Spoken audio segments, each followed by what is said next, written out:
All right. Divisional weekend part 2. Here we are. I'm turning this music down. All right. What is up? We are here. We got Patriots. We got Texans. We got the Bears also are playing. And the Rams. We got two games to stream through today. I'm going as many colors as I possibly could. A lot of teams today are wearing dark blue, all of them, actually. So I figured, why not throw a little curveball at you? Wear a little red, little green, tie-dye, etc. So we're getting into it now. Games are about to start. But welcome to the Hunnaball Divisional Round stream. Here we go. Texans are running out right now in New England. It's raining. It looks muddy and messy. Perfect football weather. Perfect time to step up to the plate if you're the Houston Texans.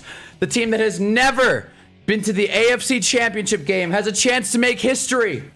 Has a chance to win more franchise playoff games than the Arizona Cardinals, who have been around since before 1900. A lot of moving parts here. Welcome again to the Hunnaball stream. We got Blake here. What a shirt. Thank you. Can you believe I got this on clearance? Can you believe that? Oh boy, gotta change the tab. My bad. I'm gonna set a goal today to scream into my mic as little as possible. I was rewatching last night's stream and I go like this a lot and it doesn't sound good. So I'm gonna try and keep a healthy distance from the mic. Anyways, ESPN on the call for this one. I can't wait. I was told that last week was the last ESPN broadcast of the year. I was straight up lied to. That Seahawks game that I watched yesterday was amazing. Well, yeah, I mean, look, if you're a 49ers fan, it was the best game you've ever seen. If you're a Seahawks, no, if you're a Seahawks fan, it's the best game you've ever seen. If you're a 49ers fan, you're down in the dumps today. But you know what? Life goes on. I have some things to say about the Bills. I have some things to say about everything. Christian Kirk, definitely going to try and get involved today. According to Stephen A. Smith, Christian Kirk, in his free time, spends time debating college kids on campuses, if you ask Sass. So, you know, we'll see if we hear any mention of that. But yeah, did I mention that it's raining? Is it snowing or raining? I can't really tell. I'm not there, obviously. But I think it's raining. I'm a Seahawks fan, by the way. Yeah, I thought so. But what trips me up, Golden State Warriors fan Amir 4831, is that Golden State, California, Bay Area, Niners. Now that we're clear, and that's awesome. We got Otis here as well. What is up, guys? I'm glad, honestly, Golden State Warriors fan, because the Seahawks look good. They are odds-on favorite to win the Super Bowl at this very moment. Broncos odds tanked. In case you didn't hear, Bo Nix broke not his ankle, a bone inside of his ankle. We still don't know what the exact piece of bone is. I watched the Brian Stutterer video, and it just really didn't answer any question at all. But hey, you know what? Sometimes these Twitter doctors know what they're talking about. Other times, they do not. But I'm excited to get into this game. It's 3 o'clock Eastern, 12 o'clock West. Weird time for a football game. We're going to be streaming through this one. We're going to be streaming through the next one. It's going to be great. As you can see thus far, I am 0 for 2 in our picks. Added a little indicator there. So we'll see how we do today. I'm pretty confident the Texans are going to win outright. And I think the Rams are going to win by a field goal. So there you go. Yeah. Hope everyone's having a good day. That's what I have to say. NFC will blow out the AFC by 50. Well, that's what we think at the moment, but anything can change. If there's anything we learned yesterday, it's that the world of football is always moving and always changing. I don't know, man. I don't know, because anything can happen in the Super Bowl. You know, I mean, I don't have to say this. I'm going to anyway, though. Look, the Giants have been underdogs in every Super Bowl they've been in, other than maybe the first one against Denver, and they've won 4 out of 5. So there you go. Eat it, odds makers. I also just want to set up the Twitter film room here really quick. There it is. All right, there's Mac Jones. So yeah, let me get this hooked up. Not like, well, that'll work, I guess. Sure. Okay. But I like the take, Otis. Really quick. This is an NFL playoff game. Got ruled an interception and a Buffalo season. This is a catch every time. I've never seen a contested catch like this ever be called anything but a catch. Even as a DB, you know, even if it's a tie, it'll go to the wide receiver. Can't believe this decided the game. So that's interesting. That's interesting, right? So I'm surprised Sherm came to Buffalo's defense. We talked about it a lot yesterday, if you weren't here. And what the hell if you didn't make it? I'm kidding, of course. But the thing with this play is that, like, I don't know.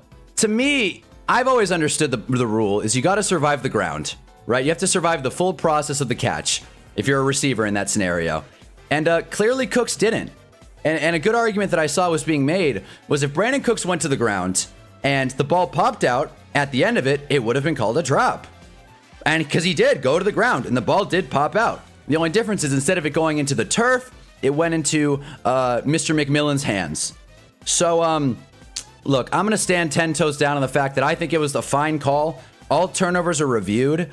This feels very Des Bryant-esque. And in that moment, obviously, I wasn't streaming because it was at least 10 years ago. Funny enough, the Seahawks were also in the Super Bowl that year. We got Mahi here, who was cheering about the Bo Nix injury, which was funny, man, honestly. Funny that you were cheering about it. I don't root for injuries, but, you know, I appreciate the passion. But, yeah, I don't want to beat a dead horse here. I'm just interested to see that the narrative is all on Buffalo. I was scrolling Twitter a lot last night, even after the stream, and not something I do often, by the way, you know, for mental health's sake. And the majority of people, at least online, seemed to be defending the Bills. And I don't know. I just don't see it. Am I the only one around here who doesn't see it? Natty's on Monday. My glorious King Fernando Mendoza and franchise quarterback better not get injured. Maybe they should sit him. Maybe they should sit him. Load manage him so he can take the #1 pick. I'm just kidding. Mendoza would never do something like that. He's a competitor. A true blue competitor in every sense of the word. But yeah, the Patriots Texans game hasn't started yet. So I mean, I'll close with this little thing that I have to say. I texted this to Blake Robinson, who's in the chat as well right now, the notorious Eagles fan of the group. And listen, am I the only one that doesn't feel terrible for the Bills? And like you guys know, Hayes here as well, cheering for Bo Nix injury until I learn it's a broken bone. There you go. Bob Kraft saluting the flag. Should I also? Oh, say, can you see? Here's the thing. It feels like the overwhelming public is siding with Buffalo. And I just kind of don't care for that. You know what I mean? I feel like we're at a point now where the Buffalo Bills are a likable team. They're easy to root for. Never won a Super Bowl. Small market. You name it. I like Josh Allen. Okay, I like a lot of their players. James Cook carried my fantasy team this year. But at the same time, are we all just going to sit here and throw a pity party for the Buffalo Bills because they lost a playoff game? I get it, right? I get it. Heartbreaking game. Controversial finish. People are pissed. But I have never seen well, this has happened a few times before, to be honest with you. But mass NFL media and the overwhelming internet talk is siding with the Bills and saying, the Bills got screwed. Why can't the Bills catch a break? God, man, the Bills deserved it. No, they didn't. No, they didn't. And this is not me ripping on Josh Allen, although he didn't have a good game. He said that. He said that. You know who didn't own the loss? The Bills coach, Sean McDermott. The same guy who's going to the presser saying, I'm standing up for Buffalo. Stand up for Buffalo when your team turns it over at the end and at the start of the second half, or at the end of the first half, start of the second half. Stand up for Buffalo when you have chances to win the game and you blow it. Stand up for Buffalo while you're on the sideline, Sean McDermott. Not now. Not in a press conference after the game's done. The Bills got the ball back in overtime. And then, by the way, this pass, this, you know, drop, pick, catch, whatever, was on third down. If he doesn't catch this, the Bills are punting to the Broncos in that territory. So I'm not going to sit here and cry over spilled milk because everybody's favorite underdog lost again. They lost again. No one threw a pity party when the Giants blew the game to Denver. Everyone made fun of us. No one threw a pity party when the Chargers got bounced last week because of their injuries. No one threw a pity party when the Chiefs got bounced, even though they have a better quarterback than the Bills do. No one cried about Baltimore when Tyler Loop missed that kick. We all made fun of him. I understand that when officials kind of affect the outcome of a game, It's not, it doesn't feel right. It feels wrong. But I saw a tweet, I think it was Orlovsky, that put, or it may have not been, but someone tweeted it out. It was like 53 yards of officiating on that last Broncos drive. You just can't end a game like that. Says who? Says who? If they threw a 60-yard pass and they tackled the receiver down the field, an obvious pass interference, that would have been 60 yards of penalties. What then? What then? Let's not forget that on one of the pass interferences, Nick Bosa roughed Bo Nix, which was a dumb play. So all I'm saying here is I was rooting for Buffalo. You guys know how much I hate Denver. But I just want to say that this whole wow, the Bills got screwed yet again. How about they lost yet again? You know what I mean? If Justin Herbert, if Jalen Hurts, if Lamar Jackson, I'll say it, Matthew Stafford, Caleb Williams, any of the other serious quarterbacks played how Josh Allen played yesterday and then cried in the press conference, we would be ripping them to shreds. So I'm just saying, just to close on something that I kind of alluded to last night, I didn't want Denver to win. But I'm also not going to sit here and deny the result and tweet about it the day after, talking about how Buffalo got screwed. That's the overall narrative. So that's my rant. I'm sick of the Bills catching every single break just because they're likable. You know what I mean? That's what I wanted to say. They lost. It happens. You know what happened last year? They lost again. You know what happened the year before? They lost. And the year before that, they lost. They lost. They lost again. I'm just sick of the Bills getting credit for losing. John's saying we're still talking about this. Yes, we are. All right.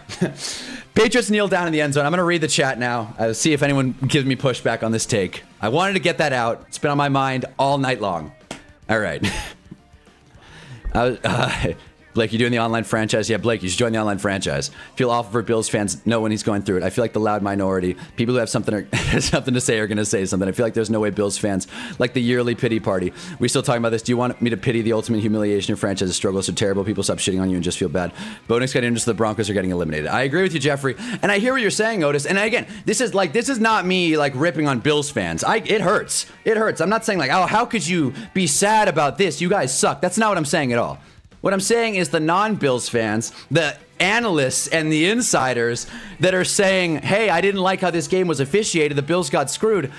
It just is it's a slippery slope. It's a slippery slope when you keep emotions in analysis and it defines the narrative. That's my take. If Lamar and 9 cried at the podium, they'd be memed until the world ends. Exactly. Most quarterbacks. Dan Jones cried at a podium. I mean, I'd probably shed a tear with him. But still. And I feel for Josh Allen. I do. By the way, the Patriots have the ball. 2nd and 10. May drops back. Boy, this is not going to be a high-scoring game. I mean, we knew that already. But it's raining. Drake May throws an outlet pass to Hunter Henry, who was just blanket covered. This game is not going to have a lot of points. Whatever the over-under is, I hope you have the under. Josh McDaniels coordinates the Pats. Okay, yeah, go Texans. There you go. Pats Nation, stand up. Again, I don't really have a horse in this race, or a bull, if you will, but we picked the Texans spread. I think they're a better team. I think if this is a low-scoring game, you'd rather be the Texans, but we'll see. Look, again, it's the NFL playoffs. More likely than not, the best team will move forward. And I want to just float this scenario as Stephon Diggs gets 5 yards and the Patriots are going to punt. I want to float this scenario to you guys and just kind of picture this, right? Imagine you replace the Denver Broncos with the Chiefs. Dude, the world would burn down if the Chiefs beat the Bills like that. And yet, if you replace the Bills with any other serious contender, it doesn't even matter in the big picture. No one's even talking about it. It's all about the narrative in the NFL. Decent punt return for Jalen Noel, I think. Nope. Maybe. Xavier Hutchinson. Who is the Texans punt returner? Noel. Got it. Another great stream. Thank you. Thank you, Micro Mike Show. Yeah, welcome to the stream, guys. Drop a like. It doesn't turn into a football. I don't know what specific hashtag I have to put in to turn into a football, but, you know, it's worth pressing the button either way. I appreciate you guys stopping by on this beautiful divisional Sunday. Best weekend in football. Said it yesterday. And Bills-Broncos held up that end of the bargain. Of course, Seahawks-Niners, not exactly the same. Unless you're a Golden State Warriors fan, Amir. In which case, fired up. I live bet the Niners and really ate that one. CJ Stroud rolls to his right and just straight up misses Hutchinson on another swing route. They'll give the Ravens pity for some reason. Yeah. It's like, again, I get the mentality of it, right? Because sports are all about stories. It's like, wow, John Elway finally got that ring. That was awesome. And not to talk about the Giants again, but wow, the Giants beat the undefeated Patriots. Underdogs, let's go. But again, the reason we like sports is because they're not scripted. Because there's a chance that the, like, less encouraging, less motivating story happens. That's what makes the special stories so special. That's why it's so cool when a team actually wins a big game as an underdog, because more likely than not they weren't going to. I know that I obviously, but I guess what I'm saying is, like, the people that are defending the Bills after the fact, especially outside of the Bills Mafia, just don't care for it. Just don't care for it. If that was Jalen Hurts, people would ask Philly to draft a new QB. Yeah, exactly. Someone tweeted out like a joke, basically saying, by the way, another drop by the Texans. Another back-to-back 3-and-outs. This game's been a real heater. And Christian Kirk on that one. This game's gonna suck, man. Christian Kirk had an easy first down and just straight up lost it. Caden Ellis almost got the tip too, but not quite. But yeah, someone tweeted out basically saying, like, rumors are circulating that players within the Bills team facility are blaming Josh Allen and worried they can't win around him. It's like, obviously parroting the Jalen Hurts rumors, and it's like, you would never say that because people like Josh Allen. I just don't think that's fair. I've made my point. For the like animation is a football. Okay, then we'll take it. Micro Micro says it is a football. Let's go then. Let's go. I have so much faith in our defense this game. I feel like there's no chance the Texans move the ball against us. Well, we'll see. We'll see. I mean, are you feeling confident the Patriots can move the ball against the Texans? Time will tell. Drake May coming up. Going to commercial break. I'm going to try my absolute best to not go on long rants about ads again. If you weren't here for yesterday's stream, it was a doozy. We covered a lot of bases. And first and foremost, ads and how they suck now. But not going to get into it again. I will say, if anybody was here for yesterday's stream, the do you wanna Fanta ads that we discovered, or I discovered, very catchy, but stuck in my head all night long. So Blake, do you want to do the online Madden League? Otis is very, very concerned about this online Madden League. Like, I should just give the GM reins to Otis and just take a back seat here. Gotta get more comfortable here. We're gonna be here for a while, so may as well get comfy. But yes, we got the multicolored shirt because I'm gonna try and be as objective as I can, because that's sports journalism for you. It's funny because the same crowd that'll say, I can't believe that one reporter was nice to Liam Cohen. This is supposed to be objectivity and leaving your emotions at the door. But also, come on, why can't we just give the Bills one? 3-and-out Super Bowl, anyone? Yeah, it seems it seems like it. 3-and-out Super Bowl, yeah. I mean, if either of these teams go, which it does seem like that's gonna happen, then yeah, I don't think we're gonna have a very high-flying Super Bowl. Nice. Centered it. Nope. Also, we got Sonic music going. We'll mess around with it later. I'm not sure how I feel about words in every single song. Little distracting. Not a huge fan of it, but you know, gonna ride it out for now. We got Negan here. What's up? I know Hunter got a great Hinge halftime show coming up. This shirt is proof. Well, now I feel like I gotta put on.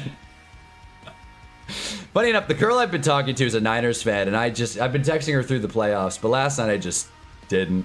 Like, yeah, it is what it is. Actually, alright, I'm gonna figure something out. We also gotta update this. We gotta update this hill. This just isn't gonna work. This whole thing's not gonna work. Jordan Love's too high. Josh might be too high. I'm serious. C. Will's too low. Jalen Hurts he's not going any higher, I'll tell you that. But we're back in Texans Patriots. They're showing Matt Burke versus Josh McDaniels, a real clash of the Titans. Drop a like if this is the first time you've heard the name Matt Burke. Drake May finds Ramondre for a screen pass. Will this be just short? All right.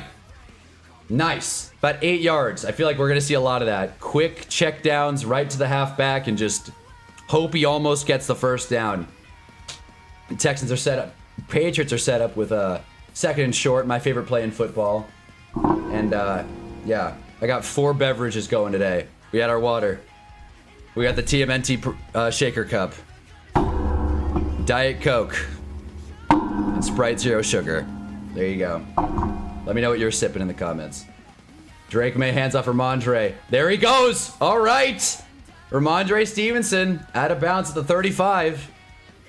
A big narrative about the Patriots is they've had the easiest path to the Super Bowl in recent memory. My response to that is, I agree. I agree. But, you know, the fact is, if the Patriots are frauds, then we'll find out in February, you know? Who do I have money on? Texans spread. I didn't actually bet it today. I learned the hard way last night that betting in sports and me do not mix well. Trying to stay objective today. Ramondre on the sideline. We're about to see some Trevo. 12 set. Travion Henderson loses about 4. I'll tell you something. Travion Henderson was fun to have in my fantasy. No, he wasn't. No, he wasn't. Travion Henderson was such a headache this year. And I'm sure he's going to do great things next season. I'm not drafting him. I'm not doing it. I'm not doing it. Travion Henderson is a home run hitter by every stretch of the word. And I'm not saying he's going to get hurt or anything. I just can very much see his play style kind of working against him in the big picture. And I do not want to be a part of another will he start, won't he start thing. Coffee King, there you go. All right. I guess that's normal. I'm drinking soda. First thing. Drake May on 2nd and 12. Finds Trevo again, who, you guessed it, went backwards. Again, Patriots are for sure out of field goal range now. They got to make up some yards here, at least about 7 or 8, in order to feel in comfortable field goal range. And even then, not in this weather. Do you believe in Sam Darnold?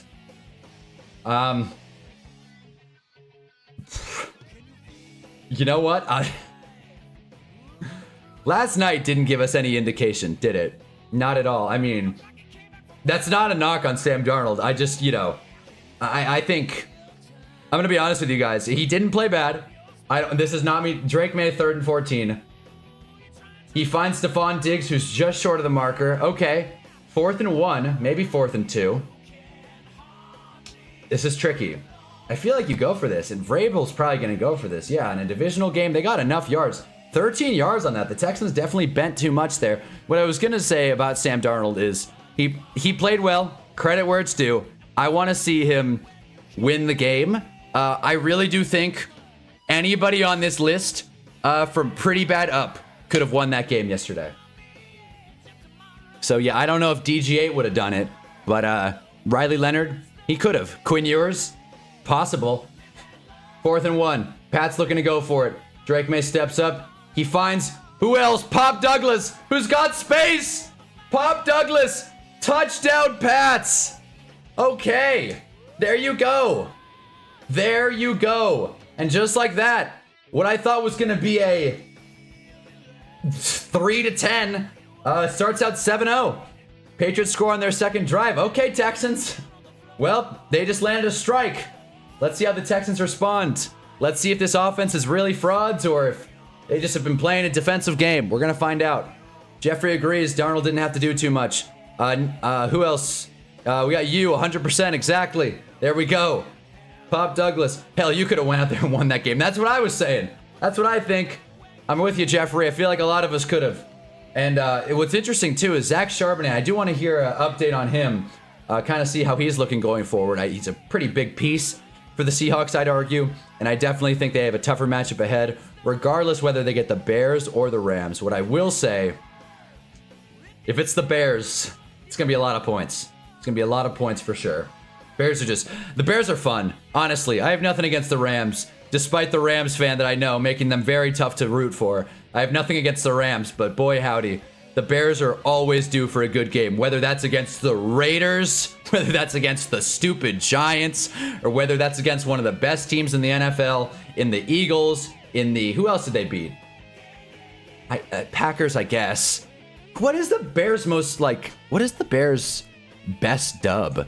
It's a good question. I want to look that up. I see we got James here. We got Yoinked here as well. I like it. What's up, guys? Welcome to the stream. I do want to see really quick the Bears' top win of the season. I feel like I should have it memorized at this point. And then after that, I'm changing this music. I can't do it. I can't do it anymore. I tried to do the Sonic mix. I tried. Live and learn. I'm hearing W. Ralph. Right as Giants fan 10 joins and says he likes the music. That Cincy game was sick. All right. These, well, you know, when you look at it like this, these aren't very impressive wins considering what we know now. The Bears have not beaten anyone that is still remaining. But we'll find out. We'll find out. They've, you know, they're tougher matchups. They've won a lot of them. They did lose to the Packers. They did lose to the Huntley Ravens, Niners, and Lions. But you know what? I'm going to hold on to hope that this team still got some magic left. As you can see, if you missed it earlier, we got Rich Sherman complaining about a call, and then we got Gene Steratore defending it. At some point, the league should consider adding a speed threshold for anything involving the element of time. When you slow it down 1/100th of the speed, it distorts what actually happened when it looked like in case Cook possessed the ball for seconds prior to losing it. This game's not played in slow motion or frame by frame. For a catch, secure control of the catch, 2 feet down, after to be fulfilled, extend, you know, basically make a football move. C is where the judgment needed. A and B were clearly met. Now consider the note to the rule. If a player who satisfied A and B had not satisfied C contacts the ground, loses the ball, it's an incomplete pass, hits the ground control, or if he regains control out of bounds. But Cooks did lose control of the ball when he contacted the ground, and the ball never contacted the ground. It was ruled interception by Denver. Not really sure what Gene's point is there, but I'm going to go with I agree. This guy knows a thing or two about rules. Patriots Texans is back. Can we see the fit? Hell yeah. Tyler Shook would have won the game 63-6. No one's going to disagree with you, Hank. Dang, I'm late. How's it going, everybody? No, all good, yoinked. About 5 minutes late. It's all good.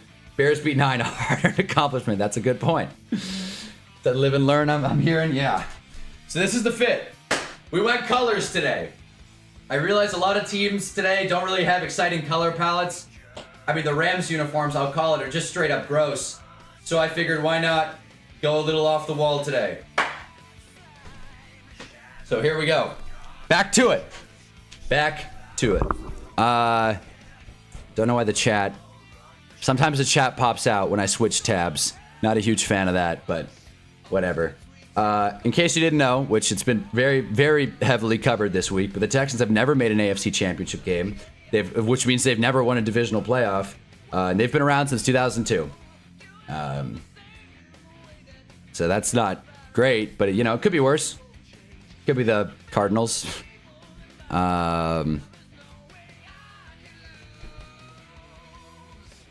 Okay. I just prefer an instrumental. We're going to stick with the Sonic music.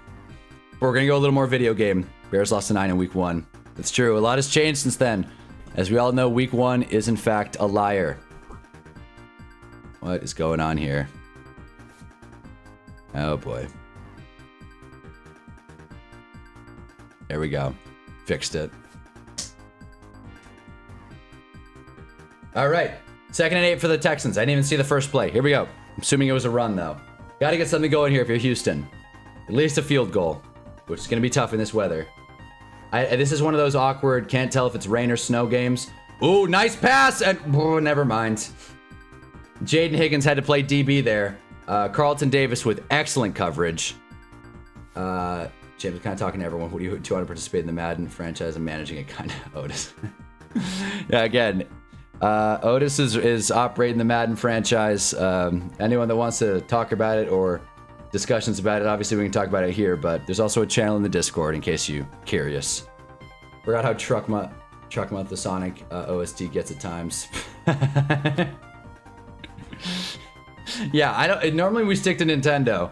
So we're flipping the script, going Sega today. 3rd and 8, what's Stroud got? Step up in the pocket, he finds Dalton Schultz, who's got room. Is Dalton Schultz gonna score? Not quite. Out of the 25 though. That is just what the Texans needed.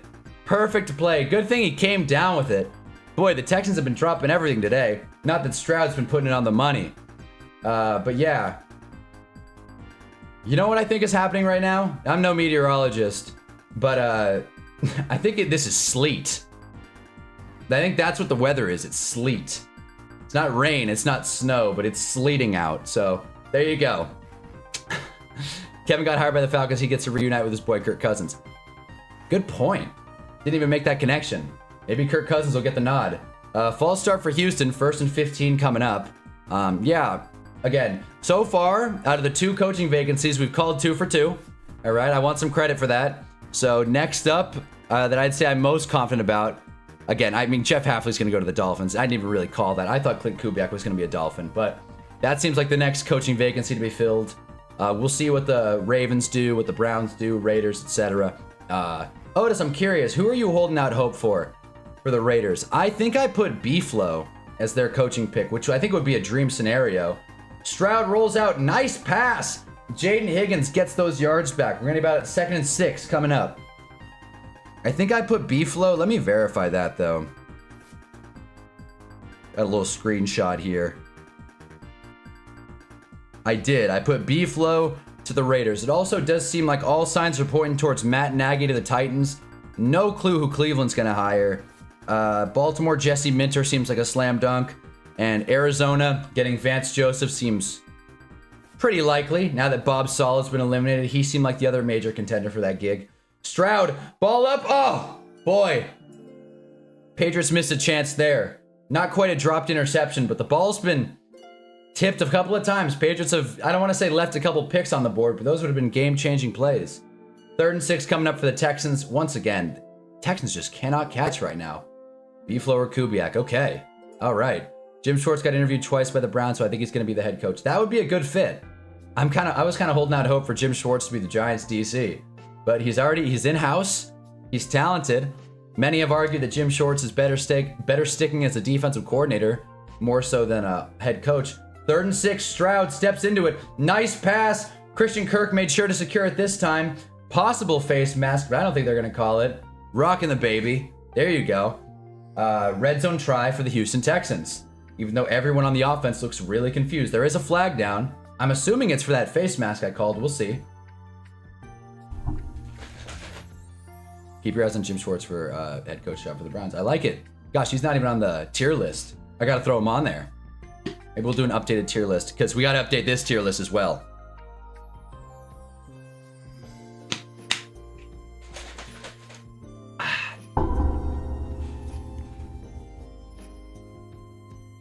Interesting defense the Patriots are playing there. On third and 6, they go, so they did call the face mask. I called it.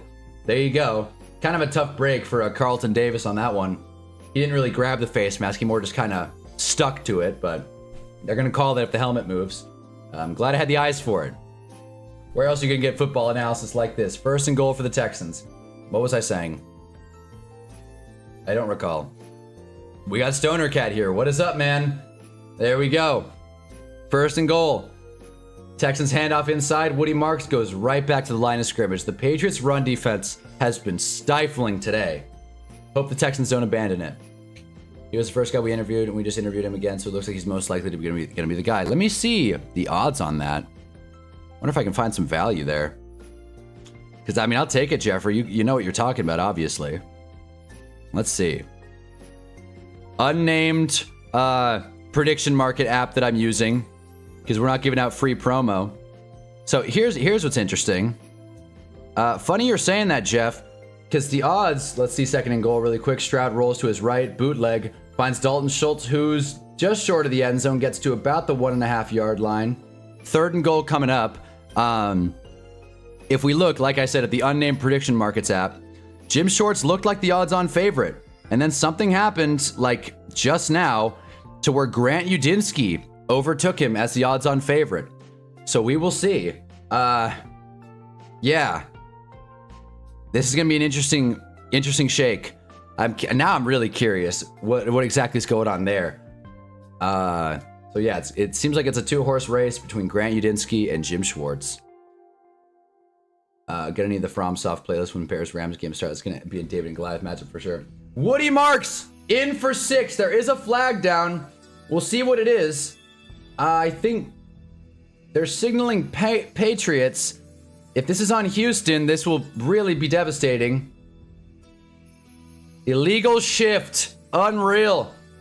They take the touchdown off the board for the Houston Texans. We're going to get a replay. 3rd and 5. Goal to go. Question remains here. Maybe 3rd and 6, actually. Question remains here. Is this 4-down territory? I mean, you want to think so. An illegal shift, that's a brutal call. And they're right. I mean, kind of. That's kind of a ticky-tack call. Oh, okay, never mind. Because I guess Dalton Schultz wasn't set. So I guess I'm the idiot. Yeah, so we'll find out. Seeing Christian Kirk his size wearing 13, I'm like, Tank Dell. Hasn't played there in like 2 years. I thought it's been a little less than a year. Stroud, jump pass, throws it away. Could have kept it and ran. Oh boy, 4th and goal. Now I feel like you got to take your 3. That they are. That is a 4-point swing for the Texans. I don't want to say it's a bummer, but definitely hurts Houston's odds. That's for sure. 7-3 Patriots, assuming that the Texans make this kick. I wouldn't be mad with either one. I like Shorts personally because of what he's done with that defense. Well, my question to Houston would be, not Houston, Cleveland, would be if you bring on a guy like Grant Udinski, I feel like you'd really want to keep Jim Schwartz on the staff. Not only is he a great coordinator, but he could definitely kind of kick us up and good. I feel like he could definitely kind of guide Grant through his first year of coaching.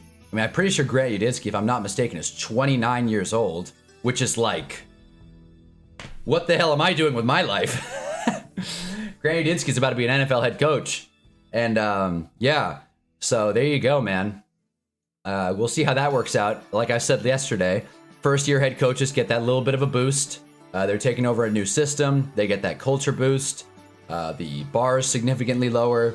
And unless you're Urban Meyer or, you know, Pete Carroll, typically first year head coaches do better than the team they're taking over from.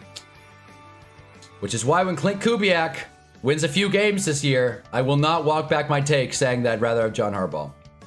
I would say if we get a young coach, we should keep Jim Schwartz. He's got the experience, everything. Yes, exactly. I completely agree with you. Especially because Jim Schwartz has, you know, he's been a head coach. He's been around for a while. He's failed as a head coach. He knows what to do, what not to do. And I feel like the Browns are in a good spot if they have a young head coach, solid DC, Shedeur Sanders. Who knows, man? The thing about the Browns is that, and it's funny we're talking about Cleveland in the middle of a divisional playoff game, but the thing about the Browns is that they made the playoffs for a couple of years. Obviously not last year or the year prior, but 2 years ago, they made the playoffs twice.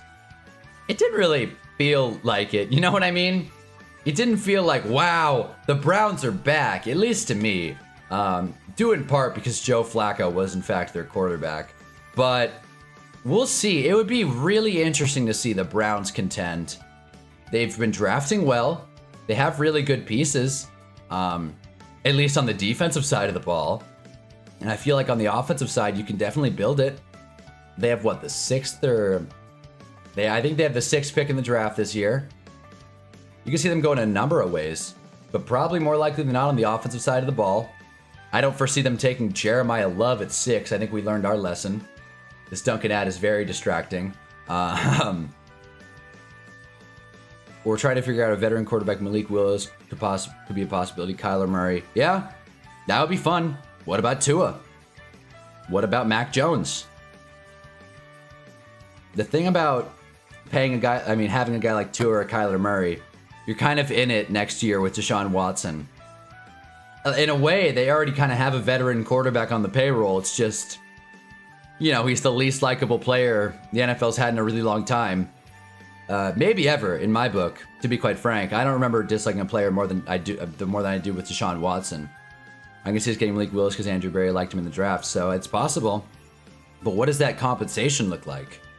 2 years, 30 mil a pop, like maybe a Jameis. No, he would fetch more than a Jameis Winston contract. And I think Malik Willis will definitely get a multi-year deal. I don't think he'll sign a 1-year prove-it deal. I think he's very much set up in a Matt Flynn-like spot. And then at the same time, what if they roll with Shedeur? 7-3 Patriots taking the kickoff out. Ball on the ground. I think Kyle Williams was down regardless, but the Patriots fell on it, so heads up play by the special teams there. Browns are contending are two words I've never heard before in the same sense, but that would be interesting. That's what I mean. It would be interesting. They did win a playoff game with Baker Mayfield. That's the thing. The Browns are, you know, one of the more lovable losers of the NFL, and yet they've been in the playoffs a few times over the past 10 years. Can't say that if you're the Jets. If Watson was still good, I think he would have gotten the same pass as Marvin Harrison and Ray Lewis. You can't be bad and a Predator. I think that's a very good point. It's a very good point. And I'd rather not put athletes on blast here, but there's so much dust in this room. I'd rather not put athletes with criminal histories on blast here, because some of them are, I hate saying it, but some of my favorite athletes ever have an interesting background. Kobe, Ray Lewis, OJ, you name it, right? But if you're good on the field, people tend to forget. Ben Roethlisberger, who's not my favorite, but you know, hometown hero. I agree, though. You have to be good in order for people to forget. And Deshaun Watson not only is a predator, but he sucks. 2nd and 10 for the Patriots. Play action pass. Drake May's got time, steps into it. Ball batted at the line. Texans defensive line looks pretty stout. Big Ben was also a predator. Yep, no doubt.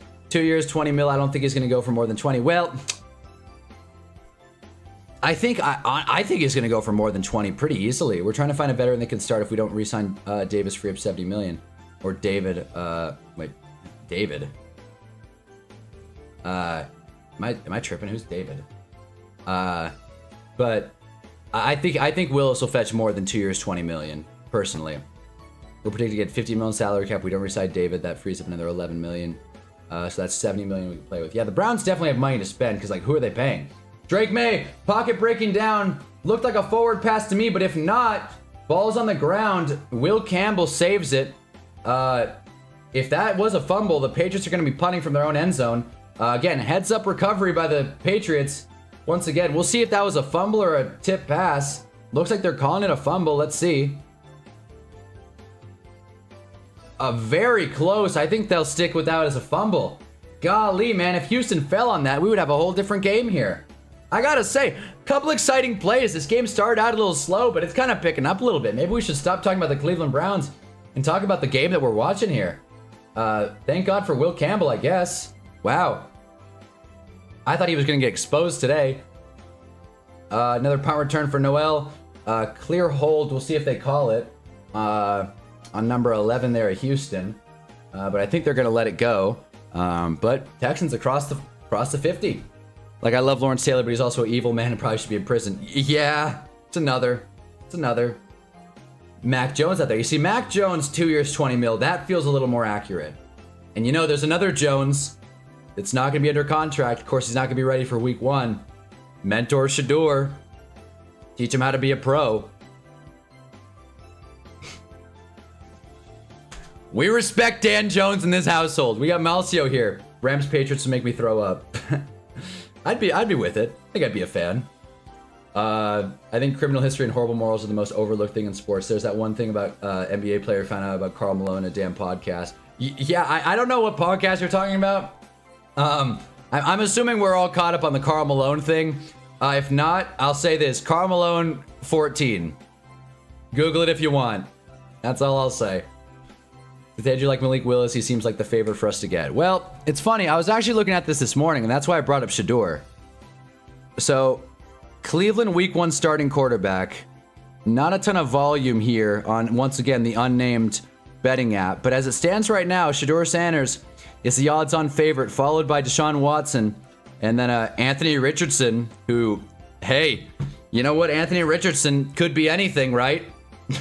You get Anthony Richardson and Shador Sanders in the same QB room, and you've got a unit there. And Deshaun Watson, you've got a unit. That's like a sitcom right there. They got to get Hard Knocks for that. I like George Pickens because he's a menace, not a criminal. Yeah, exactly. George Pickens is, yeah, that's the thing. George Pickens acts like a freak on the field. And then you got a guy like Rashee Rice who, look, I'm a Rashee Rice guy. I think he's good. But man, it's really tough to defend a guy that's going, you know, could have killed people, if we're being honest. On the highway, he could have had a Henry Ruggs-like career trajectory. DUI hit and run's never a good look for anyone, especially not the best wide receiver on the Chiefs. Pat Bev finding out in real time what Karl Malone was up to is a hilarious and disturbing clip. Like, how do you not know? I mean, I found out, I don't know, a couple of years ago, so I mean, I wasn't involved, but Pat Bev, he's a little older, NBA player, that's interesting. Surprised he didn't know. Shador Sanders, he's not going to get handed the job next year. He didn't show too much. Yeah, but he's the people's champ. He's the people's champ. That's what I'm saying. If you play well and be a damn tyrant, no one will give a damn till you fall off. Yeah, no, exactly. Exactly.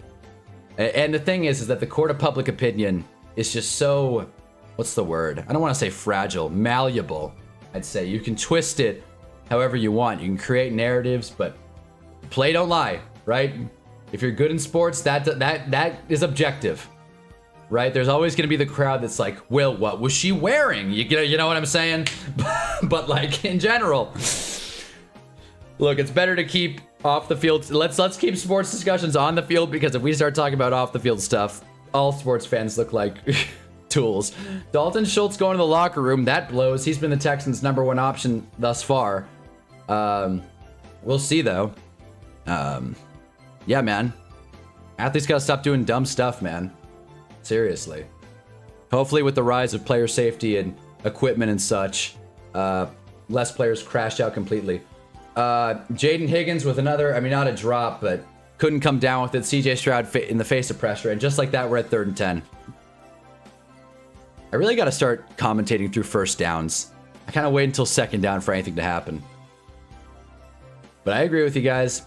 Texans offensive line's got to hold up a little bit better. They got to protect Stroud. AB's done a lot, however, I still want to know what that burrito we got after jail. Yeah, remember that? We watched that. That's a great pull hang.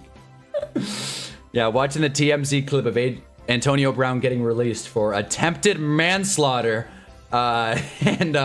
Setting pressure, Stroud steps into it, and Jaden Higgins catches it. I think he was short. They're going to spot him just short. He extended, but I don't know. Might want to take a look at that. Can we see that again? But yeah, the TMZ clip of AB exiting jail. First question. AB, what'd you get from that taco truck? Burrito. Journalism. Jaden Higgins. That looks like a first to me. 2 feet. Never mind. It's razor close. Texans are going to go for it. 4th and 1. More like 4th and inches. You definitely don't want to kick in this weather. CJ Stroud might keep it himself, unless they try and draw him off here. CJ Stroud handoff. Nick Chubb. Who else? Nick Chubb sighting. Move the sticks. Clear first down. Patriots are saying they don't. Patriots are saying it's going the other way. They are flat out wrong. Nick Chubb is back in the action. Henry Ruggs, he was talking about making an NFL comeback. He was in an interview talking about it. I saw like a tweet of that and just kind of ignored it. I wonder what Henry Ruggs would look like in today's game. Does he still have his speed? The thing about Henry Ruggs is that he wasn't like having an amazing rookie campaign. At least I don't remember having an amazing rookie campaign or second-year campaign when the whole accident happened. Stroud going deep, could be picked. I don't know. It's close. I think Carlton Davis, he's been foaming at the mouth for it all game long. They're calling it a pick. Let's see if he got 2 feet down. Possession 1 and the knee. I think he's got it. If he survives the ground, I think he's got it. Well, hold on now. His knee is like right on the white. This is going to be close. This is going to be really close. Oh boy. All turnovers are reviewed, Bills fans. But we're going to see this one. I think I see the ball move a little bit, but I don't think it's enough to overturn a bad ball from CJ Stroud. That was a gimme for Carlton Davis. That is so close. Midnight train is here. First down. First down, Patriots. Prison food has to be incredible. If it had to be actually inedible, the first thing you want to get was a burritos are great. What do you mean? Burritos are great. It might take long for a news score. What are your top 5 favorite cookies, people? Boy, all right. In no order. Salted caramel. Got to go chocolate chip. Got to get that one out of the way. S'mores cookies are sick. Are we talking like flavors, or are we talking like from places? I should have framed that. I'll continue with my cookie flavor though. I hit the big ones. Peanut butter cup. Again, these are all just from one place I go to. And then just off the cuff, did I say cookies and cream already? I think that'll go. I think that'll work. That was actually an awful throw, damn. Yeah, no, that was bad. Clearly the ball slipped out of his hand. The rain has been a clear factor. Carlton Davis finally earning his money.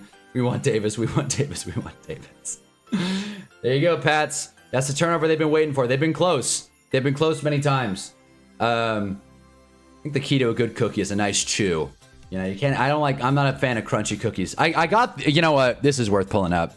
This is so worth pulling up. You really did hit a great topic here, Malcio. I mean, man, I'm all about cookies, dude. I gotta pull these up though really quick. These right here. Has anybody to the film room? Oh my God, come on now. I'm not trying to see the whole spiel. Just want to see the products. Has anybody had these puff cookies? All right, I got these this week and they were fine. I was a little underwhelmed. You see something like this, you're like, oh, puff cookies. Looks pretty interesting. Looks pretty damn tasty. Macros aren't great. It's about 100 calories a cookie. You guys should see the size of these cookies, man. To say that this is not true to size is an understatement. Let me pull up something for size reference. This poker chip is about the size of a puff cookie, and it's 110 calories. They were fine. Little underwhelming from a size perspective. Let's see what the call in the field was. P. Diddy has cookies. Yeah, it's not P. Diddy. It's this grandma. Meet Aunt Mary. Let's see what the call in the field is. I fuck with peanut butter or anything. PB chocolate macadamia cookie was heaven. Sounds great. They confirmed it. Pat's football. Nice throw, Stroud. Now we can fully say it. That was a terrible pass. They paid the price. Rain/sleet is coming down even more. It's a terrible looking day in Foxborough, but you know, it's January. What'd you expect? Stroud's looking at the Surface tablet. I don't even know what analysis you have there. Ball slipped out of his hand. Kind of went wild. Does it have a muffin taste? You'd think so. It kind of does actually have a muffin taste. You know how muffins aren't really super sweet? They're just kind of bready. I'd say that's a good way to describe it, like a muffin's taste. Those look vile. Damn. I mean, they weren't that bad. They were just a little small. Drake make QB draw. Ball's on the ground. Texans are saying they have it. It looks like they do.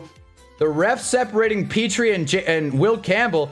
Texans are saying they have the ball, and the refs are confirming it as well.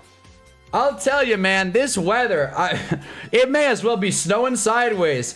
Azeez Al-Shaair, everyone's favorite linebacker, recovered it. Let's verify. Yeah, he wasn't down. Texans football. What a weird game this has become. What they just put in it. What did they put in it? That's a good question. I didn't read the ingredients. That's a good point. My sweet tooth's not strong, so I'm probably enjoying oatmeal raisin cookies. I'm not mad at it. I don't seek out oatmeal raisin, but I'll eat one. My non-sweet tooth dessert is carrot cake. I'm a big carrot cake guy.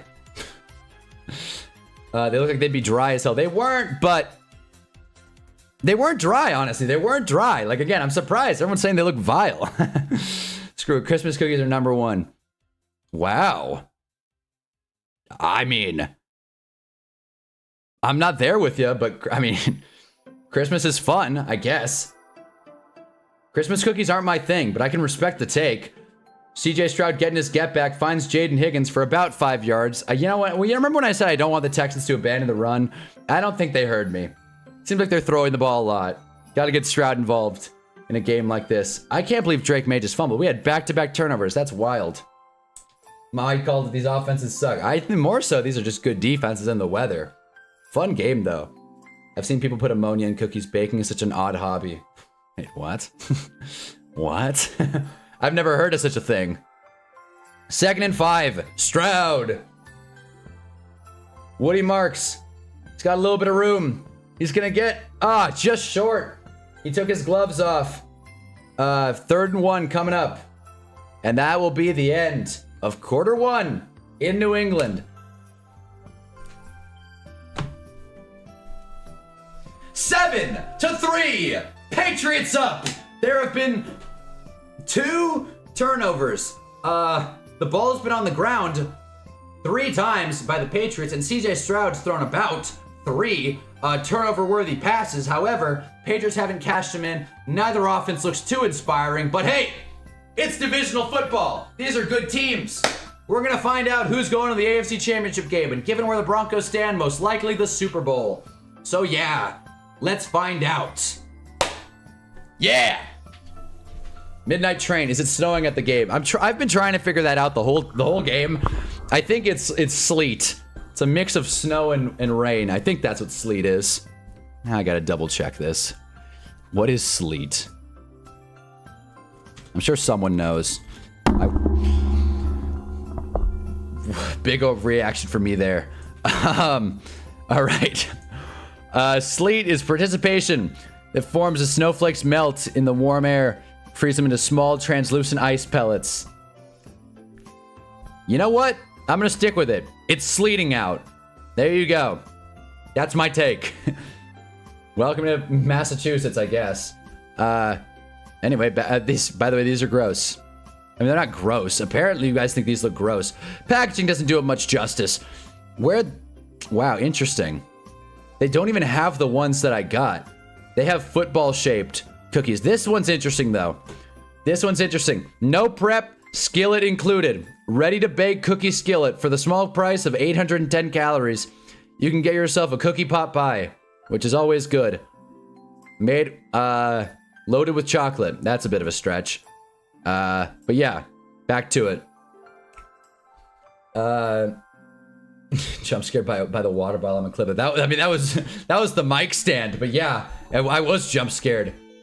These Drake May fumbling issues are heavily concerning. Again, I wouldn't put too much stock in either quarterback today. I cannot overstate how much the weather seems to be impacting everybody on the field. No one can catch. The Patriots fumbled a kickoff and they recovered it. Thank God for the Patriots. Yeah, the ball's been on the ground a few times already. But yeah, Drake May has fumbled twice, so that's not great. Odd sometimes works. My mom makes hamburgers with french fries soaked in water and it smacks. Oh, yeah. That's what you do. You get the starch out, dries it out, then you just throw that John in the fryer. Ammonia is wild, though. Apparently it's a different type of ammonia, but I can get how that's off-putting. Less so baking, just chemistry is weird. Well, cooking is just edible chemistry. That's the thing. That's all it is. You're combining things to make something else. Chemistry. Draft info, Ty Simpson fumbles a lot. Does anyone have anything nice to say about Ty Simpson? I have a friend who's at the game. He said it's sleeting right now and it's going to snow later in the game. All right. Look at me. I said earlier I wasn't a meteorologist. Maybe I missed my calling. 3rd and 1. Texans tush push. It goes. I don't know who that is if it's not going to be Dalton Schultz. It's Eric Stover. Stover lasagna for a first down. Look up the active ingredient in Vaco Rub versus the chemical composition of meth. Chemistry's crazy. Well, hold on. The active ingredient in vape. Oh, I'm sure it's probably something wild. Let's see this, huh? This is worth checking out. Let's look. Okay, so active ingredient in Vapor Rub. 1st and 10. Stroud finds Woody Marks again, who gets about 6. First, 2nd and 4 incoming. Texans are in a good spot, all things considered.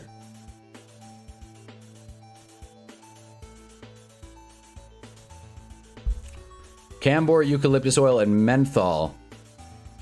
Is this the winner? Camphor is a waxy aromatic substance, highly toxic if ingested and should never be swallowed. Well, that's great. I guess.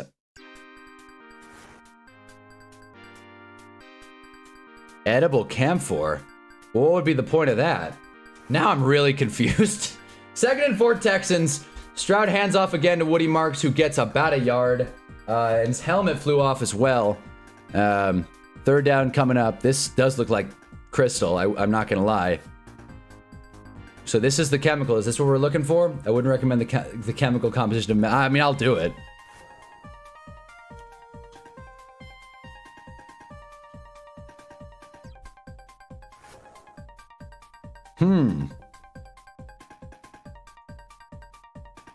See what I mean? Add a little hydrogen, you're working with something else. I don't understand chemistry at all. I really tanked it in school. Easily my worst subject. Easily. I'll send a pic in the Discord. Please do. It's 3rd and 4, Texans. Stroud drops back, relatively clean pocket. Lasers it. Christian Kirk! He scored! We are Christian Kirk! Touchdown, Texans! I am not rooting for the Texans, but I'm rooting for points. That was a sick pass by Stroud and a sick catch by Christian Kirk. In a day where a pass can't go through the air and a catch can't be made, they figured it out. 10-7 Pats. Let's see how they respond. Andy Sams, what did I just tune into? It's the best way to enter a Hunnaball stream. We're looking at the chemical composition of meth. You see how you're gonna be looking at Hunter a little funny. All right, let's see. gonna pull this up on the Discord really quick. Point after is good. Barely, by the way. Someone's gonna miss a point after. No, no, Paxies. You're complicit now in the mess scheme. Yeah, exactly. We're building an operation here. Here, let me go through the Discord here. What channel was it in? Second take. All right, good. It's more of a sideline thing. Whatever. Here we go. Active ingredient Vicks vapor inhaler. Okay, so it's not the Vapo Rub. All right.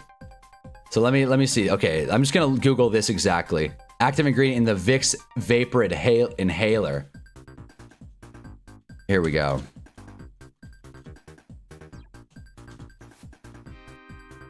Vapo inhaler. Here we go. There it is. That does, well, that's levomethamphetamine. So yeah, I would imagine it's got a similar kind of chemical compound. It's got the same name as well. As you can see, there have been memes all over. They even got Fry involved. I don't have the wrong tab. My bad. There you go. I'm gonna work on that. But there you go. This is the common meme. Yeah. Boy, oh boy. This is for kids, by the way. So yeah. Put that in your pipe and smoke it. Or don't, actually. I shouldn't have said that. Back to the game. The Texans have the lead. Yes, they do. What a play. Christian Kirk. If you're not rooting for the Texans, you're doing it wrong. Yeah, I'm rooting for the Texans. Next stream setup's gonna be behind bars if you keep this up on a... That would be funny. I mean... I just envisioned me getting swatted. That would not be funny. That would actually be a big issue. My downstairs neighbors would really not be thrilled about that. They already got mad after the Broncos game. At least I'm assuming. I don't know how you couldn't. I almost just tore the whole building down. The Megan Thee Stallion Duncan ad is once again back. Done commenting on ads, though. I'm going to try and make it a point today to not comment on ads. But yeah. Football. But yeah, fellas, if you haven't already, drop a like. It may or may not turn into a football. Jury is still out on that one. But yes, this very well could be the last stream ever. I mean, we talked about NFL players doing time behind bars. What about NFL streamers for Googling the chemical compound of methamphetamine? I did just finish Breaking Bad. I think I said this on another stream, but good show. Hot take. Pretty good show. I enjoyed it. I've seen it before, but I never finished it. I liked how it ended. A very rare, good show ending. Christian Kirk touchdown, went to the camera. I will say I'm bummed out to not be watching this game with sound.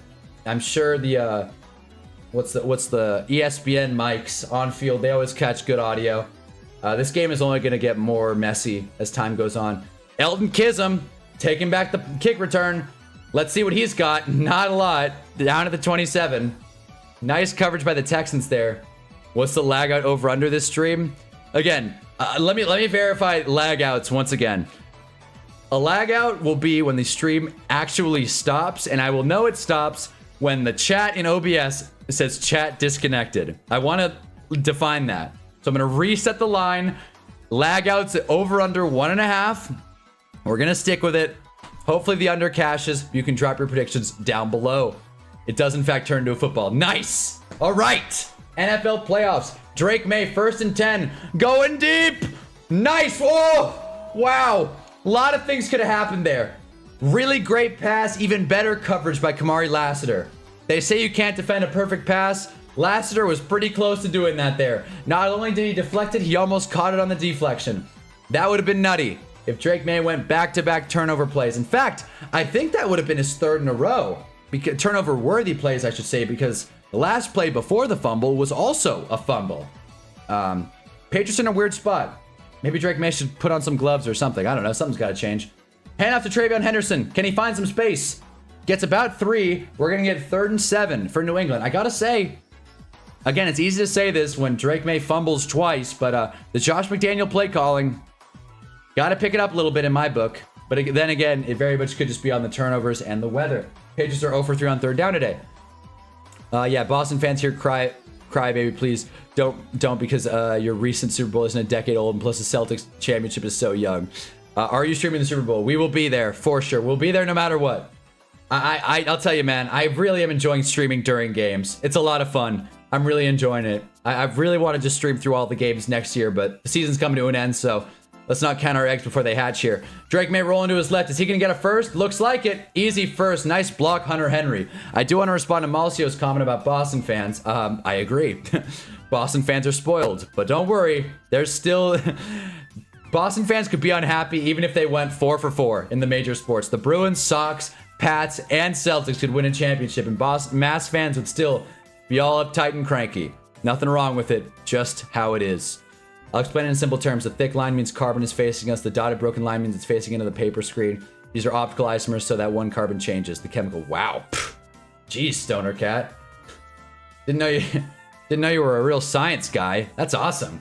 You know, we got our doctor of the channel, John S., who's coming in talking about fractures and stuff. We got Stoner Cat giving us chemistry knowledge. I like it. It's a knowledgeable stream we got going here. Bryan Cranston's an amazing actor. He played Walton. Hal from Malcolm in the Middle was great in both. Oh yeah, a lot of range on that guy. A lot of range. James is balling right now, gang. All right, we'll take it. Nice. James is balling. We'll take it. Yes, we went from talking about cookies to ammonia to meth. Well, you know what? Hunnaball streams. It's sports adjacent. That's how I describe my content. Sports is there, but you know, there's also other things going on. Madden League coming out after the Super Bowl. I'll figure out rules and structure eventually. But yeah, trying to post as much as I can these playoffs because football season's about to end. We're gonna get a pretty long dead space from February through August. Of course, we'll be streaming the draft. I've been streaming the draft. That's the only stream I've been consistent with. I've streamed the draft now 2 seasons already, going on 3. And this time, people will be there. I'm so excited. 2 times I've streamed the draft to basically nobody. And now, we got something rolling here. I'm excited. So that's going to be a fun time. Super Bowl stream is going to be fun. I'm definitely going to make some bets for the Super Bowl stream. Particularly the dumb bets. Halftime show, coin toss, etc. Hopefully we can make some money. Probably going to take my Kevin Stefanski winnings and roll it onto the Super Bowl. That's probably the plan. Whopping $66. There you go.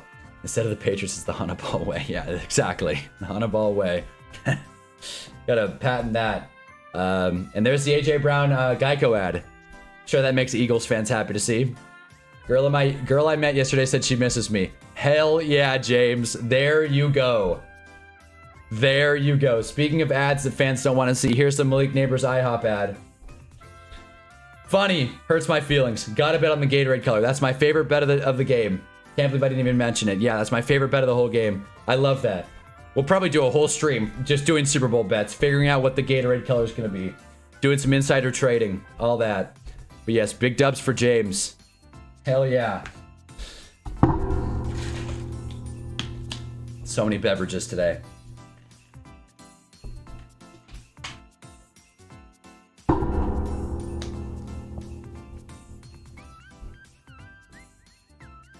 I love that IHOP ad. As you should. I'd rather see Malik Neighbors on the field, frankly. Like, I get the joke. It's a good joke. I just want to see him play. You know what I mean? Just want to see him play. Yeah. It is coming down even more now in New England. It's for sure sleeting out. You can now see it on the wide shot angle. So that's how you know it's real weather. This game's gonna get really messy quick. I hope it stays close. Drake May, empty set, 2nd and 9. Just misses Keyshawn Boutte. Damn. Spiked it. Not a great ball from Drake May. This is tough. This is tough. A quarterback's first playoff game more or less always defines how we see them, and Drake May's dealt an unfair hand here. First time we've said that about the Patriots all season. They've been dealt an unfair hand. Give me blue Gatorade for the Super Bowl. I think it all depends on who wins. Yeah. It's gonna be tough. It's gonna be tough. I've never hit the Gatorade color yet on a bet. Drake May going deep! Nice pass and incomplete. Right through Kyle Williams' hands. You want that to be a couple inches shorter. But I think Kyle Williams slowed up a little bit. That's brutal. That is tough. This game's looking better than yesterday's Niner game, at least. That is true. That is true. How much you ask for classes? I just had my finals kind of bomb the chemic section of the science exam. Jeez. We had networking opportunities in the chat. Man. What a community. All right. Jalen Noel catches the punt return. Got to give him credit. Got to give credit to both returners. Other than that, I forget who coughed it up on the Patriots. Outside of that, punt returns have been caught. Returns have been held onto. Credit where it's due. But yes, this game is looking better than yesterday's Niners-Seahawks game. Or, yeah, will it go down? It's better than the Broncos-Bills game? Time will tell. But I know one thing. Twitter's going to be upset. Didn't know we were operating in a league where likability counts more than the actual score. And once again, poor Bo Nix. Not something I thought I'd be saying in January. Midnight Train struggles in history. I'm not laughing. I just don't know what the hell to say. Like, you know, I am done with school and am not planning on going back. So, suck it, losers. Kidding. First and 10, Texans. Here we go. Stroud. Under center. Play action pass. Bootleg. Stroud hit as he throws. Oh, no. There it is. Jonathan Jones. Is he in? I think he's in. Touchdown, Patriots. Just like that, he threw the ball into the 5th row. What just happened? Broken play. CJ Stroud trying to hit a bootleg to his tight end there who slipped. Goes pick 6. And just like that, neither quarterback looks good. I told you the weather would be crazy. This game is bananas. B-A-N-A-N-A-S. Bananas. Wow. Jeez. Right when I thought this game was going to take a turn for the boring, we get a pick 6. Goodness gracious. Chemistry lessons will be the new page in the Discord. Here we go. I'll make a new thing. Chemistry with Stoner Cat. What is going on with these two? I don't know. I said the weather was crazy. I didn't think I'd be right. World peace could be achieved and Twitter would be angry. That's true. Out comes Will Campbell. Are they going for 2? Are they going for 2? What is happening here? Hunter Henry running on the field? I think are they going for... What is happening? This is why we don't use Twitter, exactly. But it is worth following for the news. Never mind, they are kicking. Borigalis going for it. Might be a tough kick. Straight and true. Could have hooked right, did not. Straight shot. Pats up, 14-10. There you go. What is that? Come on, John! Come on. History is fun and interesting to learn about. I'm more versed in Asian history, but all history is fun to learn about. Yes, it is. My favorite's football history, obviously, because that's all the Giants have. What is the shirt? We went for the color fit today. It's a quarter zip. It's a quarter zip jacket. Got it REI. Can you believe this was on clearance? Come on. So we went colors today because I didn't want to wear navy. I felt like I would have looked like I'm going for one team or another. Every team today has blue in their color scheme, and I was just not trying to wear all blue. I haven't done chem work in a minute, but I can help explain concepts if you need be. I used to be a chem major before shifting to healthcare work. Science is my forte, except physics. Hey, there you go. Science is my forte. That's a hell of a sentence. I like that. Science is not my forte. Easily my worst subject in school. Far and away. Couldn't handle chemistry. Dropped down a level to conceptual chemistry, which was basically just baking soda and vinegar. Like it was a complete nothing class. Yeah, no. And then just let me know if you need help during Hannah's halftime. And yeah, seriously, I feel like James has more to say than I do. James, I think someone else had like some love life that was going on. I was it Stoner Cat? It was someone else had some love life to report. Yeah, James, shoot, man. Yeah, let us know. At halftime, we can talk about, dating. I mean, I could give my update on my dating life, but to be honest, I mean, it's not as exciting as I normally would like. But we want to talk about exciting. Patriots, Texans. Let's go. Marine biology and history are pretty interesting in my opinion. I did take marine biology, and I was a fan of that class. We went to the aquarium. I'm telling this story. So we went to the aquarium, and my teacher was, I mean, she was, you guys know the type. The teacher that's like, they're cool, but they're not your favorite teacher, you know? Where it's like, they'll cut you some slack on some homework. They'll make their class a little easy at some parts. They'll throw on a movie. But anytime you actually like get down to the nitty gritty with this teacher, you know it's like, they're not that cool. You know, that was my marine biology teacher, right? So we go to the aquarium for a field trip, which it's always odd taking a field trip in high school. I don't know. It just never really clicked with me. I think it was one of the few field trips I actually took. I think Dalton Schultz, that's not Dalton Schultz. That's Pat Bryant. I think, geez, Xavier Hutchinson ripped off Jonathan Jones's face mask going into the end zone. What a crazy play that was. He basically forced him across the plane. We go to the aquarium, and the thing about aquariums is, I don't know where you guys are from and if the aquariums are sick there. The aquarium we went to, good 20 minute walkthrough. Once you, like, you know, you're in high school. I've seen fish before. I'm not a science guy, all right? It's cool seeing a stingray and, you know, a clownfish. Those are the only two fish I could come up with. But yeah, we're going through it, and after about 20 minutes, it's like, all right, let's get the hell out of here. Except we were there for 6 hours. It's a day-long field trip, again in high school.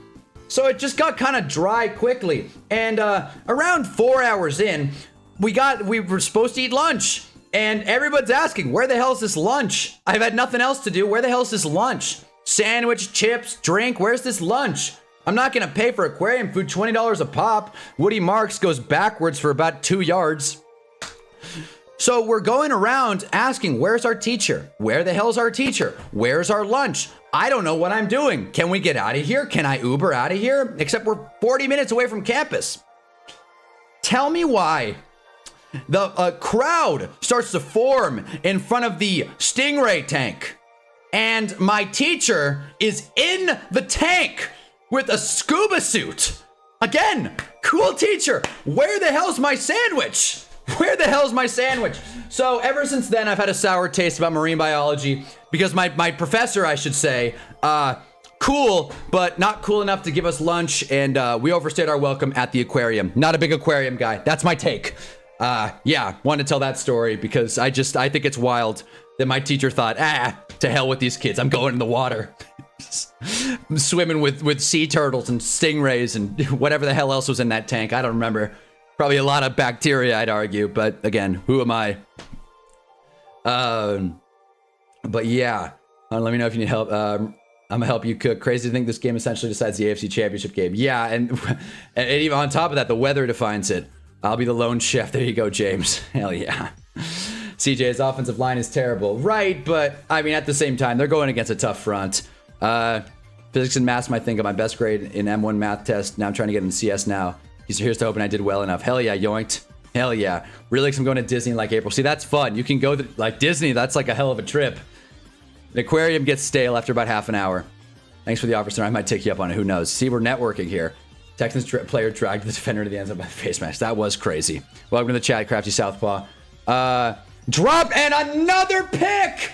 Another. Wow. And a big tackle. Woody Marks went straight into, was that Jonathan Jones again? He is concussed. Texans, man, if this offense is frustrated. They had a 10-7 lead, and now they've turned it over 3 times, and they may have just, this game has been blown wide open. Was that Jonathan Jones again? Who's 31? No, that isn't. That's Woodson, our boy Woodson. Sound like Stephen Miller in the high school cafeteria. Calm down. Come on. Come on. Like he wasn't supposed to be in the tank. She apparently knew a guy that like got her in the tank. Everyone's like, where's our teacher? Where the hell's our lunch? She's in the tank. Stidham's better than Knicks. Broncos got better and probably will win the AFC, I fear. I don't agree with that. I don't agree with that for 1 second. Computer science is fun, but a pain in the ass depending on the classes you have to take. Wow. Patriots players are sitting on Xavier Hutchinson. This game's tough. Yeah, I'm with you. Never taken a CS class in my life. Coding is a completely foreign language to me. I can't even begin to understand it. TJ Stroud holding back the Texans like he usually is. Wow. Wow, wow, wow. Again, that was a tip pick, but I do hear what you're saying. 3 turnovers is 3 turnovers. We'll see how the Pats offense responds. They haven't looked great either. 5 turnover day incoming for the Texans. Well, there's been 4 already between both teams. I'd imagine there'll be a few more. Again, I cannot overstate how slippery this ball must be. How long before it's Davis Mills time? Probably a whole offseason. I don't think they're going to bench CJ Stroud in this game. Drake May, hands off to Trevo, who finally finds some room, getting shifty with it. About 6 yards on first down, finally getting the run going. Texans never should have fired Bobby Slowick. They sabotaged his career. They're an OC away from winning it all. Yeah, who is the Texans offensive coordinator? I actually don't know who it is. I gotta look this up. I definitely have heard about Bobby Slowick before. I didn't know they cut ties. Let me see this. Texans OC. Let's see. Great. Nick Caley. All right. Oh, there you go. Nick Caley. Drake May sacked. Will Anderson finally gets through. Big play by the Texans defense. I am not ready to count the Texans out of this game, by the way. I know it's convenient to say that after a sack, but their defense is for real, and the Patriots are definitely due for at least 1 more turnover. Not saying the Texans aren't either. As a CS graduate, it really depends on the professor, TBH. Fair enough. Who's your MVP pick? Mine's Stafford. Mine is May. Up there, up top. Best is going to Drake May. But again, it really could go to either. I'm really starting to not put too much stock into the MVP award, especially watching this Drake May game. And Stafford didn't really finish the season super strong. I think regardless of the outcome, I'm probably going to shed some tears by the end. Yeah, probably. You should go to a press conference and shed those tears. That way all of Twitter can, you know, come on. Look at this guy. He's such a competitor. He's fighting. And not anti-Josh Allen. Anti-Twitter. But I'm with you, Mahi. Good luck. Henderson's the real rookie of the year. I don't care about the QBs. Oh, what? What about T-Mac? Like, Kendo's been great, but he definitely hasn't, like, sustained his, he was a late bloomer. That's the thing. And Drake May probably should have hit Henderson there instead of Henry, but again, play's over. Harder class on the later years of the career uni. I submitted my admission to, so I'm not too worried. Hell yeah.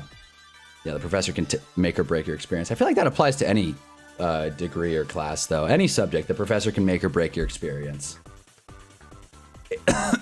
It's like having a manager at a job. A good manager can make the job so much easier, and a terrible manager can make things brutal. Who are some bad managers you guys have had? My worst manager far and away was my first job at a grocery store. Far and away. One time she was like, dust the whole wine section.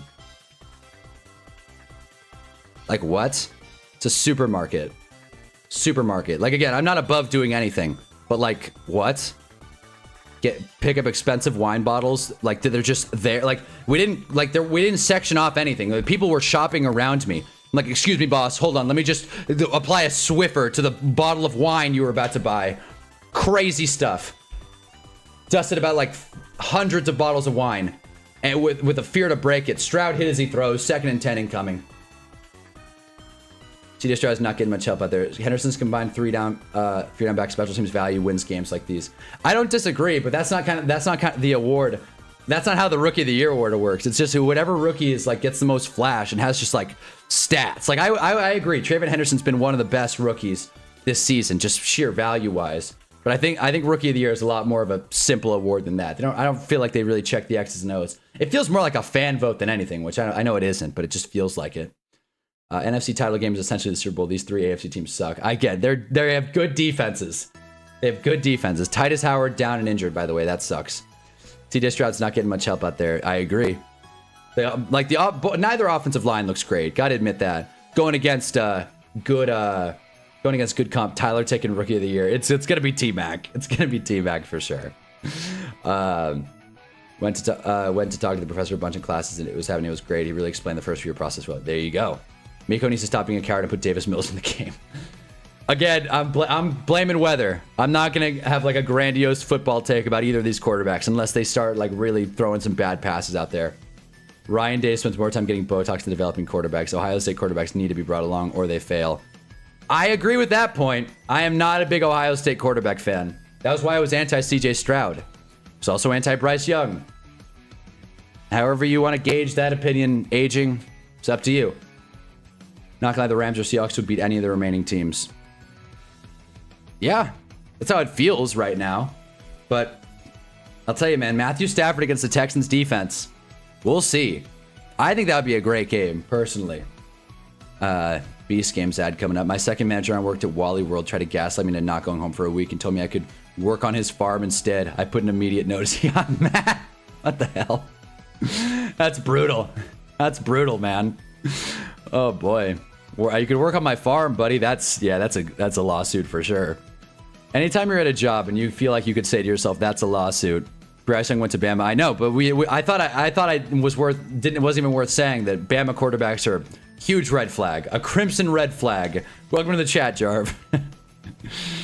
Yes, Stoner Cat and Yoinked having a really wholesome back and forth. Tyler Shuck is Rookie of the Year. He's not even number 2 in my book. He's not even number 2. The real Rookie of the Year, America's Rookie of the Year. You guys know. He's right.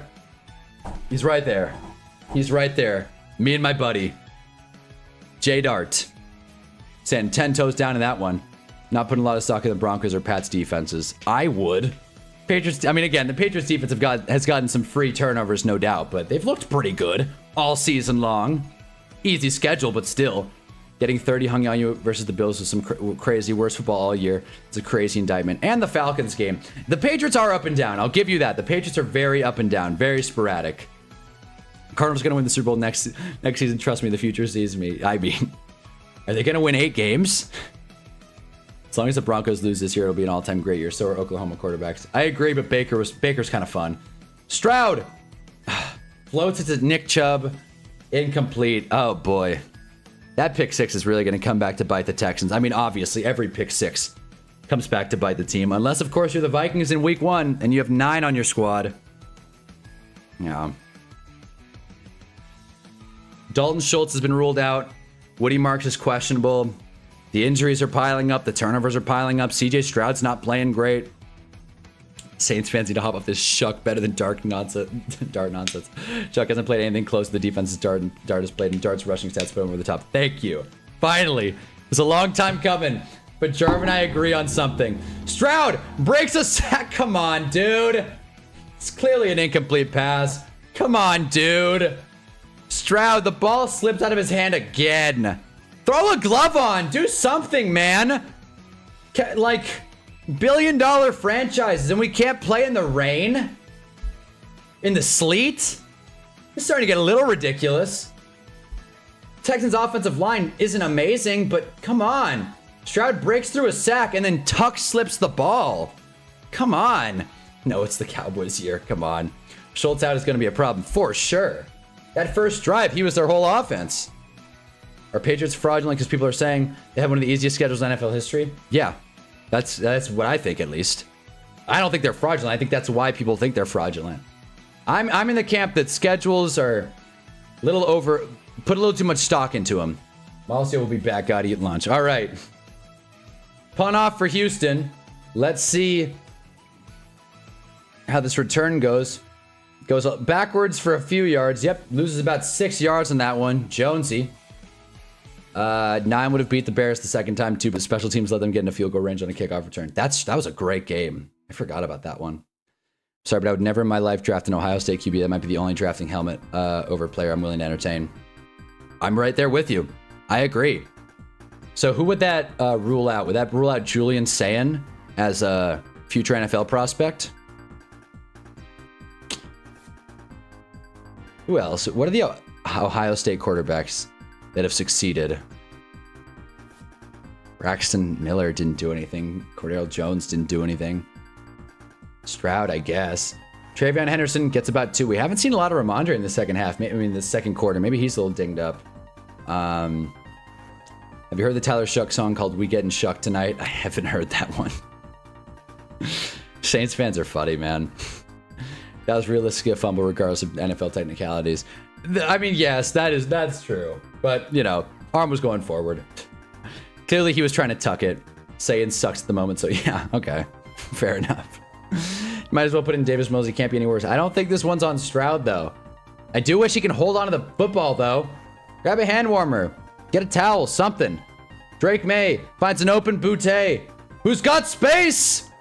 Down at the 28. Keishon Boutte fired up, along with the rest of the Pats. Joe Burrow is an Ohio State quarterback. That's a good point. That's a good point. I guess he's the poster boy. Justin Fields is an RB. Dwayne was terrible. Yeah, those are the guys. Those are the guys that I was forgetting. Man, I thought Dwayne Haskins was going to be good.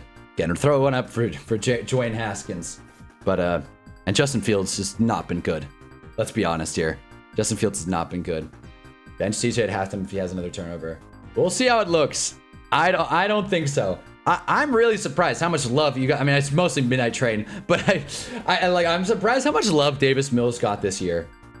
He's more or less the same as Stroud, if not a little worse. They're defense dependent. That's it. They're game managers. That's fine. Like, again, we got CJ Stroud and nose ball. That's probably a bit rich. But then again, we've got Hurts there too. Herbert. Yeah, that's not the strongest tier. Caleb Williams does not belong in the nose ball tier, or at least not in the middle of it. Definitely belongs to the top. Maybe pretty good. But yes, Boutte was wide open. Burrow's technically, and even then, he's an overrated quarterback. Wow. Yeesh. It is also worth noting the Texans have 11 yards on the ground. Nice pass to Pop Douglas. Patriots are goal to go. I'm calling it now. Travion Henderson touchdown. Boutte wide open. I think what happened to Justin Fields, the Jets did not run a good enough offensive system for him because he protected the ball and only had one turnover. Well, that, and also he couldn't throw the ball, man. Like when he had a net 7 passing yards against the Broncos in London. Tough matchup, but come on. Believe me, I've watched more Jets than I should this year. Justin Fields was definitely not, like, the Jets didn't set him up for success. He definitely didn't make the most out of the situation. He salvaged nothing. Travion Henderson's definitely going to get the ball here. First and goal from the 7-yard line. Let's see it. Oh, wow, he didn't get the ball.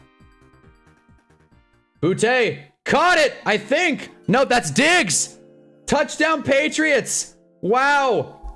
The Bills may have gotten porked, but Stephon Diggs just put the Patriots up 11, pending the point after. Considerable lead now for the New England Patriots. And I forget who started with the ball. I think the Patriots started with the ball. Not that it matters in a game like this, though. Texans are going to need a turnover. They're going to need a turnover, and they're going to need to keep getting to Drake May if they want to stay in this one. Boy, oh boy, what a catch by Stephon Diggs. He took a knee to the head and was blanket covered. Nice pass, by the way. Perfect ball by Drake May. John's calling ball game.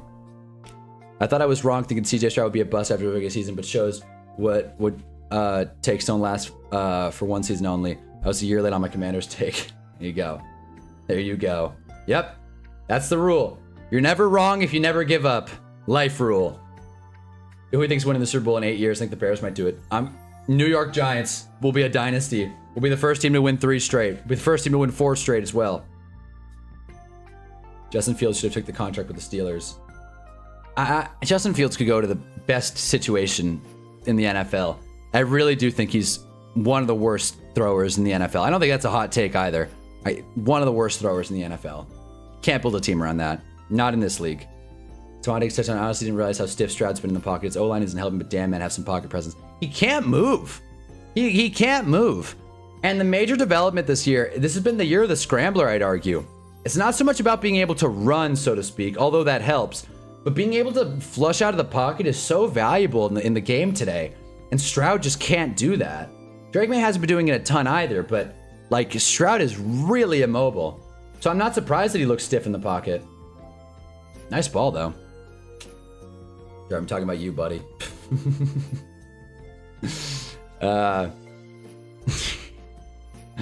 I've always wanted Jay Fields to work out, but man, he struggled. Yeah, he's likable. You know what I mean? But he's fun in fantasy. Fun in fantasy, good for a couple highlights, but boy, he's not a good quarterback. There, I'm just gonna back up. Can't get comfortable here. Talk about me for what, MySpace? There it is. TJ Stroud doesn't have a run game. His offensive line's terrible. It's not all on him. I hate when people blame just the quarterback. I'm with you. It's definitely not all on Stroud, but to say he's been playing well would be just flat out wrong. Anyway, Texans got to get something going. A 3-and-out here, I don't want to say would kill them, but really would, like, cut them down a level. They're already in an 11-point hole. They're already struggling to move the ball. All the narratives, I mean, we're seeing it here in real time. If we're all talking about how CJ Stroud's not good, imagine the internet. And the Josh Allen should have been in this game. I don't hate Josh Allen. I don't. I'm really trying to not turn my opinion on Josh Allen here.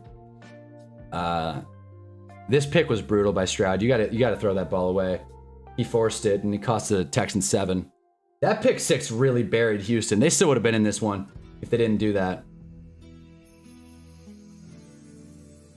Stroud.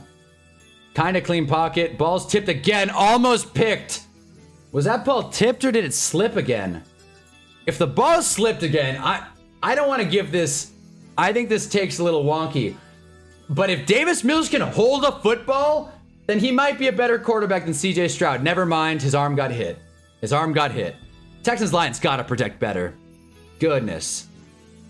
You picked the Texans over the Pats. I took the Texans spread over the Pats, but I did think well, you're talking about Jar, but I also did take the Texans. I thought the Texans were gonna look better than this. I thought we all did. The NFL live feed NFL live stream team went 5 for 5. Flag down might be a false start. That would really hurt the Texans. False start. 2nd and 15 incoming. That's brutal. He sucks, Jeffrey. Plain and simple. Had a bad O-line his rookie season too. Jeez. If CJ Stroud goes to the Steelers or the Rams, that would be ideal for him. Wow. That's interesting. I don't think the Texans would even consider moving CJ Stroud, but kind of interesting to project landing spots for him. I feel like he'd fit in a couple systems. Clearly, he's got to play in a dome, though. Clearly. Dayfield to me is what happens when you dip too much into the scramble game. It's necessary now more than ever, but you can't put all your eggs in that one basket. For sure. For sure. And I feel like Fields at least has a strong arm. Stroud going deep. He's got space. He missed him. There's a flag down. We'll see what it is. I'm going to assume it's on the Patriots, just flag timing and all. He had Kirk. He had Kirk. That would have been it. That would have shut up every narrative about Stroud. That was a beautiful ball. It just didn't get there. Oh, man. Defensive penalty. Automatic first down, I think. Yep. Was that a personal foul? I didn't see what it was. Holding? PI? Is that what happened there? Did they hold our boy Christian Kirk? Looks like it. Yep. Oh, there you go. Diggs clenched that ball like he was dating it. Seriously. We're abusing Stroud. There you go. CJ Stroud's an average quarterback that's good enough to win in the NFL. The Eagles did with Jalen Hurts. It's not as bad as people think. I'm just not as good as people think. Is that... Where are we at? CJ Stroud or Jalen Hurts? That's a good question. I know you guys are not the biggest Jalen Hurts stans. First down. Texans once again... Come on, man. Nick Chubb loses 4. The Patriots' run defense has been incredible today. That's for sure. DPI. All right, so spot foul. There you go. Man, he threw the shit out of that ball. Yes, he did. Yes, he did. Maybe if Kirk wasn't held, it would have been a touchdown. So I guess Carlton Davis saved a touchdown there, maybe. Hasn't been a perfect performance by May, but he's dropped some dimes on this Texans D. Some open... Well, he's dropped a couple dimes. He's also had some wide open throws. He's also had some... He's had a pick, I think. 2 fumbles, one of which was lost. I don't think he's had a pick, actually. Stroud steps into it and hits his man, Jaden Higgins. All right, finally, the Texans are doing something. Jeez. CJ Stroud's mid, Texans in hell. Stroud will be extended. See, the Stroud narrative. See, Jalen Hurts is a Super Bowl MVP. What team did that one little kid last stream pick to win this game? Oh, God, I think... Okay, now we got to pull this up. That video is so funny. Where is it? Also, I don't know if Meep's here, but Meep, I got a lot to say about the unprotected left turn that you were talking about. Where is it? Here we go. Hold on. What? Can I... Did it get delisted? It's no longer on the AFC East meme war. What the hell? It's not even on here anymore. Oh, there it is. Broncos. Just kidding. Went Bills. Kid picked the Pats. All right. Jarvis got it memorized. That's why the game went to overtime, as we said. Went Niners. This dumb kid. Pats. Wow. Will the streak end? We'll find out. We'll find out. For now, it's a Bills-Patriots AFC Championship game.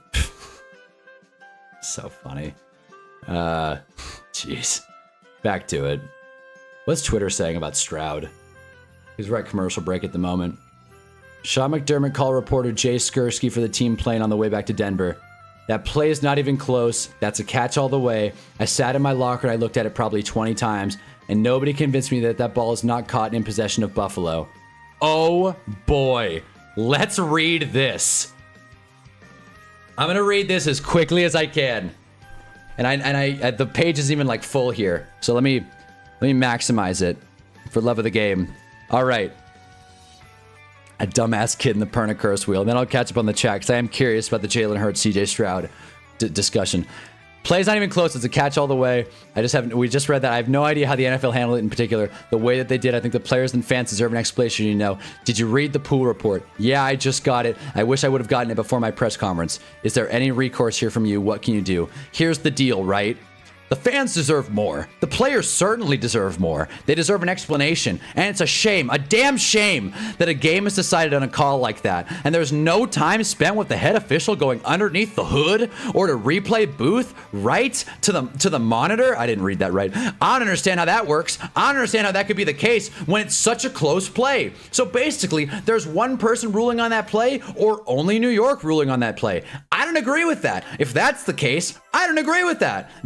That is the best approach to decide a game like that. Texans first down. CJ Stroud rolls to his left. Picked. Oh my God. Oh my God. Are you kidding me? All right, that one's on Stroud. That one's on Stroud.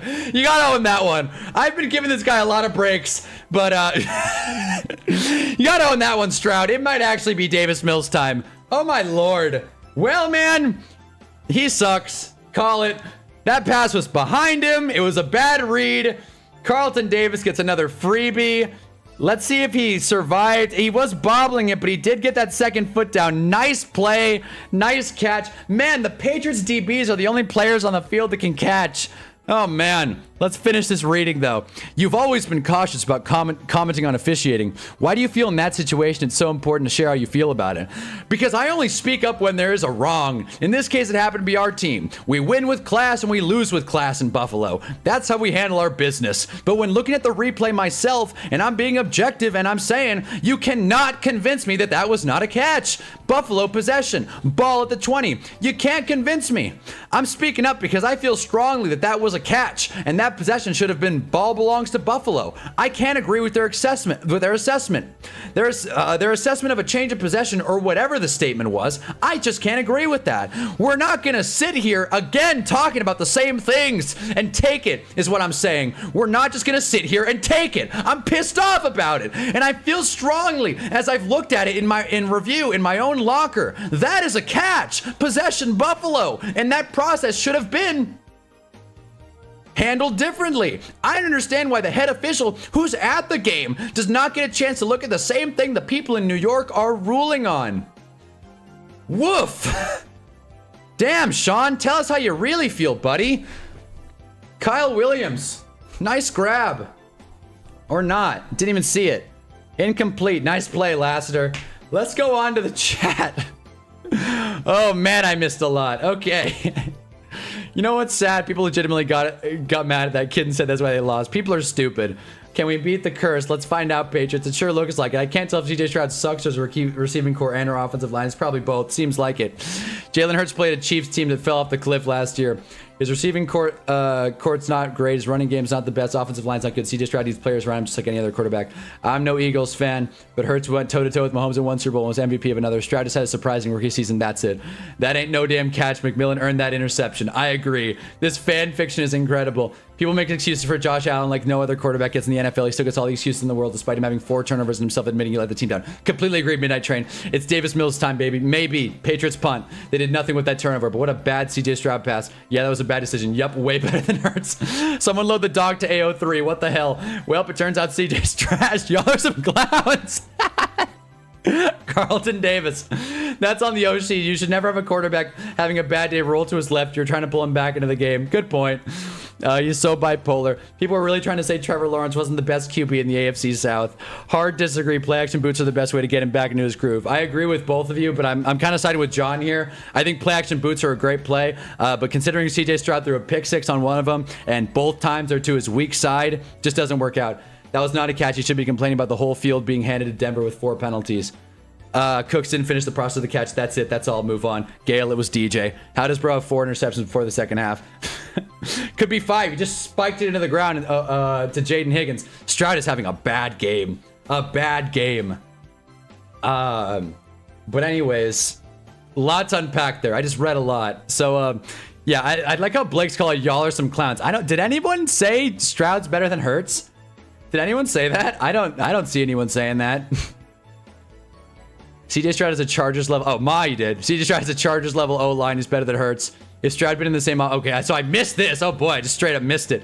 If Stroud had been in the same offense his whole career, he'd have a ring. There you go. Another spike to Christian Kirk. Oh, man. Stroud does not look great. Well, John and Mahi went Stroud. So I thought no one responded to that. I'm glad I scrolled further up.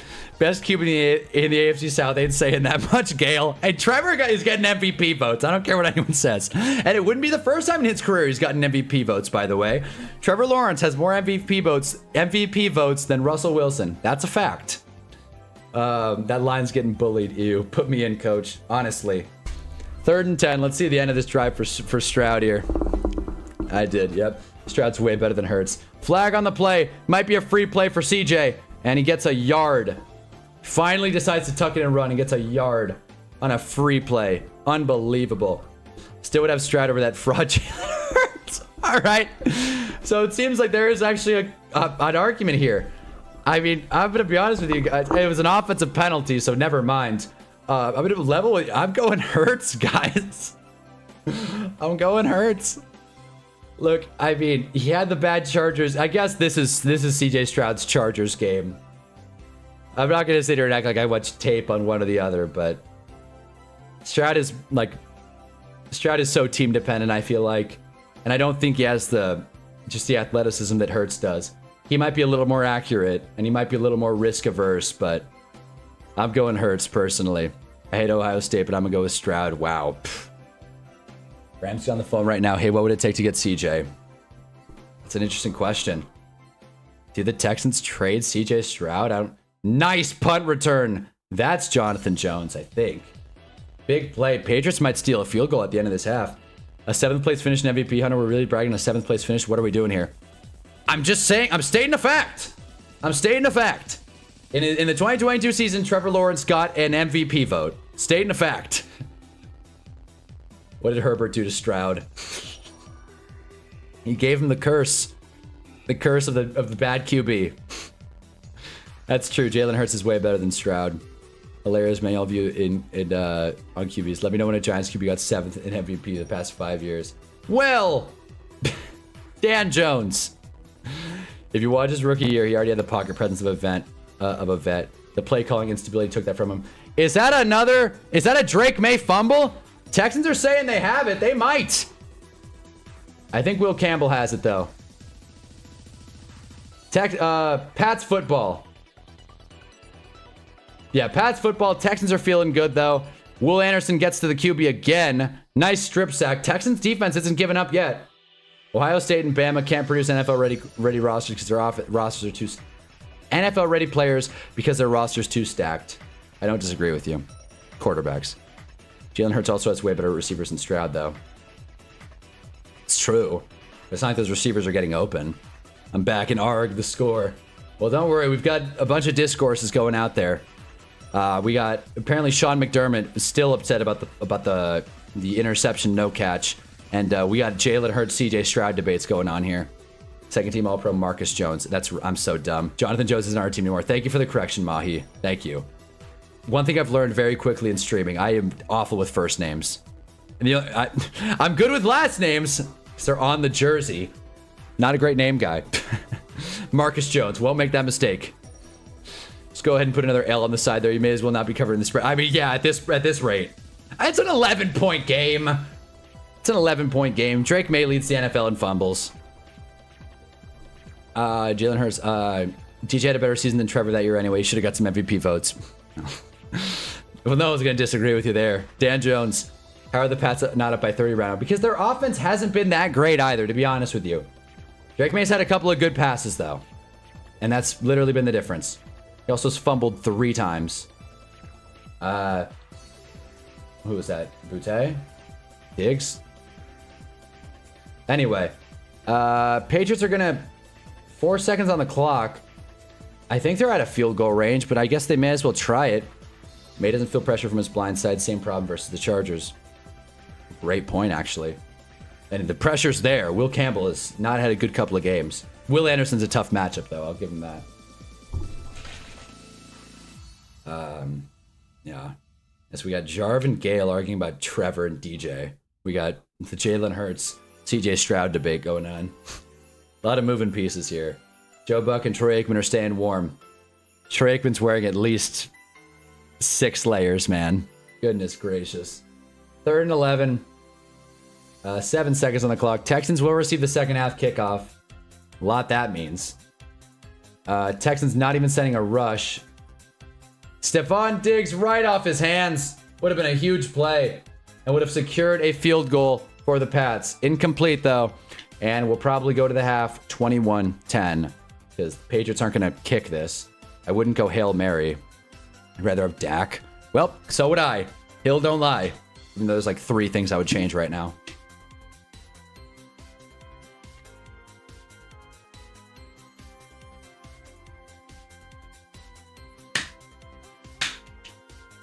Well, Pats are going Hail Mary. Just like you said, Bryce Young has more upside than Dart. And guess we all got our blind spots, Gale. I would have DJ over Trevor at this point in their career. Going into this season, their stats were like nearly identical. Picked! Huge! Interception for the Texans. There you go. They're having fun again. Well, that turnover will go on the box score. That'll be Drake May's, what, 4th turnover-worthy play of the game? Halftime hinge update. What is up, Mohammed? Welcome. All right, it's halftime. Goodness. Okay. All right. Let's do it. I got to get back on Hinge. Okay, I deleted the app because, you know, it's just a waste. But, well, I got to get back on it just strictly for the material and make this smaller. All right. Well, we're doing it. We're doing it. It's halftime. So, it's the... It is the Hunna's halftime hinge update. All right. Okay, so here's the thing, right? Here's the thing. You guys ever get into a situation where you're talking to someone and this is the thing about this. Both of us, we've been on one date and we met 3 weeks ago, so it's, you know, I wouldn't hold out hope. Here's the thing. I've said this before. Everybody's too busy to date right now, at least at my age, right? So when you combine that with bad texting on me and on the other party, it leads to the most boring conversations I've ever had in my entire life. Genuinely. I'm telling you guys, I'm not one of those guys who rips on anime. I'm not above anime. But, you know, if I'm asking a girl what animes I should watch, just know that I'm like really trying. I'm really trying there to try and get something. Man, I've tried every single which way to try and get a long conversation out of this girl. And I'll tell you, man, there's this meme where it's like this girl texting a guy. I'm sure you guys have seen it. It's like she's texting, had an awful day. How about you? And then the guy's like thinking, when is this girl ever going to have a good day? That's how I feel. And we've been on one date. So, you know, the halftime hinge update is that the Niners fan that I was talking to that... I'm going to be honest here. The way I would describe our first meeting, given her profile, rhymes with batfish. I'll say that much. And with that, I think I'm going to call ball game. And when it comes to that, much like the Niners, this girl's favorite team, I'm out. So I'm kind of just figuring out whether it's even worth communicating that, because again, she doesn't seem that interested either. We're both awful at texting. The conversations have been agony. So the halftime hinge update is that, look, in the modern dating life, I got to get better at texting because I've come to find out if the girl's not good at texting, it's not going to fly. It's just not going to fly. I don't know, man. I don't know, because you want to keep the spark going. You want to keep the heat. But at the end of the day, look, dating is all that matters. Going out and meeting a person face to face is literally all that matters. Texting is texting. And another thing, and I'll say this much. I'm 23. No shade if you disagree with me, but I'll say this now.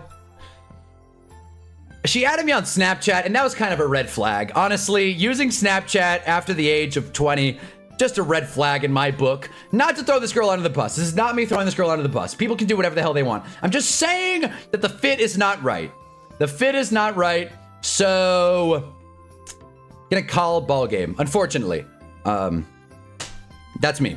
Talking about this in a public forum makes me feel kind of odd. I don't like putting anyone on blast. But yeah, so there you go. That's my take. Pray to God she's not watching. Yeah, we got Enzo. Hey, there he is. What's up, man? But yeah, so this is why we play 4 quarters. Yeah, seriously. So there you go. So that's, yeah, that shit sucks. Again, it's like, this is not me bashing her at all. Everybody's got their own style. I have to recognize that I need to get better at things before I progress in a relationship with someone that has the same issues as me. That is what I will say. That is the Hunna's halftime hinge. All right. That is that. Been dreading that all day. Been dreading that all day. Miami quarterback Carson Beck uses snap. That doesn't help. That frankly doesn't help. That makes a lot of sense, to be honest with you. Let me go through the chat. Oh my God. Okay. Wow. I am way behind. All right. Hi, Bar. Just go ahead and put another L over there. Yeah. Respect Jalen Hurts. Yeah, okay. Wait, I've scrolled way too far back. I'd rather have Dak. Yep. Dak Prescott, I would rather take C.J. Stroud. Disagree. Wait, Jarv, just wait. Dak's like a top 7 quarterback. Not many people I'd take over him anyways. Yeah, I would take Dak over both quarterbacks playing right now. I mean, maybe not Drake May, long picture, but in this game for sure. Not a great first half, but I said Texans are still in this. I agree. This is why we played 4 quarters. TJ's having a better season than Trevor before he got hurt. Was winning your division, Kale. There you go. Put 60 bucks on the Pats and need him to win. It looks good, Mohammed. Got to get into JJK. I don't disagree. It's just, you know, I feel like when I'm watching someone, when I'm asking someone what I should watch, it's sometimes disingenuous. When I ask you guys, it's like, you guys have good takes. But, you know, typically I watch what I watch. Call it. Ball game. Chainsaw's pretty good. Yeah. Never heard. I mean, I'm sure. I'm with you there, Mohammed. Trevor put up 29 against, okay, I'm not even going to. Trevor, yes. Mills led an epic fourth quarter comeback versus the Jags. Well, he didn't lead an epic fourth quarter comeback against Denver. Fail as a team. I could have swore Trevor threw a pick at the end of that game. Last time I checked, season literally ended on a pick. Same thing happened to me. Don't know why I can't text to save my life, let alone get a girl. Okay, you know what? Plenty of game left to be played, yoinked. Paul George on the 76ers level performance. Yeah, just didn't care. Did the Niners just lose the wild card? They lost the divisional. Yes, Enzo's caught up. Hell yeah. Thought of being lonely for life. Carson Beck also graduated 2 years ago. Yeah, seriously, he's got nothing else to do. Malcio, again, job's not finished. Game's not over yet. They beyond lost. They got destroyed. Niners fans are thinking Texans fans should ask Philip Rivers if he catch a red eye. Yeah, so that's that. I deleted Hinge, but honestly, since this is such a popular topic, I'm gonna re-download it just for the love of the game, just for the sheer love of the game. But I hate the dating scene right now. I really do. I really do. But hey, at least we're streaming live on YouTube.com. Drop a like if you haven't already. It turns into a football. Yeah, so that's that. I know I'm better at getting in girls. Yeah, hell yeah, James. Some of these chats don't catch up, but I saw the end of that comment, James. Hell yeah, James has got game. And then, yeah, so hell yeah. And the girl that you were just talking to straight up discussed that we don't need to be messaging 24/7. We got our own lives, and I respect the forwardness, but that just worked for us. Literally just made sure we're doing fine so the in-person dates are more immersive. Right. No, and I'm with that. But when the in-person date is once every 4 weeks, it's just kind of like, especially when you meet online. It's one thing if you see, that's the thing. I feel like to date now, you kind of have to see someone relatively consistently. At least, I don't know, maybe for me. Like, you have to be at some sort of like system together, right? But when you're half an hour away from someone, you're not good at texting each other from both sides, and on top of that, yeah, like that's, I lost my train of thought there. You're half an hour away from someone, you're not great at texting, and you don't make the time to see each other. It's just, it's like, clearly we don't have time for this. Like, clearly neither of us have the time or energy for this, so let's just call it. You know what I mean? Like the Niners season. Call it. It's over, you know? So that's just my 2 cents. So I'm kind of just letting it simmer at the moment. Not really going to do too much about it. Steelers, Rams, Cardinals, somebody save CJ Stroud. I don't really think, I mean, again, CJ Stroud has not looked great today. We got Miami versus Indiana coming up. What is that? Is that tomorrow, by the way? Miami versus Indiana, college football championship. That might be a worth game. Yeah, Monday, 7:30 Eastern. Shoot. Will that game be good? Is that worth streaming? Is it worth streaming Miami versus Indiana? I mean, what's the spread? Is the spread more than 7 points? Now I gotta look this up. I gotta really look this up. Oh, and here's Sean McDermott's rant, by the way. Very mature look for out of the Bills head coach. What was I looking up? Miami, Indiana spread. It is 8.5 Indiana. Some people see some value in Miami covering. I don't know, man. I don't know, dude. We'll see. Time will tell, I guess. Make it easier for him to get a screen on Nick Chubb. It's worth streaming. Just watch the number 1 pick. Just watch the number 1 pick play. Yeah, I guess. Yeah, fair enough. Jeez. This week's been crazy. A lot of football talk. I mean, fair, we're at like a 1-week minimum basis. We only have 15 minutes away with max traffic. I mean, yeah, no, I'm with you there, Stoner Cat. Again, there's circumstances, right? Put it on Indiana. Yeah, they're undefeated. Worth the watch. Trust. All right, maybe we will stream it, honestly. Again, college is not my thing. I'm going to be super ignorant, but I did say that I would stream some college football playoffs, and I did drop the ball on that. So I guess, yeah, all right. We'll be here tomorrow for Miami, Indiana. TMI. The girl I'm talking to now lives in South Houston. I mean, I live in College Station. That's not TMI. It's not bad. Oh, wait, no, wait. What'd you say? Oh, never mind. That's yoint. Wait. Man, I think it's past experience screwed my ability to text. Last I dated someone, she moved to a different region, and trying to keep that going took a toll on me. That's not TMI. That's fair. That's fair. People move, you know, and things become, you know, dating through friction is tough. I'm not doing anything through friction is tough, especially, you know, as the world's going. We all have ADHD one way or another. So it's like, you know, we're 16 to live like 3.5 hours. That's stiff, James. That's tough. Jeez. Yeah, I don't really know where College Station is, but 3.5 hours, that's a distance, no doubt. Hell yeah, James. Keep going, man. I couldn't do it. I couldn't do it. I couldn't do 3.5 hour distance. Even an hour, I probably wouldn't want to do, frankly. If you can stream a World Series game, you can stream the National Championship game. Yeah, seriously. That World Series game really set the bar low. One of the best World Series in recent memory. And I was in agony watching it. That was hell. That game would never end. Stream all championships games for available sports. That could be fun. I mean, we'll definitely stream some basketball games. I just, you know, I'm trying to kind of narrow down. There's another Marvel show coming out, Wonder Man. Okay. I'm kind of trying to narrow down, like, you know, like clearly we have football people here. What I wouldn't want is to, like, you know, if I became a sports channel instead of a football channel, that's just kind of dangerous territory. But worth checking out. What is there to lose? What is there to lose? We'll see. That's where Texas A&M is. James, that doesn't help me much, but I'll take it. For everybody else, it's where Texas A&M is. I don't really know Texas that well. You're good, Yoink. Good on you for sharing, brother. It's part of life. Yeah, no, this is the TMI stream. That's why I feel bad, honestly. I feel bad. You know what I got to do? I got to take my YouTube out of my personal Instagram bio. That's what I got to do. Because if someone can find my Snapchat, they can find my Instagram, and then the nightmare for me is me talking about my dating life, and then like someone that I'm talking to is just like tuning in and just like, wow, they like, you know, it's just that's just shitty, right? That's just not cool. So if Hinge sponsored me though, I'd do it. Yeah, re-downloaded the app here, so let's literally have this app for the material now. Because definitely want to take a break from the whole dating thing.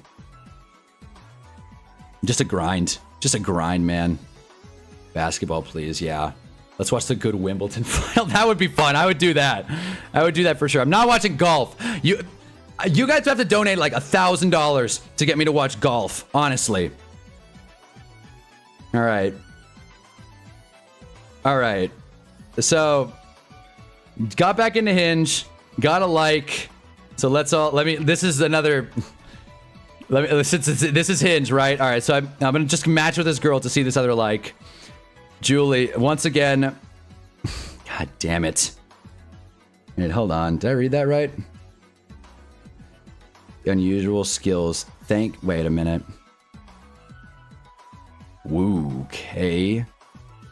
This is wow, what an interesting profile this is. Not gonna put this girl on blast. Not gonna put a name or a location out there. Here's what I will read. Unusual skills. Can shoot spit from underneath my tongue, comma, thank you Howcast YouTube channel.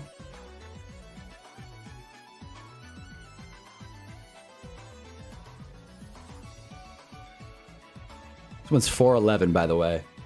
So I got 14 inches on this person. That's a bit much, to be honest with you. That's a little...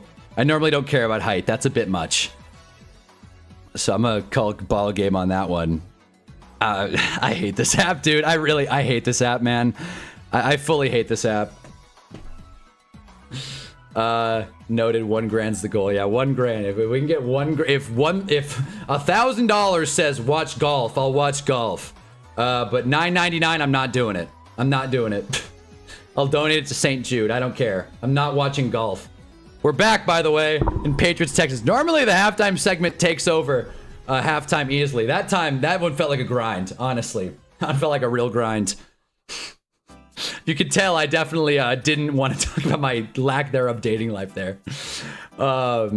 Professional bowling. Oh, I'd watch professional bowling. I'd watch darts. I'd watch darts, no doubt. Especially if Pete Weber returned. That would be a great promo thing, by the way. Get Pete Weber to return. Get like some celebrities. Do a bowling thing. Why has that not been a thing? I feel like that would be a great celebrity event. I know Puka did some bowling for charity last year. Apparently Puka bowls a 270, supposedly. Not really taking that at face value. Hate golf. The commentators sound like they took 12 Benadryl, a shot of liquor, and just yapped about nothing. Well, you're right about the second thing. You're 6'1", 6'2", yeah. Who cares about height? My pop's actually got me into watching golf. I'll watch some majors with him and enjoy myself. You know what? Hell yeah, Jarv. I can't do it. I've tried, man. 2 times. And yeah, I'm a little tall. That's why I have to stack these shoe boxes. Again, this is not a flex. I didn't earn this height. Stroud going deep.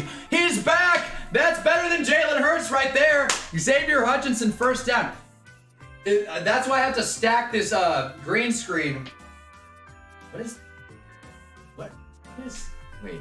Oh, it's the chair. Wait. Oh, it's the mic. I'm like, what is that black thing? It's the mic. This is why I have to stack shoe boxes. Because if not, I don't like clear, like the green, I go over the green screen and then it looks bad and then that's, you know, you guys know how I do my videos. So yeah. Not complaining about being tall, it's just an objective fact. Celeb bowling's definitely already a thing. CP3, a well-known celeb bowler. But is it televised? Is it promoted? Did they just fumble? Is that a clear recovery? Patriots football, man. I'm not even rooting for the Texans, but God, can this game get close? RJ Bricks is here. There he is. Most sane Giants fan dripped out. Yeah, you didn't see the fit? Yeah, we're fired up. Once again, wearing my Broncos colors. He a fan, he a fan. And this is red. I'm not doing that. I'm not doing that. I'm not doing that. Nope. That's the New York Giants red right here. I'm not doing it. No, this is red. I'm not. No. I won't stand for this narrative.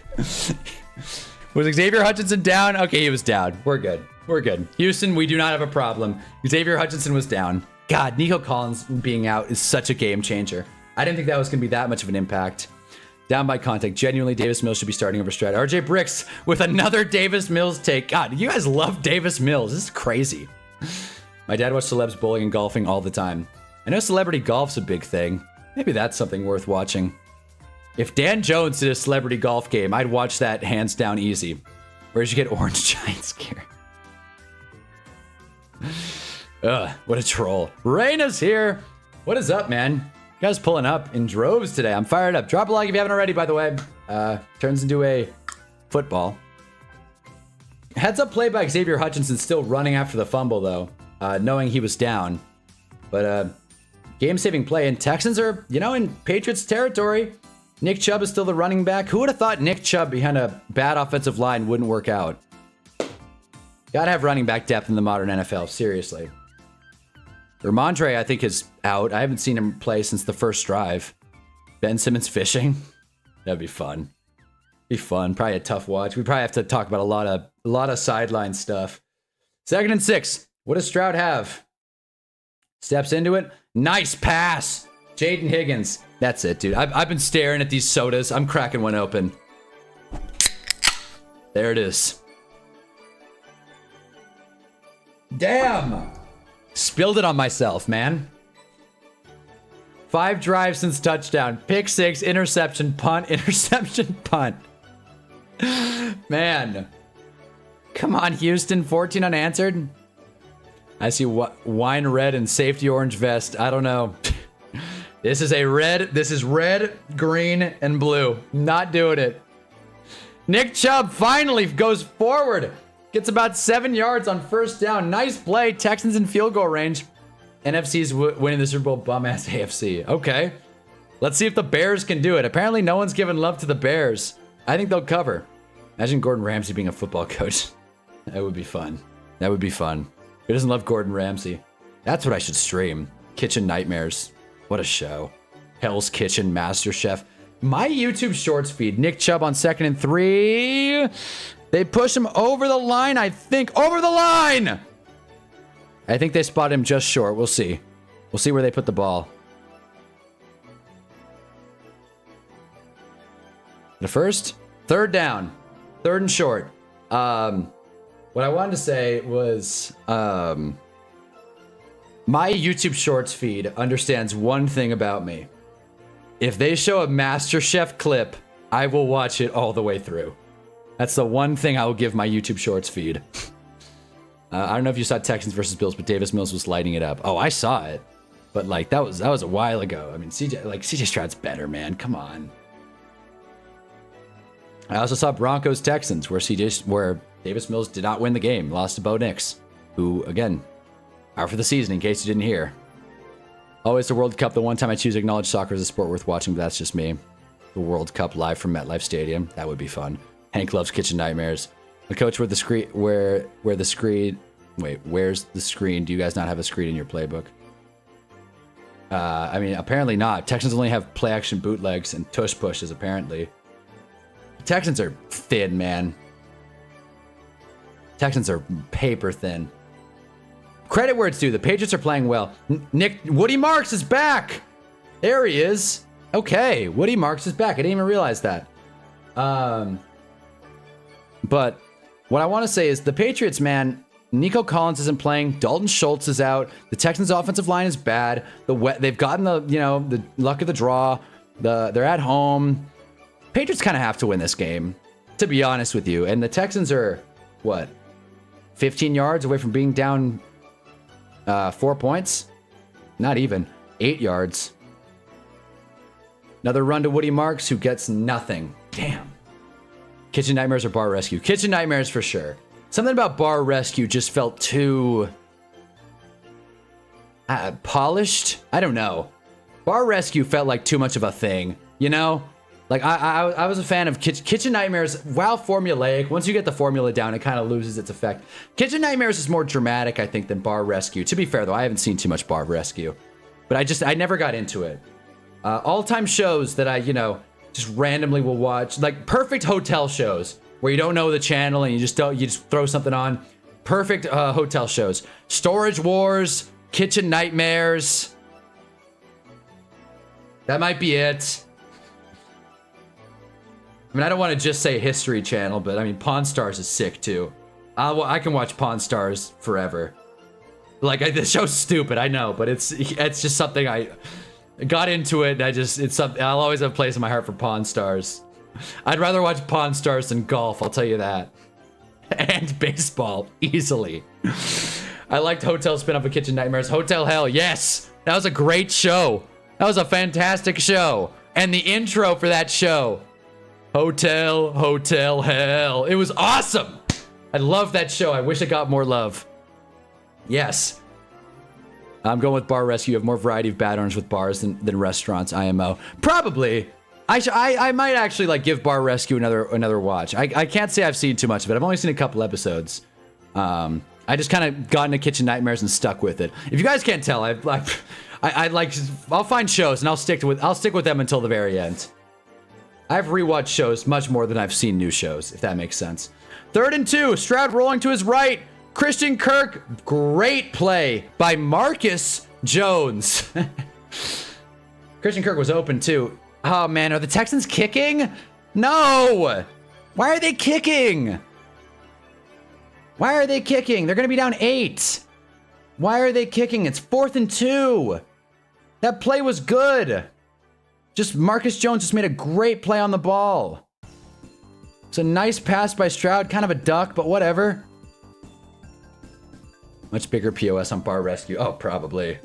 But there have been some doozies on Kitchen Nightmares, though, no doubt. Hotel Hell was when Gordon Ramsay jumped the shark. What does Gordon know about running hotels? It's service. It's service. I'm sorry. That expression always makes me laugh. Jump the shark. Like, I know what you mean. It's just funny. What do you think it would take CJ Stroud to get CJ Stroud? I think at least a 1st and a 2nd. Yeah, I think that's about perfect. A 1 and a 2. Yeah. And I don't think they'd have to be high picks either. I think like a Steelers. I like that fit a lot, actually. I mean, it would be a pretty lateral move from Stroud's perspective. What would the Texans do at quarterback? Would they roll with Davis Mills? Isn't Davis Mills a pending free agent? Storage Wars is fun. I want to do that one day and see what I get. I feel like you'd love that, Mohammed. I've like, you know, I really think you'd enjoy that. That would be really fun.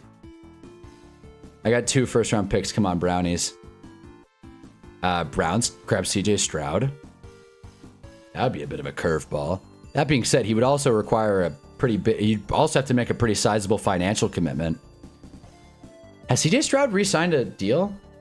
I know Bryce Young's 5th-year option got picked up, which was news, which I always think is funny. Is CJ Stroud... Has he gotten the extension yet? I don't believe so. They obviously picked up the 5th year. Yeah, no, he's still on his rookie deal. Okay, I'll pull this up to the film room. Do you know where the term jump the shark comes from? I don't, actually. This is from Clutch Sports. Ian Rappaport's best guess on CJ Stroud extension. I gave a contract update. Will Anderson, his contract extension is eligible starting this offseason. My understanding, the team's to look at that, a deal which would likely make him one of, if not the best pass rushers in the NFL, or highest paid. He could earn a ton of money on long-term and could command $38.67 million a year on the next deal. Meanwhile, he noted CJ Stroud will also be eligible for an extension, but he didn't sound optimistic that a deal is coming soon. Stroud is also extension eligible. My best guess is that probably happens next offseason. So they're going to wait. They're going to wait. They're not going to rush into it. Smart. And I don't think this game's changing their mind. I'll say that. What are people saying? There it is. This video pops up on my feed consistently. Might be a me problem. Brian Dable's expected interview. That's great. Frank Caliendo interrupts an Ian Rappaport segment. Wait, what? All right, this we gotta see. We gotta see this while the Texans kick off. This is worth turning the sound on. Drop everything. This is worth watching.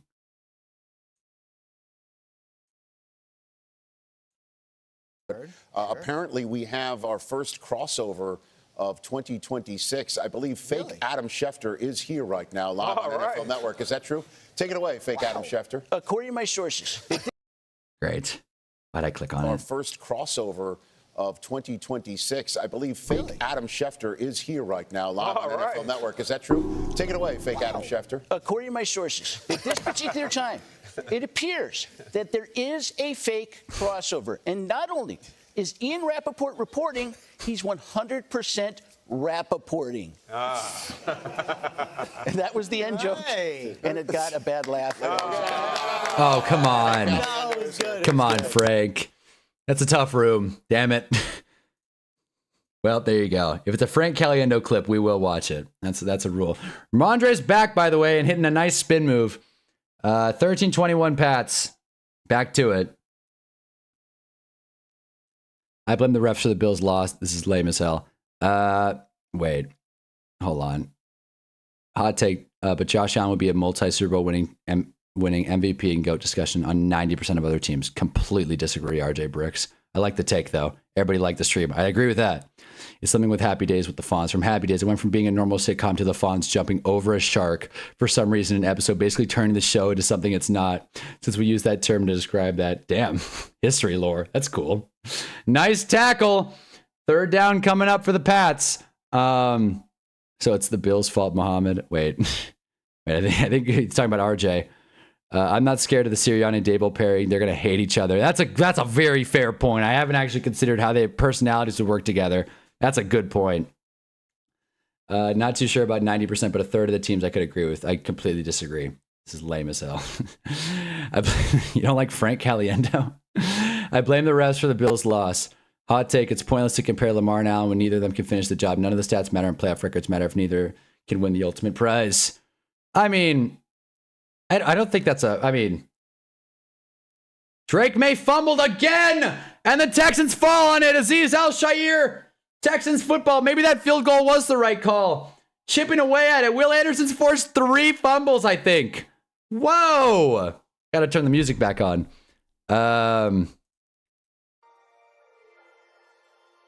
No, wait, hold on. Actually, enough of the Sonic music. I'm with it, actually. I'm with it. I never thought Frank Caliendo was funny. Wow, that hurts. Definitely not his stronger impressions, but I like Frank Caliendo. Bills football is Josh Allen hero ball. I mean, in a way, like the wide receivers aren't great. And yesterday, it definitely was Josh Allen hero ball, and hero turned to a 0 really quick. Again, 5 turnovers from the team, 4 from Josh Allen. Okay, like when is he going to be held accountable? Like when is that going to happen? Come on. But I like the take. I just, I'm not going to agree with it. Stroud sacked. Damn it! I'm not even rooting for I keep saying this. I'm not even rooting for the Texans. But every chance Houston gets to make this game interesting, they do nothing with it. Man. This game is boring, no offensive momentum. Yeah, seriously. But, I mean, I'm with Yeet, though. If they can't finish, then I guess there's no point in comparing. I don't think comparing players is really a great thing to do anyway. Like we just did with Hurts and Stroud. It kind of gets out of its scope really quickly. Burrow, Lamar, and Allen will finish the cruise with a grand total of 0 combined rings. I disagree with that. I think the Chiefs are a few years from like really getting back into the Super Bowl talks. I think the Chiefs are gonna have to really tear down some stuff. So I think one of them will at least get one. We're sitting here again talking about the same things about not finishing. At least Stroud got a nice little 12-yard pickup there. I want to see Will Anderson's stats really quick. It's not gonna pull up on the stream, but I just want to see. Will Anderson, he's forced 2 fumbles. The Texans have forced 4. So they forced 4, they've recovered 2. That's wild. Stroud on 3rd and 6. He's keeping it himself. And finally, CJ Stroud makes a first down play with his legs. We are back. We are back. I got to see the Broncos and Patriots in the bowl again. I'm going to throw up. Well, hold on. You might get lucky and see the Texans. This team's awesome. We got to get Nico Collins back for this offense to do much.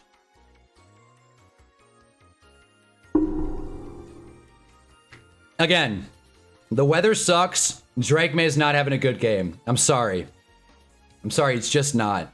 He's made a couple of really great passes, but this has looked a lot more like Drake May of last year than this year.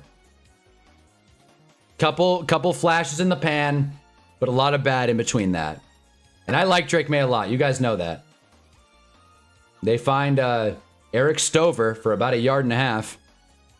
Of course, it depends how long Burrow stays with the Bengals. If he gets traded at any point in his prime, he wins the Super Bowl. But if he stays with Cincinnati his whole career, he won't win. It's tough to disagree with that, since he's definitely not prioritizing wins. I mean, Chris joins and wants to fire everybody. And yet they're the only team in the AFC North with a head coach at the moment, which is crazy. Because I don't think Zach Taylor's the long-term answer, but I also don't think firing him would have made a whole lot of sense. 2nd and 8. Hand off to Woody Marks, who, you guessed it. Oh, wait, never mind. He recovered and got about 3 yards. He fumbled. I think he was down. We're going to see, but I think... Is this Patriots football? Oh, my goodness. Let's see if he was down. Oh, my gosh. He was very much not down. Very much not down. Unbelievable. And the Patriots get it right back. Micro. This game is amazing. Honestly, if there's going to be this many turnovers, I might actually start buying into it.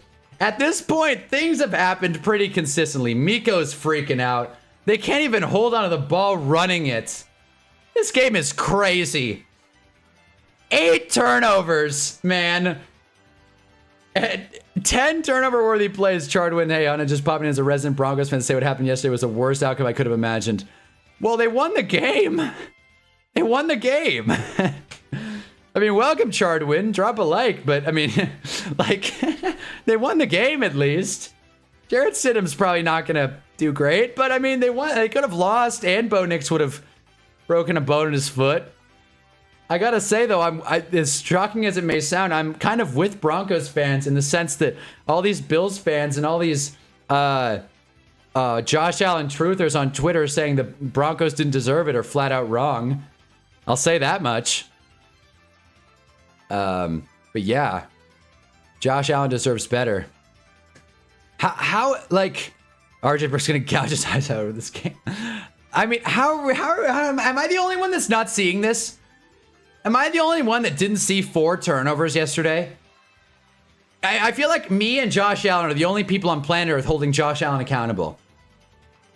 Not gonna lie, none of those AFC teams feel like Super Bowl teams. Yeah, should have been the Giants. Move the Giants to the AFC. It's like Jerry Seinfeld in the B movie when you voice crack. I'll take it. I'll take it.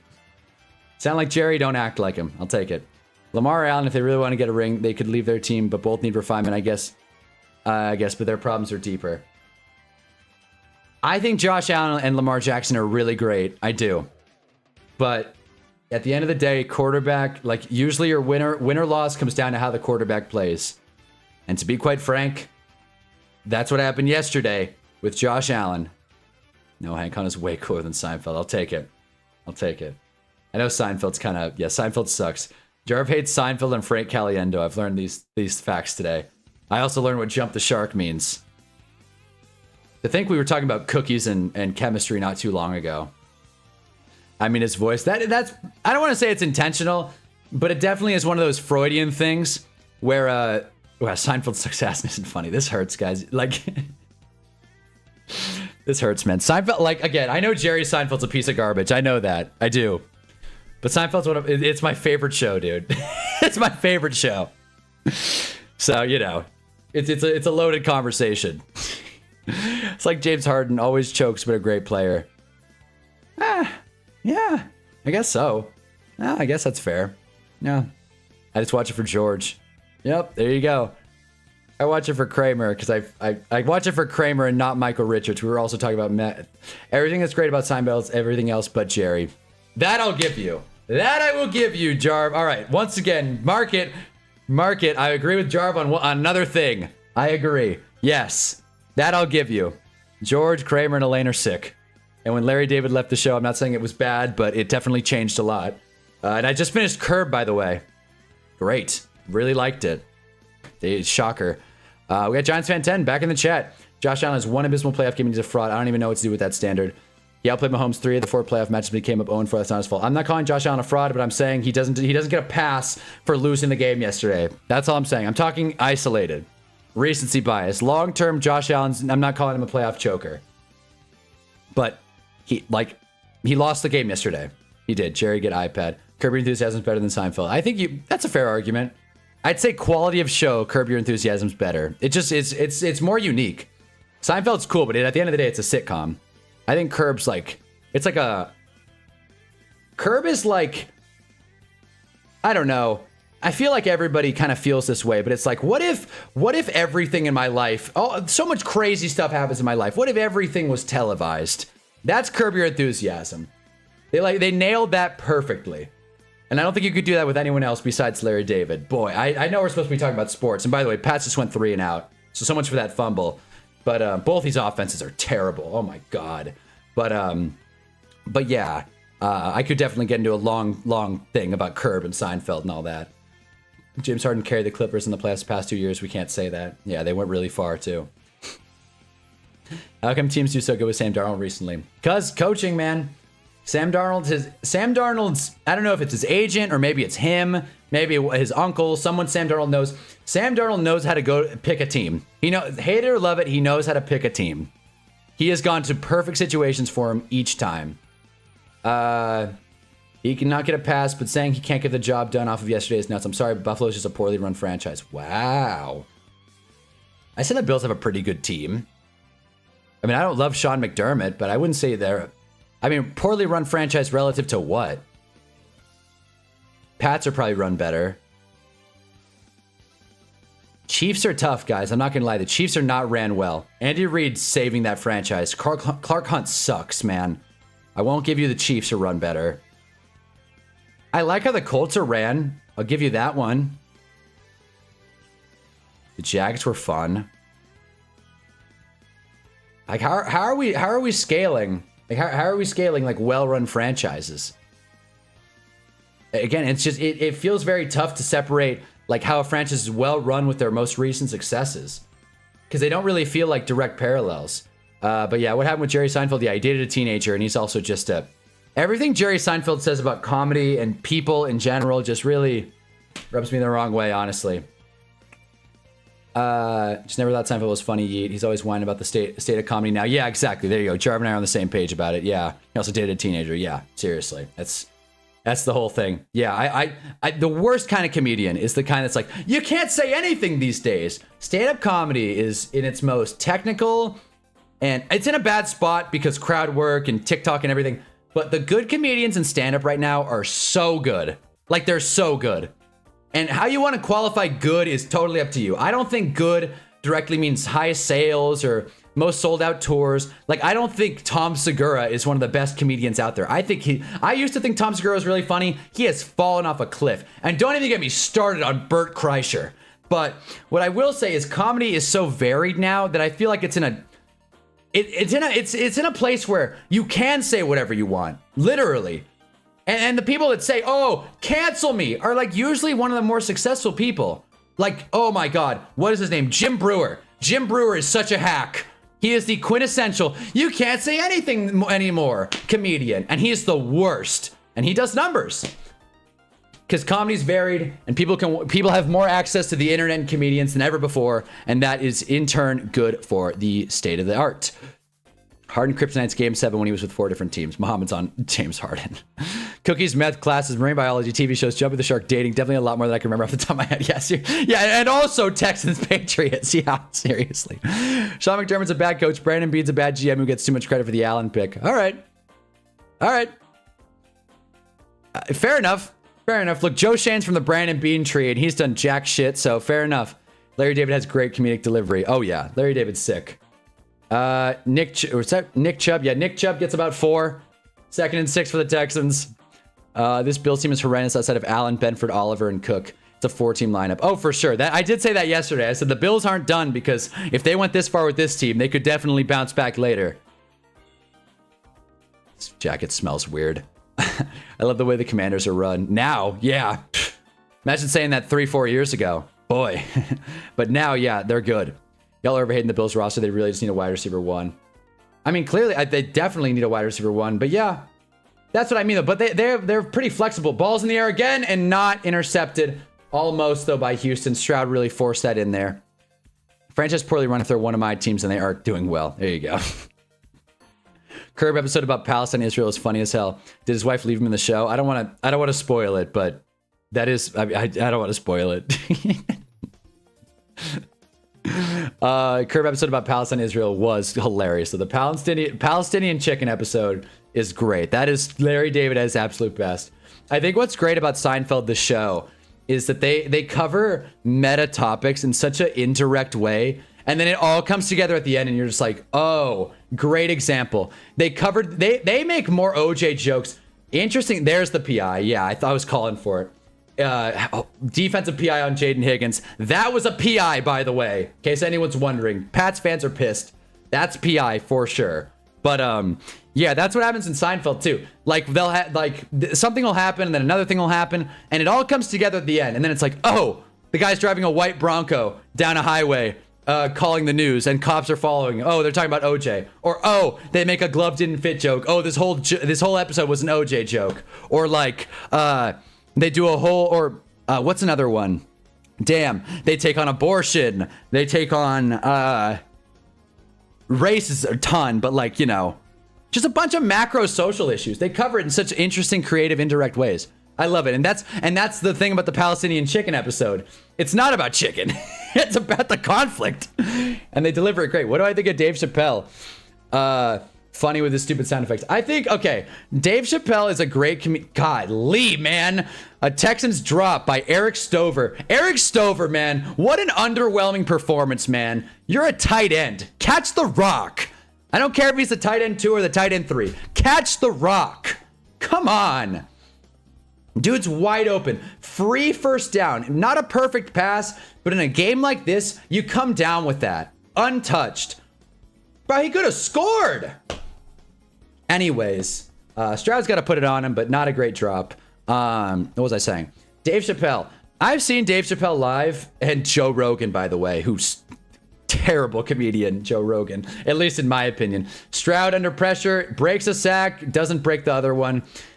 Sacked, 3rd and 14 coming up. Stroud is not having a good day. Patriot down, Mr. Jennings. But yeah, so Dave Chappelle, he has some funny jokes, I can't lie. It's tough watching him now, though. He cannot stop making fun of trans people, and I'm like just sick of hearing about it. I just want him to get new jokes, because Dave Chappelle writes great jokes, and I think he's objectively a funny person, but I think he's also objectively like a mean person. And I think that's just a tough combo in today's age. And that's not me being like, oh, today you can't say anything. I'm just saying, like, I feel like there's a lot of responsibility for each of us on what you watch, which is why you're tuning into the Hunnaball stream. So if you're watching Dave Chappelle, it's like I'm watching a mean person make fun of people. I don't know how I feel about that. That's how I feel about Dave Chappelle. But yeah, Mark Maron said that you can say stuff about people that say are mostly relying on race and gender jokes. Exactly. Mark Maron's the man. Bunch of millionaires who's selling out shows saying they're being silenced. That, yeah, very succinctly put. Passion rant alert. Go to the stream once again. Yeah. What's a Hunnaball stream without a passion rant? I like, it's tough for me to go a day without like going on a big rant complaining about something in the world. I do think people are oversensitive, but holy crap, comedians could stop devoting half their set to you can't say anything now. I'm going to get canceled for this. I'd be very happy. 100%. 100%. Will Anderson was the better pick over Stroud. Yeah, looks like it, for sure. Josh Allen would not win a Super Bowl, make it with his team, #1 passing defender, defense. They already had, Diggs doesn't count. He lost. He's still not a big game player. I don't think Diggs was the #1 that you think he was. You said that yesterday, Blake. I do not think Stephon Diggs qualifies as the #1 within that Bills offense. They need a tall, big body wide receiver not named Keon Coleman. It's specific, but they need it. A guy that can go up there and win a 50-50 ball and also can score a deep touchdown. A Nico Collins, a Malik Neighbors, I was going to say Jarvis Landry, a Jamar Chase, a Jettis. And I know that's easy for me to say. They need one of the best 10 wide receivers in the NFL. But it's not like they're paying many other people. It's not like Dawson Knox is worth keeping on the team at this point. Seems like every CJ Stroud throw is going to be intercepted. He's not throwing confidently. He's not throwing confidently at all. Damn, chill, Blake. Chappelle's been telling people since the beginning he would sell it if the price was high enough. I don't know why people got surprised by that. He just needs to shut up about trans people. Yeah.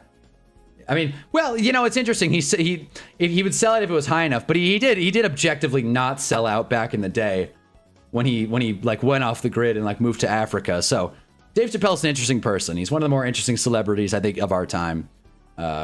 It's tough to have just like a concrete opinion on him. He's a very reflexive character. Best week in football. Meanwhile, we've had 2 stickers and 1 good game. Compared to the wild card, this is such a letdown. I know, seriously. My best week in football has not looked great. This game's it's close.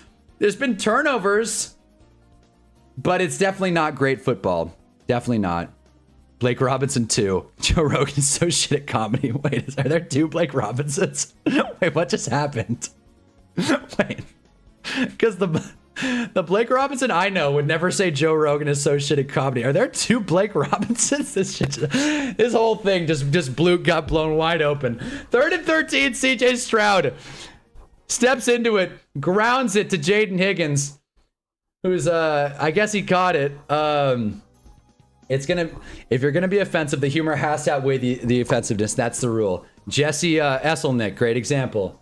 Daniel Tosh, great example. Sam Morrill, great example. Although any comedian that went over to the Riyadh Comedy Festival is not as, easy to talk about anymore, but still, I like Sam Morrill. Just wish he didn't do that. Not a big game player, it's just a flat out lie. If Josh Allen isn't a big game player, then no QB ever is. Fair enough. I'm not making career takes. I'm making one game analysis. Kaimi Fairbairn! Only Texan that showed up today. Nice kick. 51 yards. 5-point game. With this more likely than not will be a 1-score game going into the 4th quarter. I'll take it. If this game finishes well, none of us will be complaining. I feel like an offensive joke straight up slander is a fine line that many comedians mess up. It's a fine line. It's tough. It's a tough line to walk. But a lot of comedians have just given up on trying, which I think is not cool. If Josh Allen isn't a big game player, then no one ever is. Yeah. I told my dad I love cookies yesterday during the Bills-Broncos game. That's great. I'm sorry, Bills, but I want Josh wearing different colors. Well, maybe the same colors, but a different logo. Get him in big blue. Just kidding. I like Jackson Dart. Mahomes has had more playoff stickers than Allen. Agreed. But he's also played in more playoff games, higher sample size. Josh Allen's just modern-day John Elway. I like that a lot. John Elway was also a playoff choker until the Broncos finally learned how to build around him. Yeah, I just watched the Elway documentary. They had to fire their coach, which maybe Sean McDermott needs to go. I mean, if you can't take accountability for the loss, it's not exactly great. Is there another Blake Robinson? Now I'm confused. Hey, Blake Robinson, I'm on my laptop. There's only one. I was on my iPad earlier. Okay, the mystery is solved. It would have been good if you went with it, honestly. And I went back and forth with both people. Like, no, I'm Blake Robinson. No, I'm Blake Robinson. The Saudi Arabia shit was lame as hell too. How he tried to defend it by saying, but America did Israel, though, was such a cop-out. Makes me lose respect for that. Guys like him and Burr. Yeah, I really wish Bill Burr didn't do the Riyadh Comedy Festival, man. Can't believe I'm talking about this on stream. There was actually a point to me watching those YouTube rants. There's a YouTuber, American Redact, obviously much more popular than I am. And his whole channel is just, this comedian sucks. Here's why. And it's almost the same. It's always the same cycle of like 10 to 12 comedians. It's just like, this comedian sucks. And like, I get it. It needs to be said. It's a little repetitive. But Joe Rogan is shit at comedy. Conspiracy theory, Blake got kidnapped by aliens, now as an AI that trapped it on his chat's a human in AI form. What other sports streamer has conspiracy theories? Taj so underrated, man. His show Tosh 1.0 was ahead of its time. Basically introduced all the classic old YouTube viral videos. He's a great sports YouTuber. Yeah, I haven't seen too much Tosh 2.0, but I've seen his stand-up. Pretty solid. Pretty solid stuff. I'll just stick to watching local comedians and stray key appeals because I've never watched before. Every time I try and watch a big comedian, I just get bombarded by the same hateful jokes. That's a really good point, honestly. If you go to a comedy show, more likely than not, there will be a good comedian. And I know that's relative, obviously, but I've been to a lot of open mics, a lot of paid comedy shows. If it's a paid comedy gig, I've seen some of the best comedy in my life. It's just like underground spots with people who you kind of don't, like people you've never heard of. And sometimes they'll hit it big. Other times they won't. But there are a lot of good comedians in the world right now. I'll say that. Daniil Hunter with, I think, technically a sack on Drake May. 2nd and 11 coming up. Shout out to Blake Robinson. There we go. Brett Favre has the record for most interceptions in the playoffs with 6. That's the record? Wow, that feels low. Damn. Herbert's coming up then. Jeez. Herbert is like hot on his heels, man. Unrelated, but one thing I don't like is how people pretend to be like defensive battles that the result is little to no scoring. It doesn't make anyone different. They like a 6-3 slugfest. I agree with you with one caveat, Yeet. I think turnovers are fun. That's the one thing. I completely agree with you though. I think people that are like, a defensive game, yeah. I'm not with that crowd. But turnovers are fun. I'll say that much. Rams Chiefs had a ton of turnovers. That's why there were so many points. So obviously offense is more fun, but game like this where it's just sloppy, it's kind of tough to watch. If Burr would have just owned up to it, be like, yeah, I took the money, I would respect it more than double down Rowdy went. Amen. You should look up Tosh Winow's Kiffin Corner where they would roast Lane Kiffin, one of the funniest skits you'll watch today. I'll watch it. And it better be funnier than Frank Caliendo. The only way to make it in comedy is telling stupid offensive jokes to gain attention and a hate base to build on. I mean, it's an oversimplification, but that definitely is one of, and probably the most popular route. I do agree, though. Tournaments are fun, but when nothing results in it, it's even worse. That's fair. That's fair, actually. I'm with you. This has been definitely a frustrating game to watch. I want to look up this Tosh video, since we're at a quarter break now. I gotta look it up fast, though.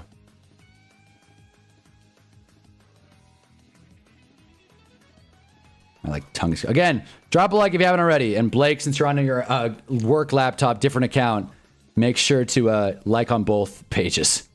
Okay. Comedy Central's going to totally get me here. So I'm going to keep playing the Sonic music as well. Wait, no, I'm not. Wait, yes, I will. I got an idea. Check this out. It's about to be sick. There we go. All right. Cool. To the film room.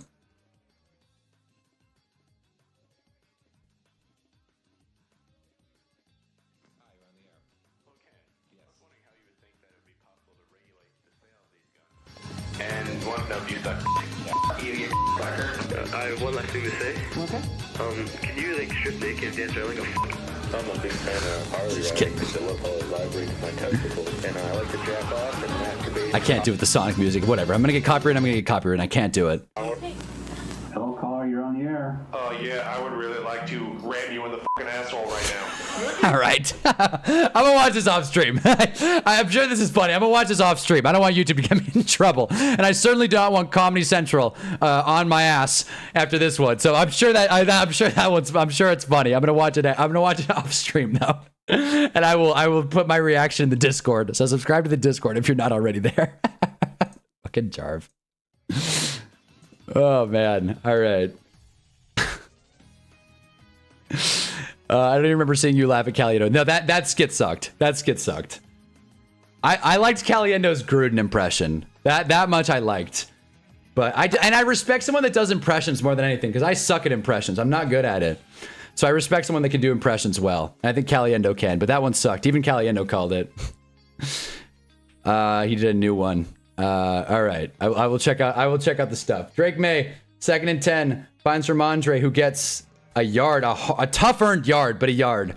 Green sea turtles are no longer considered endangered. Is that a...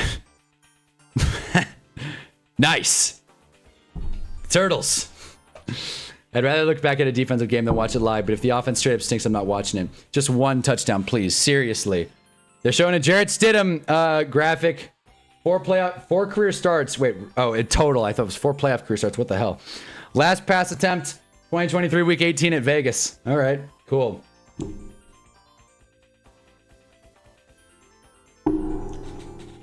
Wow. Are they going to throw a flag? They did. That one I don't like so much. Maybe because I'm rooting for the Texans to get back in this game. I don't care. And you laughed the couple first seconds of the Tosh video, so 1 point from me. Fair enough, Jarv. You win this round. I don't like that. I don't like that. All right. Okay, maybe. Maybe. That feels like good coverage to me. He's clearly playing the ball. Obviously, he grabbed Boutte there. I don't love it, but I can see why they called that. How does this game have 36 points? 37, but yeah, I don't know. I couldn't tell you. If the Pats get a field goal here, that's really going to sting for the Texans because this offense can't score a touchdown. Travion, who's running mean. Travion Henderson's definitely got to get more work in this offense. But yeah, Malcio's calling it. Come on, Houston. Come on, Houston, please. I got to stand up, man. One thing I think for sure, though, this game might be lame. Maybe. But, however, I think Bears-Rams will be fun. I think Bears-Rams will take us home either way. Let's see it. 2nd and 4. Patriots in field goal range, I think. Maybe just outside. Trevo loses about a yard. The home run hitter strikes out, I guess. I don't know. Let's see. Here we go. Standing up. Got some energy now. Please, something. I bit my... You know what? If you see me keep going like this, it's because I bit my tongue. I'm almost certain I bit my tongue. I can feel it. And considering we're going to be talking for the next at least 3 hours, just a nightmare to have bitten my tongue. And thankfully, I'm drinking soda to go with it, which doesn't help at all. 3rd and 5, Drake May, what do you got? Can we complete a pass here? Texans going to send a blitz. Will Anderson was triple teamed. Drake May going long. Whoa! Kayshon Boutte with what I think was the dagger. What the hell? Where did that come from? What a pass and what a catch. Whoa! That was nuts. I like the USA merch. Is you talking about me? Team USA, is that this? USA. Take us home, cue the take me home. Yeah, seriously. The last game on ESPN, I hope. Cue the take me home. I gotta license that song. Just because Kiffin is a snake, no doubt. Ready for Kiffin to ditch LSU in 3 to 5 years for Ohio State. He might ditch it for the NFL. He held on to that, right? Boutte held on to that, right? Miko's shook. I couldn't imagine being bald in the rain. That seems tough. What a catch. What a moment. I think they're still looking at it because the NFL feed hasn't updated yet. Let's see if he secured it. Oh, no. Oh, no. He didn't catch it, I don't think. I think it hit the ground. This is going to be tough. This is going to be tough. I don't know if he caught that. I mean, it's a hell of a play. It's a hell of a play. And I clipped my reaction. So if it stands, that's going on YouTube Shorts. But, I don't know. I don't know if that's a catch. What was that, a touchdown? Let's go, no catch. It's close. It's close. Mahi thinks it was a catch, albeit a little biased. It's close. That should be the dagger if it stands. No doubt. No doubt. I'm with you there. We're waiting. As you can see, the NFL.com feed still hasn't called it a catch. We will see. This jacket smells ridiculous. It looks cool, obviously, but it smells ridiculous. That's a catch. Definitely not. We got back and forths left and right. Let me know. What do you guys think? Is it a catch? Is it not a catch? Is Jalen Hurts good? Like, let's talk. Oh, man. You know what? I don't think it's a catch, man. It looked like it hit the ground and moved. But that's just one man's opinion. They gave it to the Patriots, it looks like. At least on the NFL.com.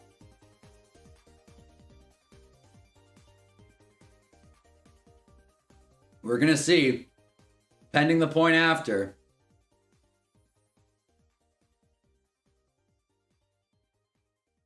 Wait, why is the ball in the Houston 15? Everything's twisted right now. I guess for the point after, yeah. We'll see. Ball can touch the ground if a hand has the ball secured. But I don't think it was secured, though. That's what I think. That's what I said. I think it hit the ground and moved. I don't have the game pulled up, so I'm just going to have to trust the majority. Jalen Hurts, the worst quarterback I've ever seen play. Well, it was in the end zone. Yes, it was. The game's over. We're going to find out. Either the NFL feeds ahead or they just put it on the score for now. We'll find out. We need this commercial break to end. Like right now. We're going to see. They're showing a graphic. I think they called it a touchdown. I don't think they'd show that graphic if they didn't count it. What's getting me is he switched hands. They confirmed it. Touchdown. Well, there it is. There it is. Point after barely went through. I knew Borregales didn't have a long kick in him. So if that went incomplete, then you know, I don't think the Patriots get 3. Nice catch, I guess. Let's see this again. Again, I don't think it's a catch, but we'll see. Great coverage by Stingley. Maybe he did have it secured, I guess. I mean, I guess it's tough to call. I don't know. Boutte with the snag. Ball game, I guess. I agree. Bricks is still pissed. He had 4 turnovers during a playoff game and still has not won a Super Bowl.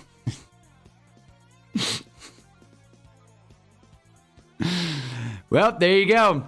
Looks like they called it good. The NFL app just sent out a notification. There you go. Get the Paul George clip. I can't, man. The Paul George clip makes me sad. But yeah, this Texans offense ain't scoring 12 points. They have 12 minutes. They could have 1,200 minutes. They're not getting in the end zone. Fair enough. Blake knows ball. Said by Blake. Very cool. All right. Well, there you go. I'm not even watching the game. I'm just being a contrarian. It's funny. Okay, well. Oh boy, I can't wait for Twitter. This isn't a catch. The refs screwed another team. We got a problem here. And then a long Twitter thread with the thread emoji. Why NFL officiating needs to be fixed. A thread. And then it's like, oh, well, replay officials don't mean anything. And oh, and this call sucks. And Josh Allen deserves a Super Bowl ring. Just for pity. Oh, man. Well, if Drake May goes to a Super Bowl before Allen, I'm going to throw up. Well, I'd get ready for it. Because, I mean, anything is possible, but man. Texans comeback is coming, trust. What are the odds? Should we get in on that?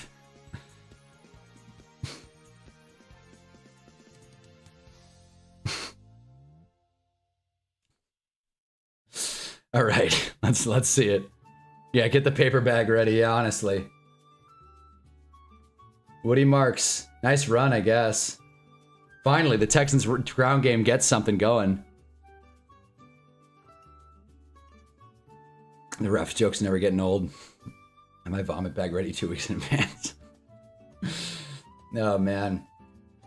One of the Texans' offensive linemen, I think his name's Kelvin Ingram. Could be wrong on that. But the logo's coming off his helmet, which is a weird look. That's my commentary on the game. The logo's coming off his helmet. It's a weird look. 2nd and 6. What do you got, Stroud? Xavier Hutchinson in motion. You got set. Stroud going long. There it is. He's got a little bit of space. Wow. The ref calls no catch. Jaden Higgins. That one hurt. Oh, man. Texans want a flag. That's close, too. Again, that feels a little rough for them not to call that if they're going to call the Stingley PI. Ed Ingram. Damn it. Melvin Ingram was the... I said Kelvin. I was thinking of Melvin Ingram. Yeah, I don't think that's PI. A good call. A good call. A hold on Xavier Hutchinson that they missed, apparently. There you go. Stroud wanted a call. Didn't get one. Not a bad throw. Got to give credit where it's due. Pretty good throw. That's a catch and a flag for sure. NFL should invent a pity bowl so Allen and Lamar can compete for the title. Oh, I love that. Seriously. Honestly. Make Twitter happy. 3rd and 6. They reset the play clock. Never mind. Texans call a timeout. Kind of strange.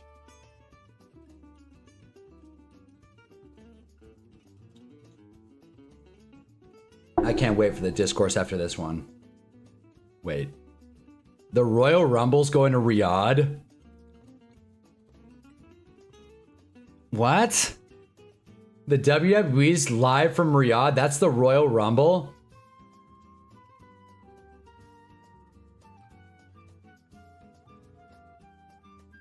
What? Stroud should have put more mustard on that throw. Higgins had to slow up for that. Yeah, that's true. Still got there, though. I mean, in this weather, it's tough to put more mustard on it, but I hear ya. I thought it was a fine pass, though. I mean, it got to him. Is there even going to be a discourse after this game? Yeah, maybe not. Maybe just a couple of thumbs down. Stroud, 3rd and 6. He's got protection. And he missed Eric Stover, who's down with an injury. Almost picked. I think Eric Stover just tore his ACL. That sucks. That sucks. I was ripping on him earlier, but I think he just blew out his knee. The game from hell for Houston Texans. We can't escape Saudi Arabia. Yeah, WrestleMania is going to be Saudi next year, too. That's awesome. Is your name actually Hunter? Or is it just a conspiracy? That's... That's... Time will tell. Wow, that pass was so bad, it tore Eric Stover's leg. Wow. Not a good look. Stroud did just get Stover murdered. Oh my gosh.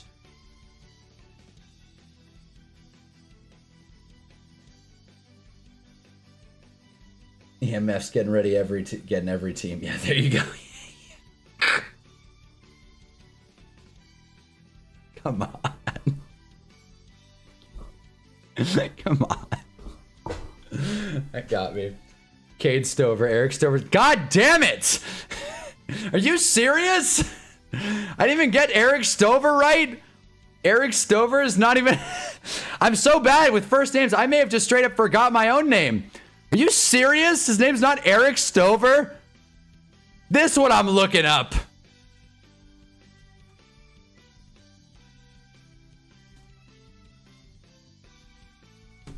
Cade Stover. Cade Stover blew out his knee. Well, that sucks. Was he having a career year? I mean, he's having a great day. 2 catches. Or 1 catch for 2 yards. Jeez. 6'4", 251. Got a touchdown last year, not this year. Went to Ohio State. He's Stroud's buddy. Clearly not, because Stroud just got him murdered. Wow. There you go. Special teams player, Cade Stover. Give him some love while we can, because his knee is finished. That sucks. That ACL's gone. His whole knee might have just went out. That sucks. That was a tough watch. Anytime someone goes down screaming with an ACL injury, you know it's not great. They're probably going to have to get the leg cast and everything.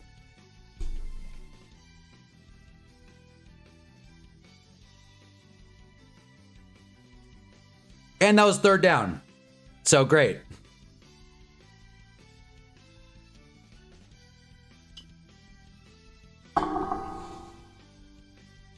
This season's set up for a Super Bowl blowout, whichever AFC team somehow survives. Look, I got nothing against the Pats. And if they go forward and win this game, good for them. Well earned. However, if we get a Jarrett Stidham Super Bowl, that would suck. That would objectively suck. And I got a feeling we'll have to talk about a lot of non-football topics to get through that stream. Tommy Townsend sends a punt. Pretty good one. Can the Giants trade for him? Really good punt. Save it! He does! Nice coverage. Nice punt. Jeez. Really great punt. I'm going to say this, and it might be the last time I say it today. Texans aren't out of this one just yet. That was a perfect punt. They could really get the field position battle.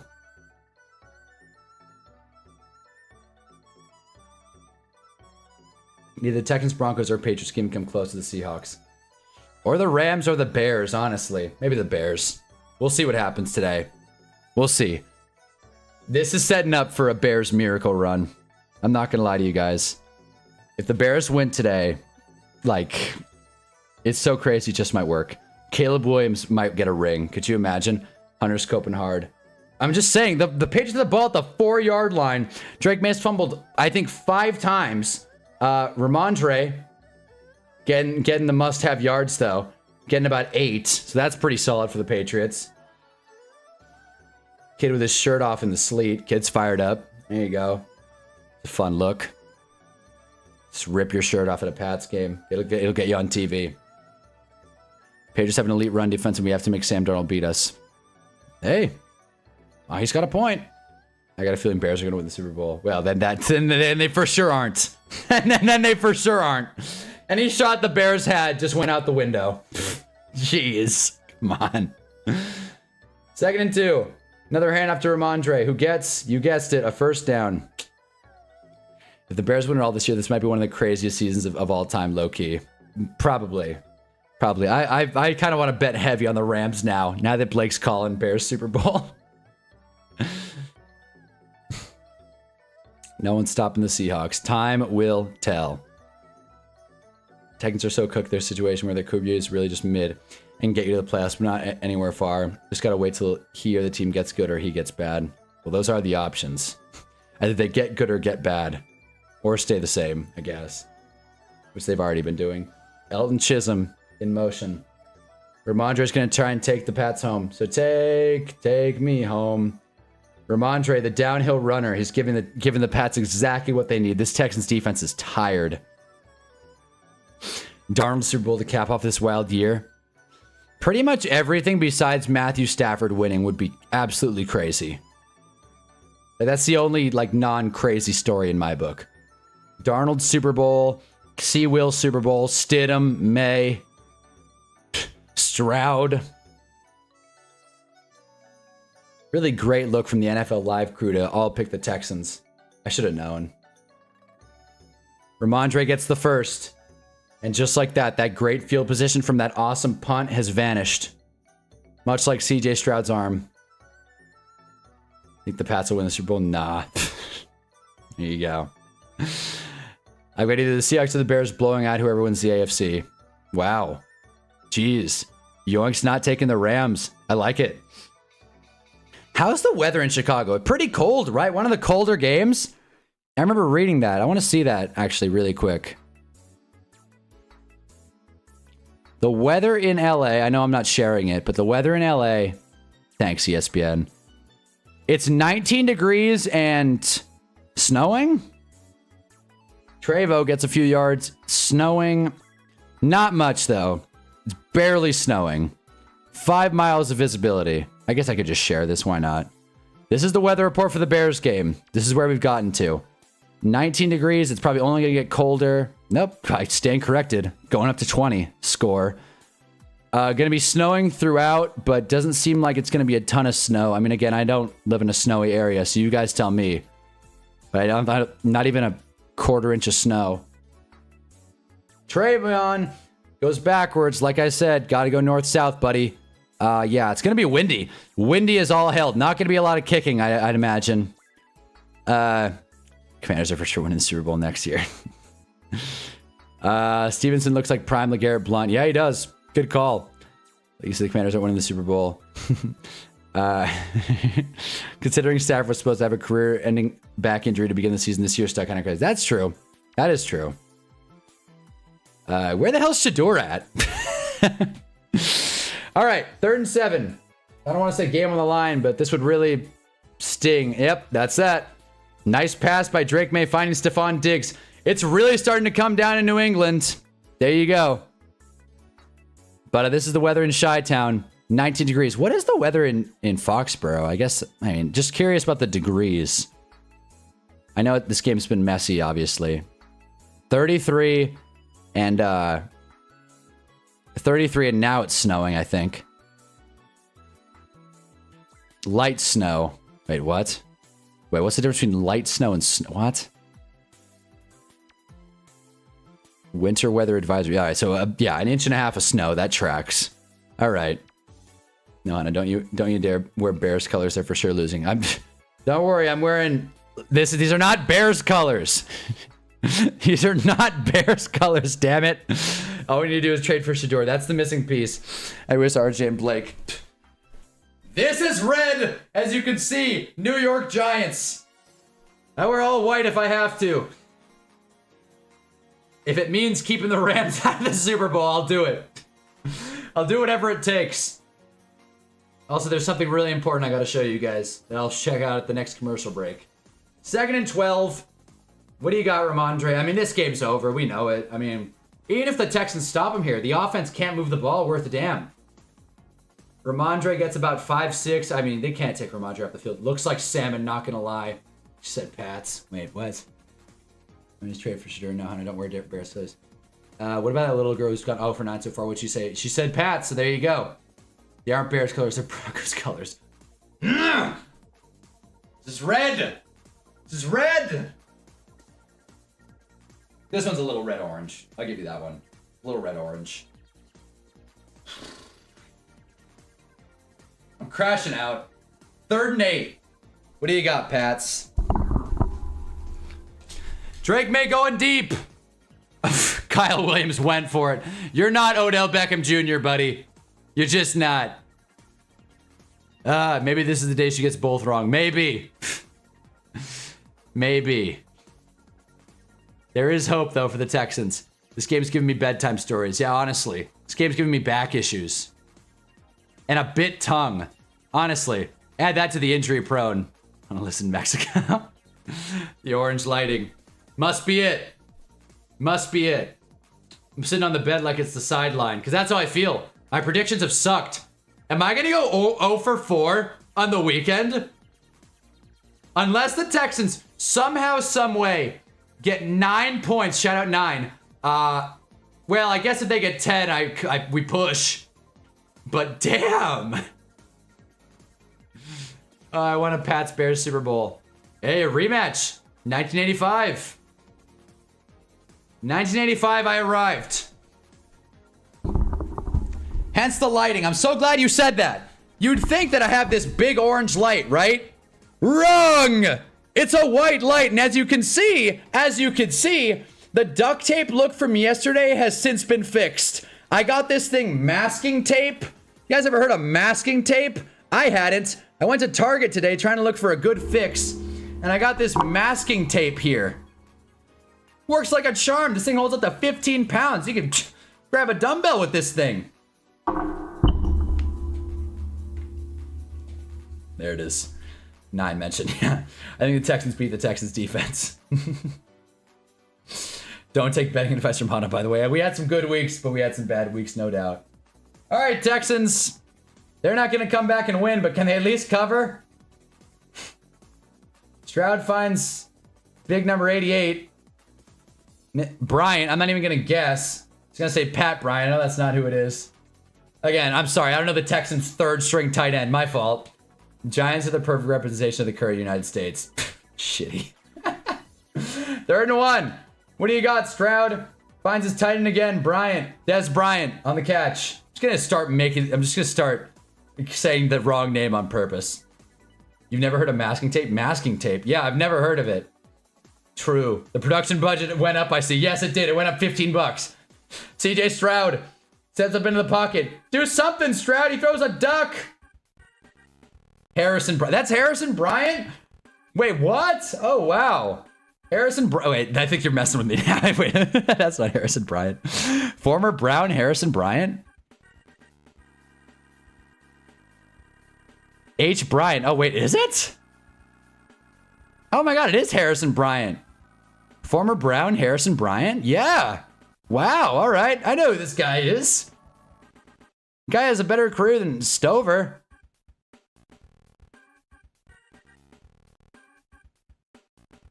All right, Stroud steps into it. Incomplete. Dude, the Pats defense, Gonzo in particular, has been locked down today. This might sound like a casual take. I hope not, but I think Gonzo... I mean, no, this is a... I'll defend this.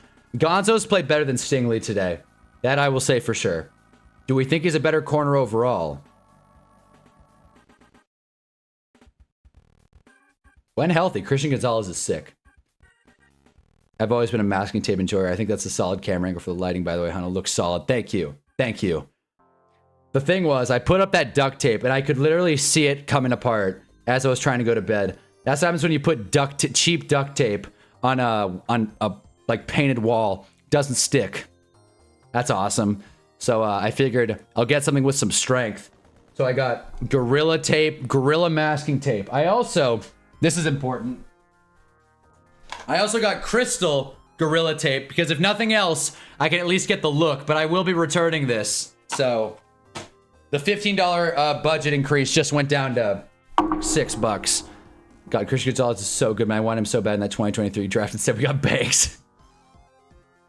I was just wondering, I was like, when did Gonzalez go in the draft? I don't remember. I think it was a round 2 pick. But Gonzo the Muppet, yeah. Marcus Jones going to the sideline. He's running free. Oh, boy. I mean, at this point, Pats, just run Ramondre Stevenson into the ground. It could be worse. Commanders took Emmanuel Forbes over him. I don't know if it could be worse. Deontay Banks is a punt returner. We drafted a punt returner in the first round. We traded up for a punt. Actually, no, we just took him. We sat and took a punt returner. And got jumped for wide receiver. So we couldn't get Zay, couldn't get QJ, couldn't get Addison. And then because we took, Wandale the round after, I think. And because of that, we didn't take Ladd the year after. So, yeah, Giants, Joe Shane, hit or miss on drafting. Don't sleep on Trey Amos. Famous Amos. Gonzalez was just a slam dunk prospect. I can't believe he dropped to 17. We should trade up, man. We did trade up for Banks. God damn it. Gosh, man. Literally one spot. Well, what a score that was. Go us. Go Giants. I forgot about that. Yeah, Ramondre's just going to run this game. We may as well not even watch. Wrong draft. All right, I'm wrong then. My point is that, well, I know that we missed out on a bunch of wide receivers. The Banks here. I remember that. But I know that, yeah, we probably didn't take Wandale that year. Wandale was 22. You're all wrong. Wandale was 22. Banks was 23. Right, but the wide receivers. Because we took Wandale, we didn't take wide receivers, I think. Because the Giants still needed a wideout. And we got jumped by every other team. And there was just that huge run on wideouts. Watch too much football. I'm like all mixed up on years. This is the whole purpose of playing Madden. Honestly, this is honestly more so than anything. I'm excited for the Madden League for a multitude of reasons. But I will say more so than anything, it is so much easier to keep track of who was drafted when, how old a person is, what a person's first name is when you play Madden consistently. That is by far, at least the easiest way in my book to remember like all the stuff that we talk about here. So there you go. Someone's throwing the confetti. I think it's probably Mahi talking about the Pats win. Because yeah, this game's over. Ball game. I'll call it. I'll call it early. Ball game.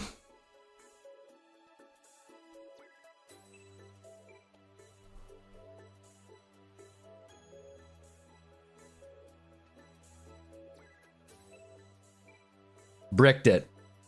We bricked it. I can own that. We bricked it. We're 0-3. So, hedging Hana was the right move this week. JSN Johnson. Oh, that's right. JSN, too. Happened before the Giants pick. Yeah, there you go. I don't think the Wandales would stop us from drafting wide receivers because they got all snatched before our pick. Right. No, I know. That's what I mean. We traded up for the DB. Imagine if we got JSN. Oh, my God. Of course. Giants can't have nice things. We're like neighbors. Scat. They're nice. Just wish we had every good player. Wait, we are doing the Madden League? We're for sure doing the Madden League. Otis has been running point on it, but yes, if you're in the Discord, we are for sure doing the Madden League. Jeez, I'm like the toddler. She has a better record this week than I do. She got the Pats. I'm 0-3. I mean, anyone has a better record than me. I'm 0-3. I took the Bears, as you can see. Bears spread. Jeez. What an idiot. Congrats, Mahi. What's your realistic confidence in this Pats team versus the standing NFC? Yeah, it's not even against the Broncos. It's against the standing NFC. We don't blow as many leads if Gonzalez is our cornerback instead of Banks. Very true. We definitely would have beat Denver because they had their whole scheme. When's the Madden League starting? After the Super Bowl. Probably that Monday, honestly. Maybe later. We'll see. We'll figure out a date. But it'll probably be created the Monday after Super Bowl Sunday. It'll be great. And I got a whole plan. It's gonna be great. I'm terrified of the Rams. I feel great against any other teams. Wow. All right. Guess we're repping Bears. To be fair, the girl didn't pick against the spread. Well, still. I mean, I was wrong on teams too. I might be late, but what happened with the theater girl? Oh man, that was a few entanglements ago. I called it off. Nice girl, but I just called it off. She was cool. Just, you know what it was, honestly? Like, she was cool. I started talking to someone else, and I liked the other person more. So then I thought, all right, well, it's not fair for, like, I'm not a two-timer, you know what I mean? Like, it's not, I don't even think there's anything wrong with it. I just didn't like it. So I was like, if I like someone else more, it's not fair of me to waste someone's time. So I ended things with her. And the girl that I liked more broke my heart. No, she didn't break my heart. She just kind of misled me, which was weird, but whatever. Dating. But yeah, so I guess we're 0-3 on 0-100 on dating, honestly. But yeah, 2-minute warning in this one. Yeah. Well, this one really lost some steam at the end here. Well, may as well give it a rating, provided the Patriots just run it out, which I think they will. We gave Niners Seahawks a 5-7. What's this game? Like a... I'm thinking a 6-5. Yeah.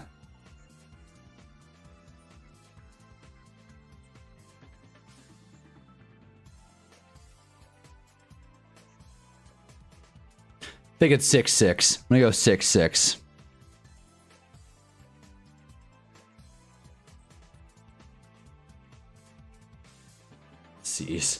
My relationship with my goth AI girlfriend's going great, Lucy.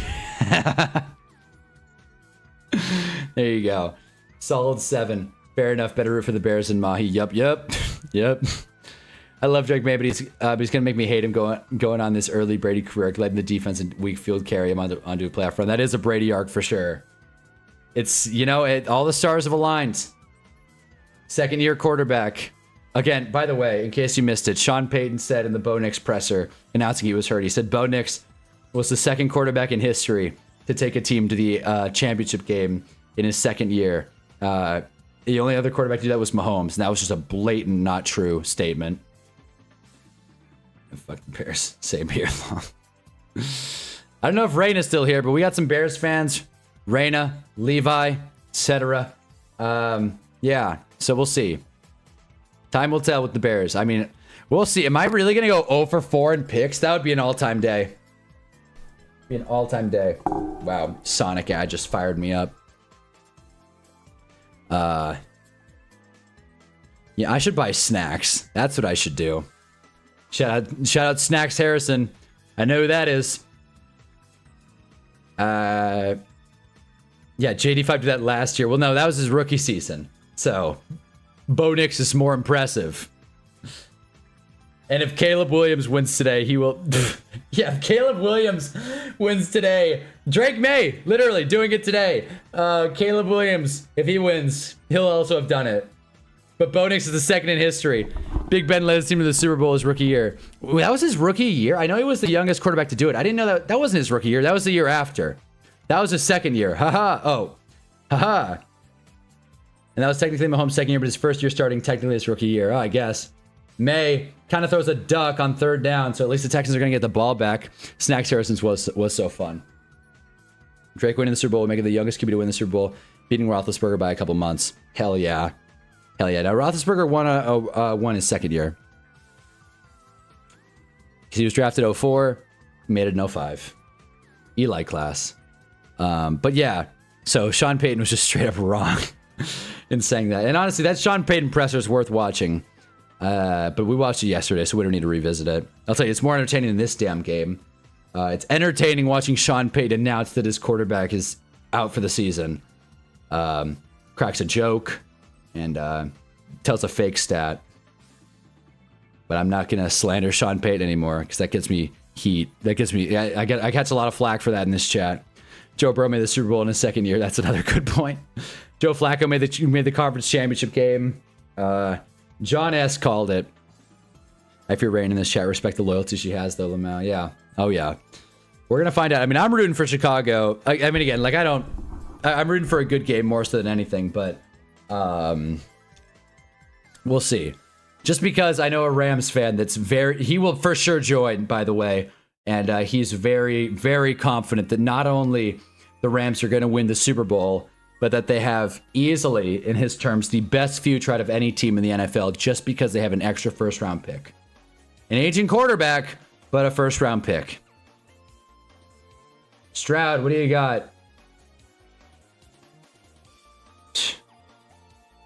Harrison Bryant catching it. Did we get a prognosis on Eric Stover? It's not his name. Stover? A blank first name, Stover? Stover Lasagna? Cade Stover.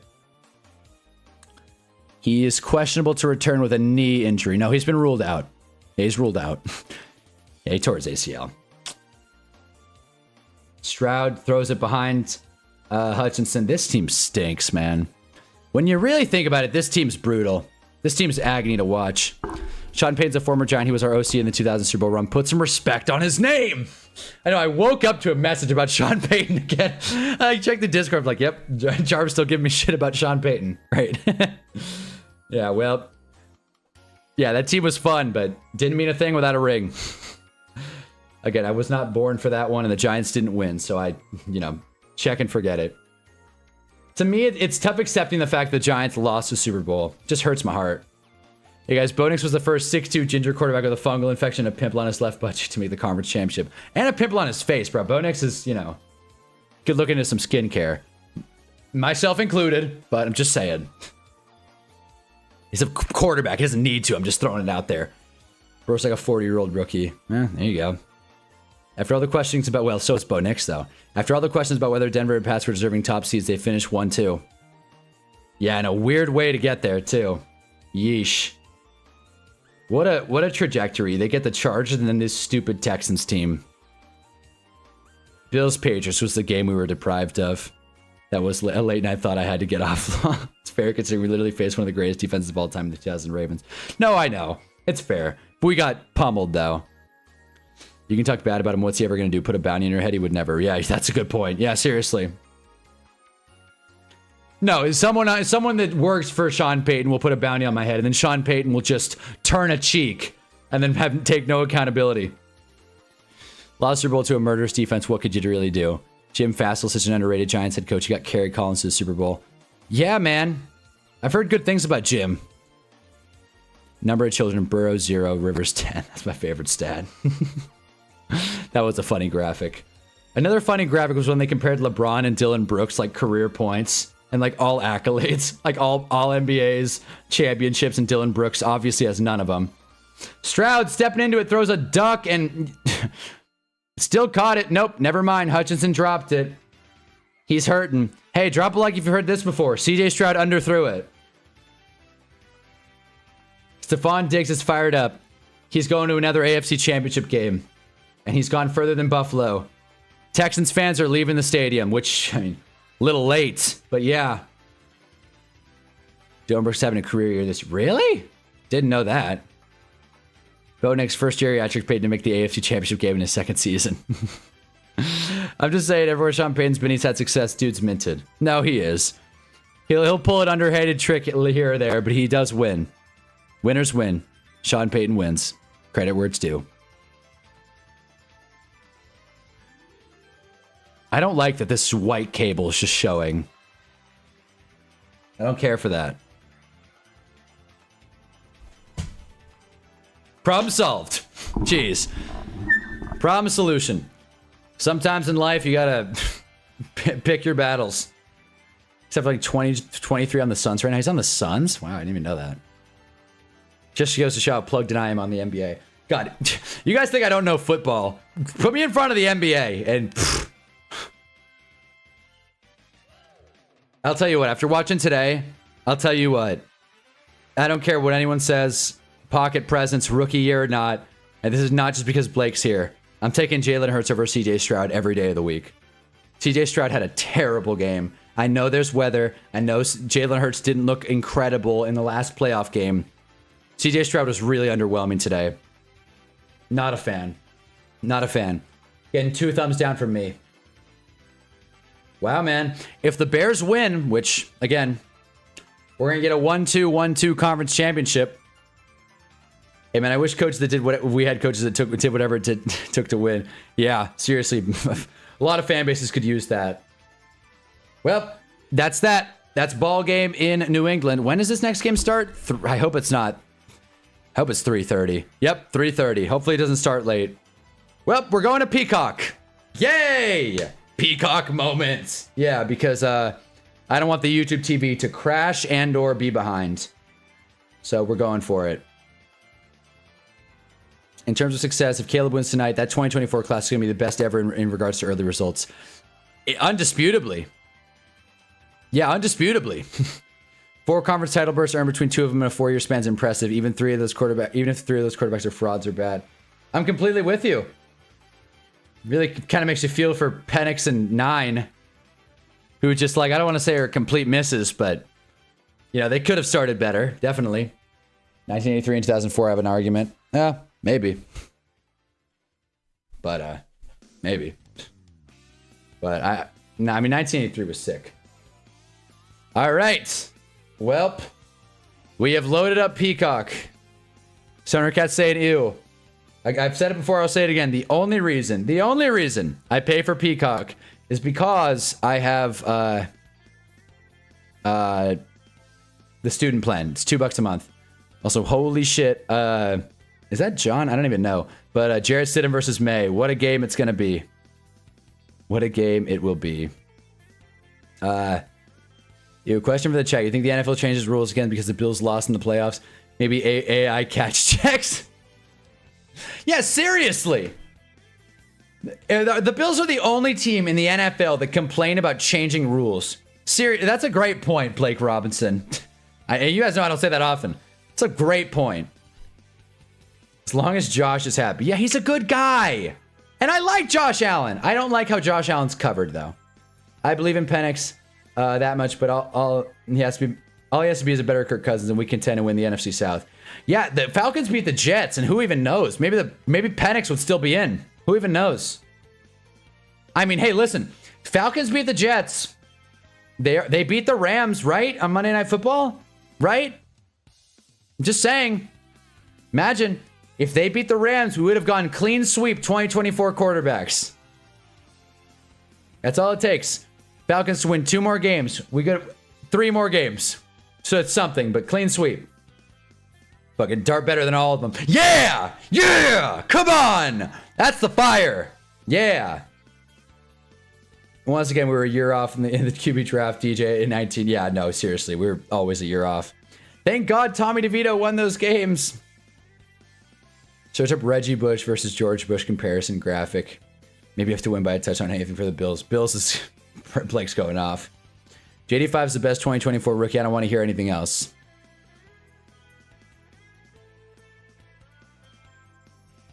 I'll give you Bo Nix. I'll give you he's better than Bo Nix.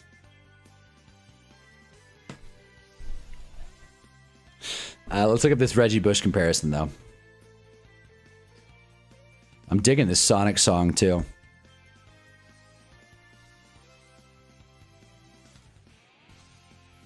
Again, if it doesn't come up on Google Images, wow, this actually was a thing. Holy hell.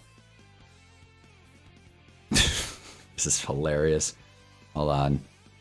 Here we go. All right. To the film room. I know it's small, but let me see if I can make it bigger, actually. George Bush probably said that one way or another. 4 years conservative Mr. President seeking second term, seeking end zone. Have I not seen that? That's right. I don't watch college football, and I don't even know if I was alive when this happened. But hey, that's a funny graphic. There it is.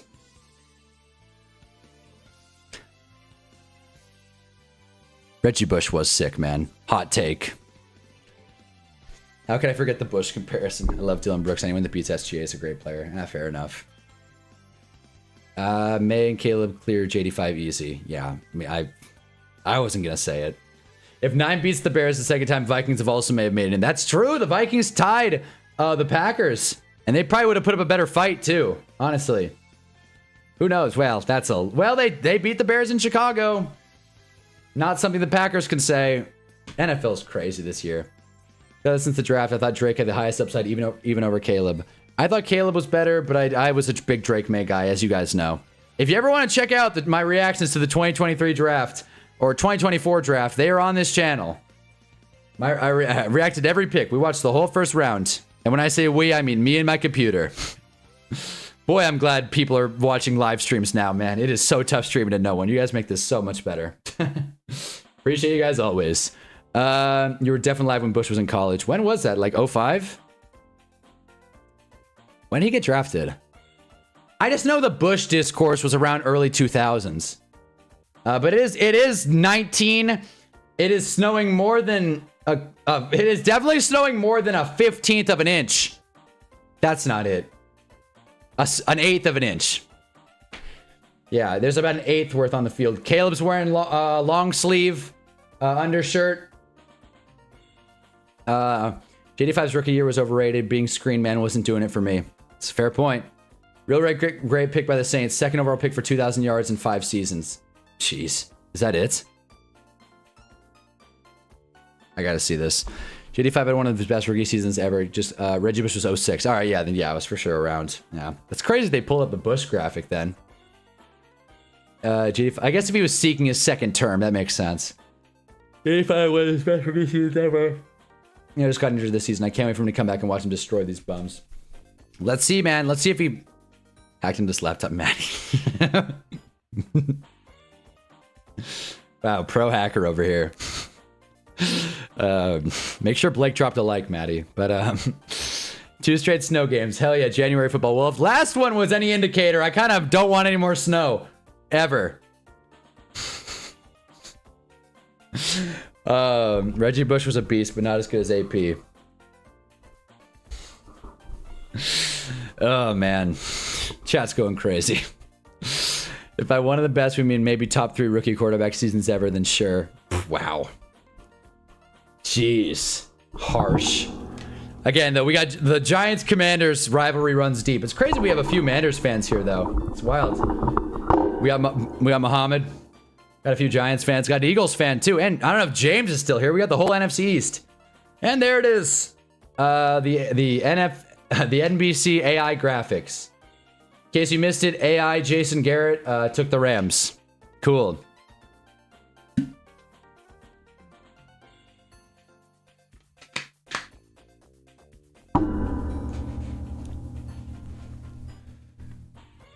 Waiting all day for Rams and Bears. This game better not suck. Gosh. All the energy that I had for Texans Patriots just went completely out the window. So we're saving it for this one. We got the Rams. We got the Bears. America was split. I'm not. I like the Bears to win outright. I've been saying Rams by a field goal. I'm changing my mind. I think the Bears win outright. And there it is. There it is. There's no way that I have a worse pick week than the toddler on TikTok who has gotten one game right this entire playoffs. There's just no way. Whether or not I'm picking against the spread is not the point. We are here. We are ready for an actual good football game. This is supposed to be the best week in football. I will not be denied. Reggie Bush was a bust for the Saints compared to his hype, but he got a ring, so it doesn't matter. JD5 had a crazy rookie year. I just can't count him until he plays another healthy season. The NFC is be so weak right now. Come on, what? The NFC East is about to have a major bounce back. He doesn't even have the best rookie quarterback season for his own franchise. RG3 was sick. It's hard for me to be objective about RG3. That was the first year I watched football. Going into football along with Andrew Luck, Russ, and RG3, and Ryan Tannehill, can't forget about Big Tanny. That was fun. That was a good year to get into football. I'm not going to lie. Yeah, right. Look at the 4-13 Commanders steer before it. Besides that, look no further than the stats. RG3 didn't even make a playoff push as much as I love him. He made the playoffs. So, and I'd consider that a playoff push. We will never tolerate JD5 hate. Top 30 is crazy. I get you're a Giants fan, but you got to give him credit having an even better rookie season than C.J. Stroud his first year. This is funny. You guys continue arguing about this. I'm not going to make a take. Because I don't, you know. I mean, I'm not a huge JD5 guy. I'm not. I think he's fun. He's a cool dude.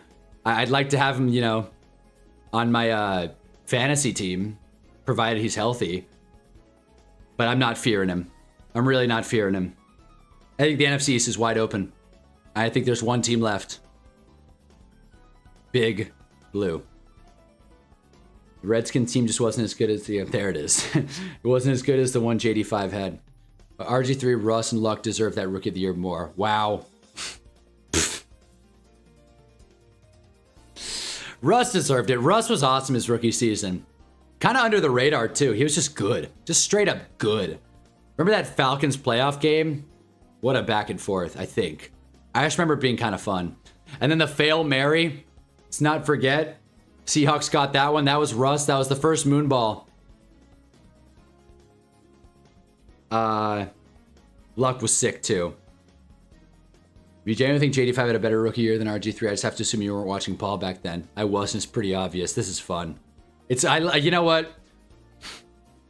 Debating is fun. Watching a debate is more fun. Now I see why first take works. Oh, man. Hey, man, it's okay to not know ball. Jesus Christ. Giants fans are such assholes. Giants fans are the worst. 2023 Broncos were peak comedy. Russ has given us a lot of big moments. I just wish he didn't go to New York this year. It's really tough for me to appreciate Russ. You know what?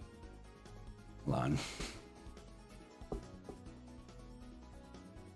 While you guys hash this out, I'm gonna run to the can. Don't leave.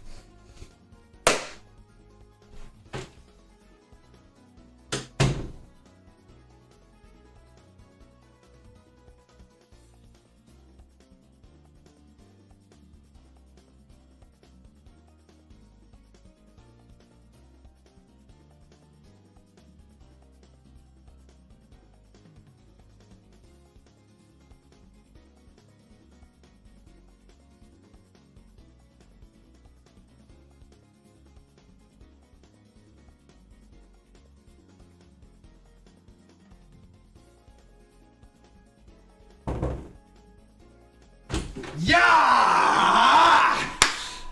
Come on.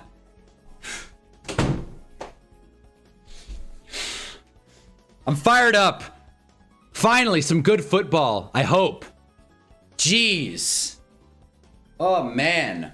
My voice has gotten very screechy over streaming the past couple of days. You know, I was told this game would start at 3:30, and the Bears are running out right now, so I don't appreciate being lied to. Oh, wait, no, that was a replay. Never mind. I do agree, Shador's not all that. How did we get there? What?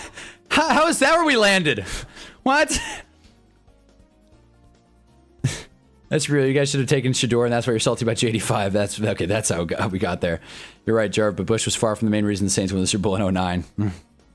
Pete Carroll ruined that Super Bowl run in the Falcons. I just can't comment on that. I wasn't watching ball. Pete Carroll ruined that Super Bowl run in the in that Falcons. He literally iced the kicker that was going to miss for him just to make it the next try. I got to revisit that game. The greatest game in all of football. 2012 was a great season. Hate it or love it. It was a great season. Had a good Super Bowl. Had some great playoff moments. Harbaugh got a ring. Giants started 6-2 and then tanked it. NFC's next year is going to be NFC West of this year. Wow, that's bold. Shoot. It's bold, especially considering you don't like Sirianni. That's bold. Carroll literally cost Seahawks 2 Super Bowls. Yeah, man. That I can agree with. At least one. Whatever. We beat Manning in 44.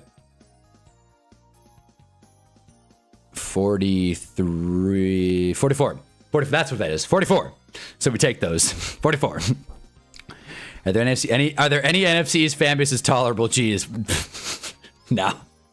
No, I said in my Giants video, I used to think Giants fans were a group of classy bunch, and I've grown to learn we're not. We're not.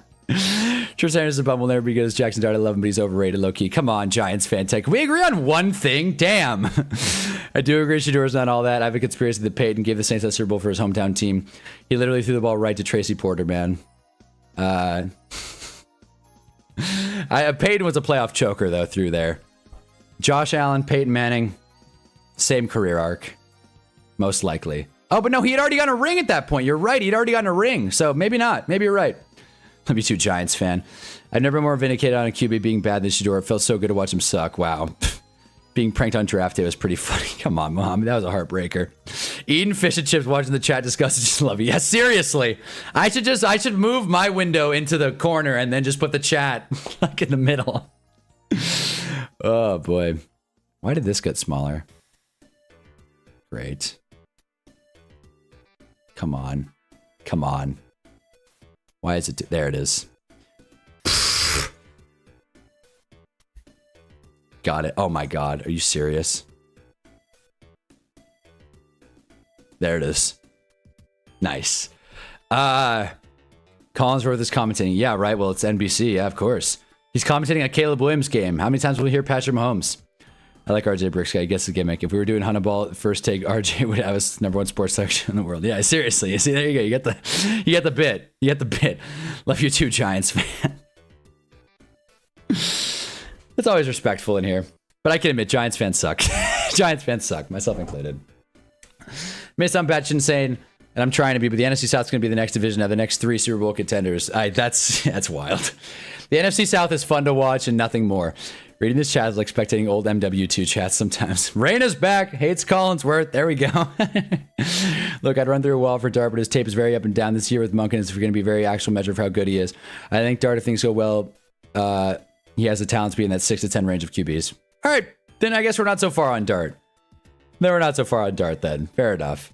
Yeah, he definitely has a lot of room to improve. I'm not going to just blindly say he's awesome and perfect and I love him. He just has a high ceiling. I think it's weird to watch Shador fall to Giants. I think it was weird to want to watch. I think it's weird to want to watch Shador fail. I don't think it was a great prospect neither, but I'm rooting for him. I'm not rooting for him to fail. That's just weird. Yeah, no, I mean, we're rooting for everyone to succeed. Dan Jones. Probably not Saquon. Probably not Saquon anymore. Saquon got his ring, so there you go. He's a rookie. Rookie takes are usually up. Rookies are usually up and down. Bear down, everyone. There you go. Bear down. All right. Well, I mean, we got... I pray a Rams fan joins. This will get wild. Star Spangled Banner again. Oh, say, can you see? Bear down. Jim Corneliuson is singing it. Never understand why people glaze their donut over Jackson Dart, who played a fat goose egg with a 4-13 record, because he looked great. We watched every game. He looked really good. That's why. Justin Bieber, great. Here comes Caswell. Here comes Caswell. Great.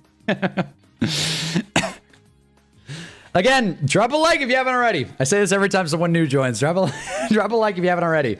It is snowing in Chi-Town.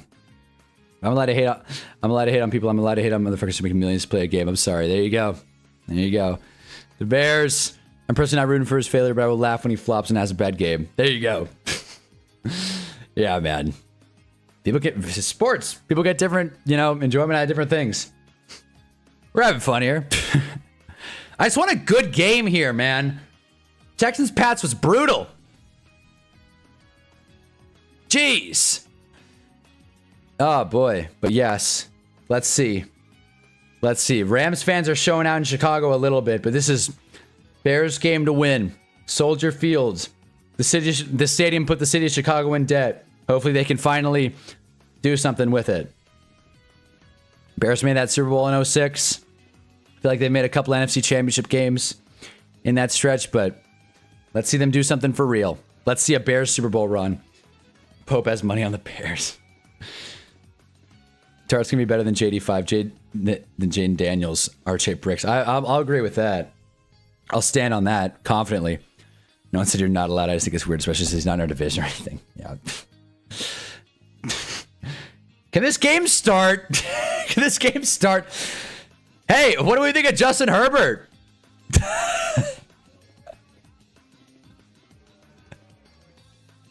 Just made my blood boil. Oh, man. 19 degrees. Feels like 7. NBC's got 2 sideline reporters, which I'm pretty sure is industry standard. I'm talking about anything possible I can. Can they put this flag away and start this game? I'm all for saluting the flag. Let's get this game going. And the hate goes back to Colorado. Jarv, I do need to clarify. I mainly hate him because of his fans. If he didn't have the most annoying fan base ever, it would probably be different. Fair enough. Shedeur Sanders fans are pretty insufferable. Don't rush Jim Cornelius, son. He's a national treasure. I'm not rushing him. I'm rushing the... Well, I'm rushing him. Let's get the... Turn on a football game, not a damn stadium sighting, all right? If I wanted to see the national anthem, I would have gone to the stupid game. They have hot chocolate and chicken broth on the sideline. That's brilliant. That's brilliant. Oh, my God. Why don't more teams do that? That's so smart. Maybe more teams do. That's really smart. Gosh. That's brilliant. And it's probably good stuff, too. It's probably bone broth. Actually, knowing a cheap-ass NFL team is probably really cheap chicken stock. Never mind. Some very anti-Colorado in general, even pre-Dion. I agree with the fan base. I hated him, too. I guess just choice of words rubbed me the wrong way. All right, so the 2 most conflictive Giants fans I've ever met, frankly, besides maybe license plate guy, who, again, apparently sucks. Giants fan 10 and Jarv have come to an understanding. Let's watch some football!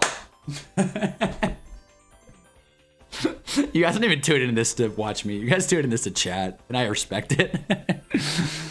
They're selling alcoholic hot cocoa in the stadium. That's sick. That's sick. I'm a Colorado fan, too. A Colorado and a Manders fan? That's brutal. That's tough sledding, man.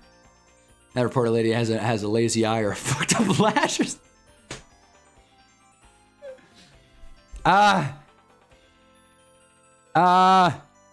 That's a good question. I can't see. She's blinking a ton. I don't think it's a lazy eye. I think it's a lash. I think it's a lash. Good eye. I think it's a lash though. And you can't blame her. I mean, it's snowing sideways apparently.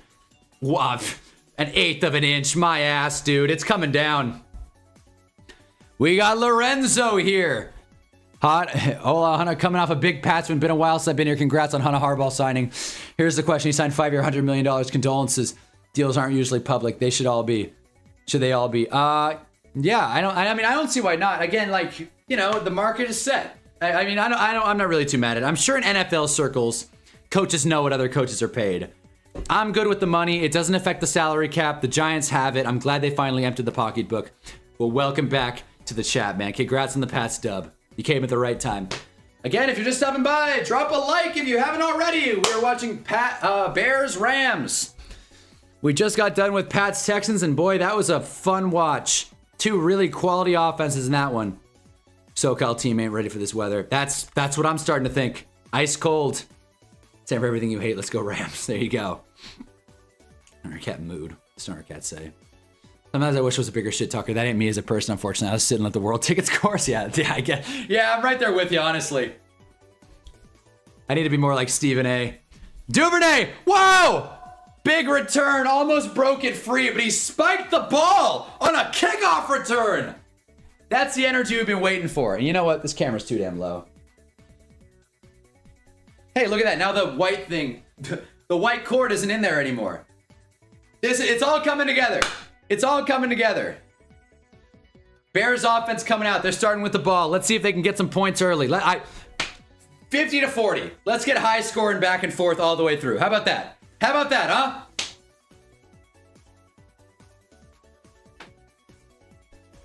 What do you got, C. Will?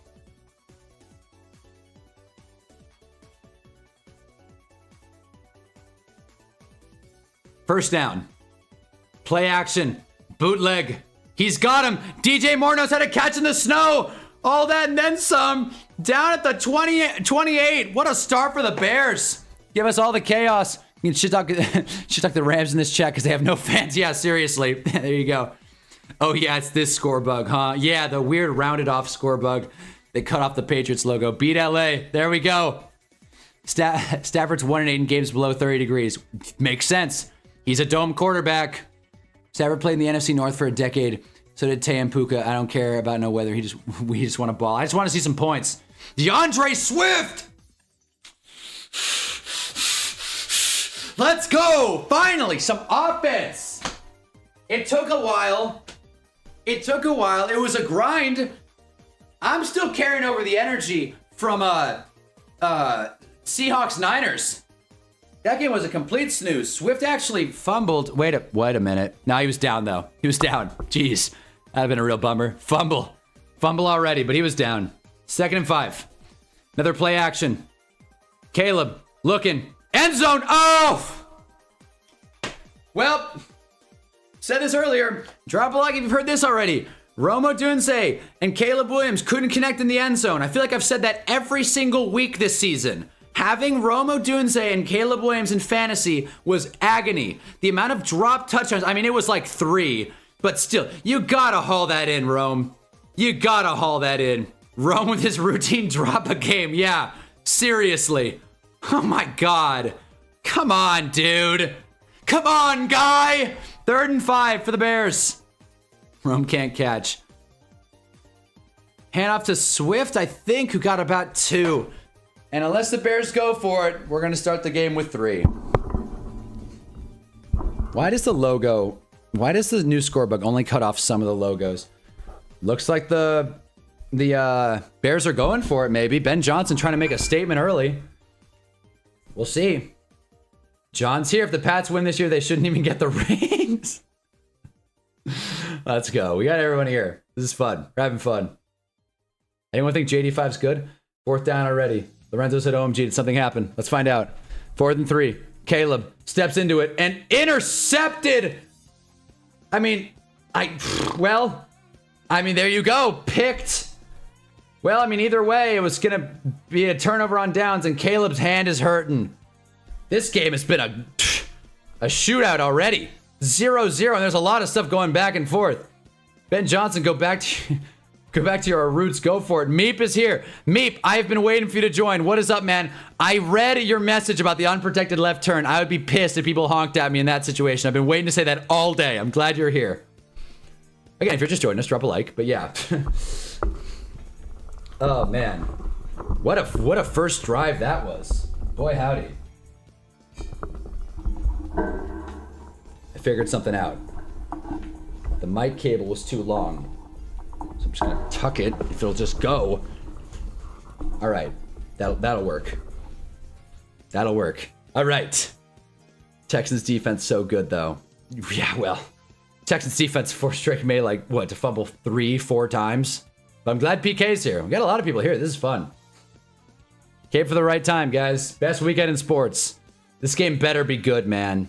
Anyway, Rams ball at the 15. Take points.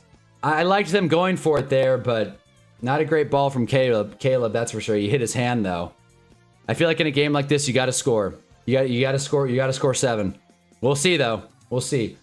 The Bears defense, not the strongest. Very turnover reliant. We'll see how the Rams respond, especially in this cold weather.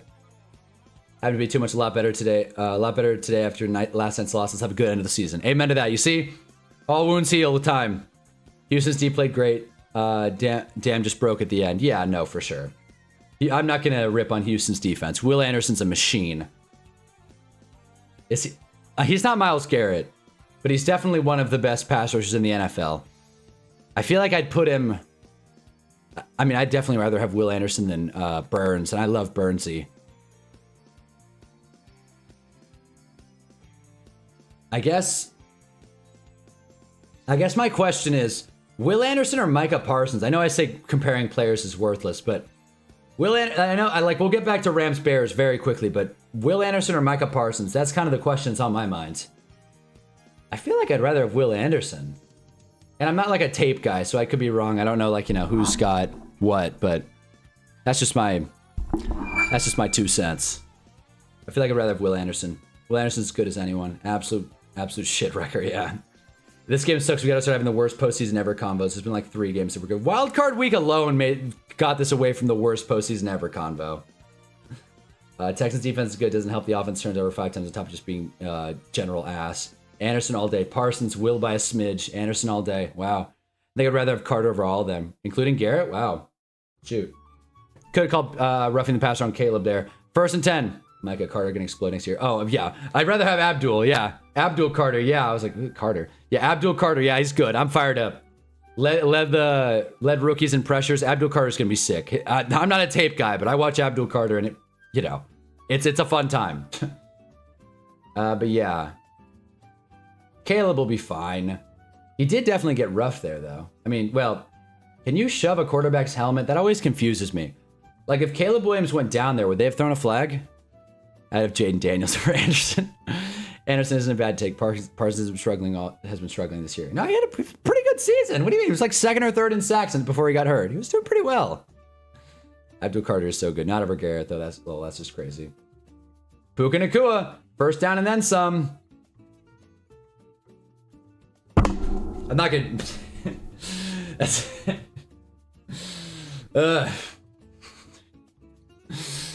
All good defensive players need to be 3-down players. Parsons is a good 3-down player. He's a 3rd down player. Huh. That is true.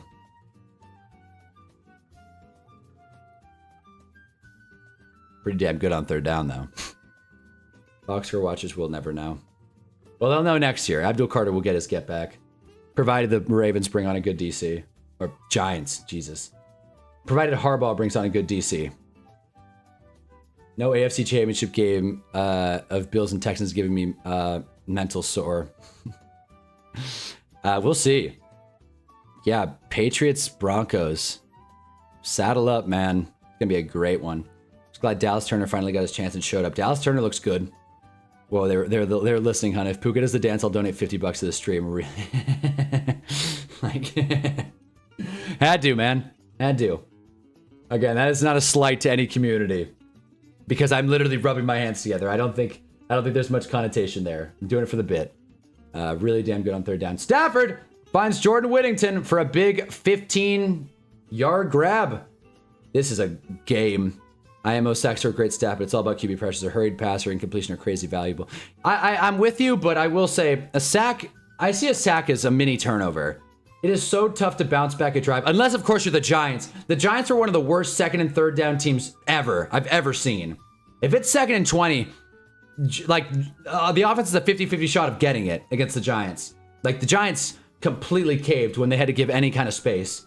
But I'm with you, though. I think sacks are a really important stat, though. It more or less ends a drive, I think.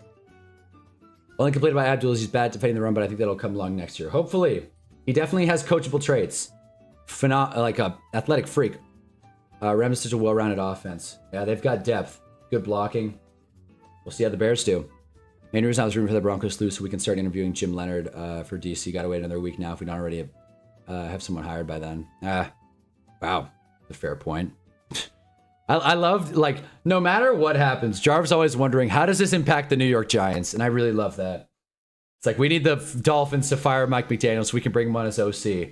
We need this team to lose, that way it helps the Giants draft pick. I love it. Like, you know, a lot of fans just care about the draft pick and then the Giants. And I guess I'm one of those fans. Jarv goes deeper. Is Carter really getting that undervalued? I thought he'd be super promising given the situation he's thrown into, or am I misreading things? I don't blame any pass rusher for struggling in the Shane Bowen defense, to be quite frank.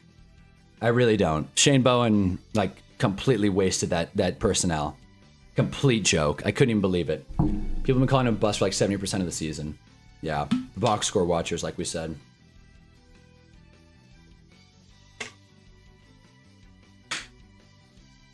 Stronger at the point of attack.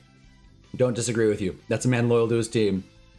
He had a half sack for the majority of the year, so people jump to his bad. I always looked at sacks to tackle ratio.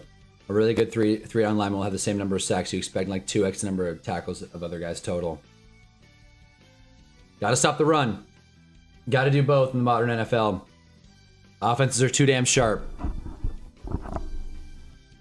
2nd and 4. Rams. From the Bears 49. Nice play. Was that Brisker? No. I don't know who that was. Fired? Jalen Wright. My fault. Nice play, though. I'm done getting names wrong. I'm pulling this up.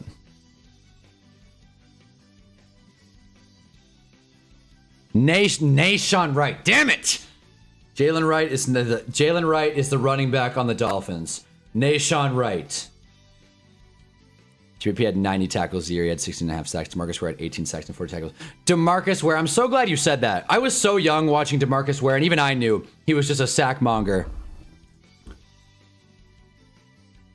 3rd and 3. Stafford finds Puka for another first down. Boy, the Rams are pouring it on. He got a bunch of sacks. He did have a bunch of sacks wiped off the board with penalties, and Burns did cannibalize some of the sacks, no doubt. It's funny, Burns had 16.5, and then no one else had any kind of big numbers. Just goes to show how weak this Giants defense was, coaching-wise. Didn't utilize talent well at all. Yeah. No, I agree with you. A fully healthy Giants team can take the division next year. Stephen A. doesn't think so, but, you know, who cares what he thinks?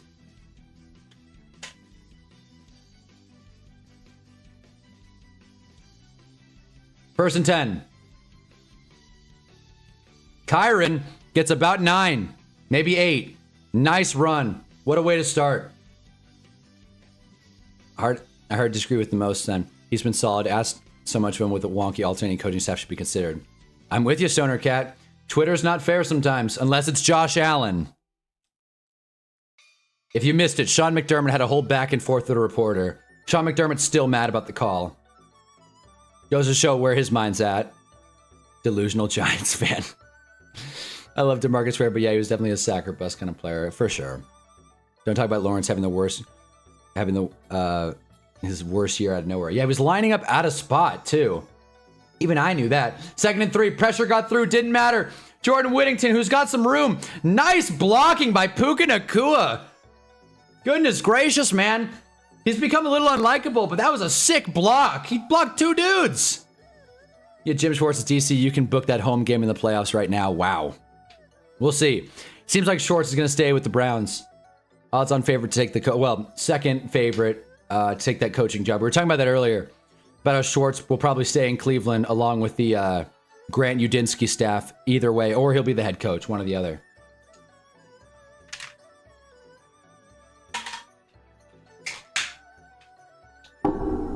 Any chance McDermott gets fired? Stafford! Oh! Just missed Colby Parkinson. Nice pass, not nice enough. I think McDermott, I'm not saying he should get fired because I'm not the kind of fan that's like, oh, they lost, fire the head coach. But I do think that the way he's handled this loss in particular is not a great indicator for how the Buffalo Bills are going to look over the next few seasons. Kind of can't fire the coach, but I don't think McDermott's ever going to win anything substantial if he's going to blame the refs for every single loss that the Bills have. It's nonsense. Who are we pulling for tonight? Bears, but more so because I just want my spread pick to be right. What is this background music? Yeah, it's Sonic. I don't really know. Sonic's got a pretty wide variety of songs. So it's definitely kind of weird for a football stream, but we're going with it. This is the Egg Carrier from Sonic Adventure. It's a long song, actually, I think. If this chapter's right, and this song is actually this long, I might... Okay, I got ahead of myself. Well, anyway, back to it. I can forgive Abdul Carter skipping meetings. I get bored too if I had to watch Shane Bowen scheme for a job. Yep. See what I mean?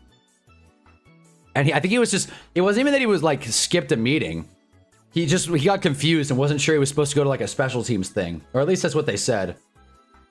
And Kyron Williams gets a first down on the check down. This is going to be a high-scoring playoff game. I'm telling you guys, this is going to be a good game. Play some Xenogears music. All right. I'll cue it.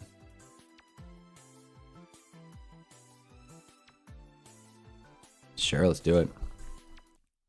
Ah, what? Okay, well, I guess we'll play it. Just going to cue it, but so much for that. Thanks a lot. All right. I like this. Take it. Nice. Good call. Never installed Hunna's Sonic music. We got Sonic for a while. We did Sonic for the Pats game. Stafford rolling right on 1st and goal. Pressure bearing down a little bit. He rolls to his right and throws it out of bounds. Almost into the stands. Not bad. Xenogears is a nuts pull. John really is a ball knower. Yeah. That much we know for sure. That was after Bowen's gone, though. Well, again, I think it was a miscommunication more than anything, but Giants were a disaster this year. This was a complete throwaway. Nakua, best wide receiver in the league by a mile. That's who the best. There you go. I forgot about him. We were talking about JSN. Forgot about Puka. Yeah, I'd rather have Puka than JSN. Are there words in this music? Oh, man. It's a good song, though. We'll roll with it. Oh, no. Touchdown, Kyron Williams. That's not why I said, oh, no. The Peacock feed got a little choppy there. I was like, oh, no. What about the lag out? But I think we're still in good shape. Why does this always happen around this time? Yeah, I meant in a more damage has been done. Damage has been done kind of way. Fair enough. Fair enough, yoinked. Tutty. Well, Rams up 7-0. Kyron Williams. All right. Bears 3.5 doesn't look great. It's like 2 to 3 with words. The rest all instrumental. We'll do it then. We'll roll with it. It's good. Good songs. I'll take it. All right, Bears. You got to respond now. B. Johnson. Because I got a feeling this Bears defense isn't going to stop the Rams too much. I think the Rams got 1 third down on that play. Puka blocking again. Oh my God. Seriously. Yeah, lead blocker. And was that Jalen Johnson? I'm just going to pull up the roster at this point. They have CJ Gardner-Johnson.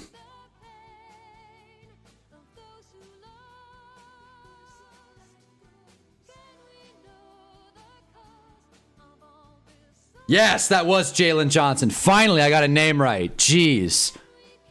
Took us long enough. Man. You can't that do this to me, man. Oh no, when Kyron's getting the ball, then I immediately thought he fumbled. Yeah, no, seriously.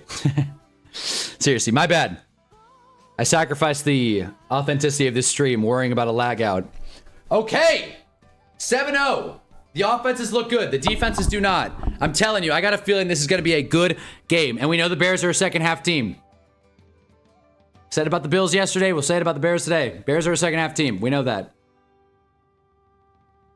Puka's a real old school flanker. The real coaches know how to use them. Now, if there's one thing the Rams have, it's real coaches. I can say that with authority.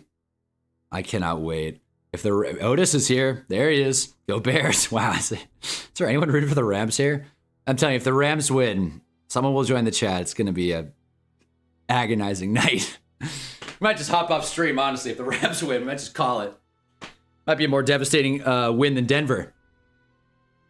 But yeah, in case you missed it, Pats-Texans was a really lame game, and Pats prevailed.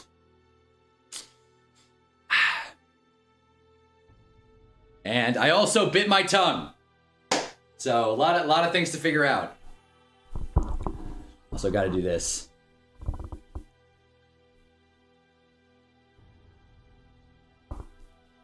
There he is.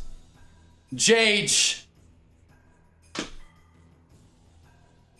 Merry Christmas to all.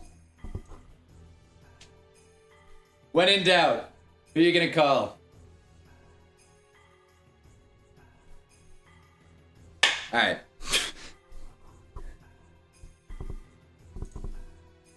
There it is. Also, this is not orange. This is red. I'm rooting for the Rams. Looks like you got an old head in the stream. Plead the fifth on it. Wow. I love seeing Bears fans in agony. I don't know why. Come on, Bears. It's a pastime for me. That's like the Chargers for me, man. It's like, I love watching them lose. Weird that you're rooting on someone's downfall, Jarv. How could you? Just kind of weird, TBH.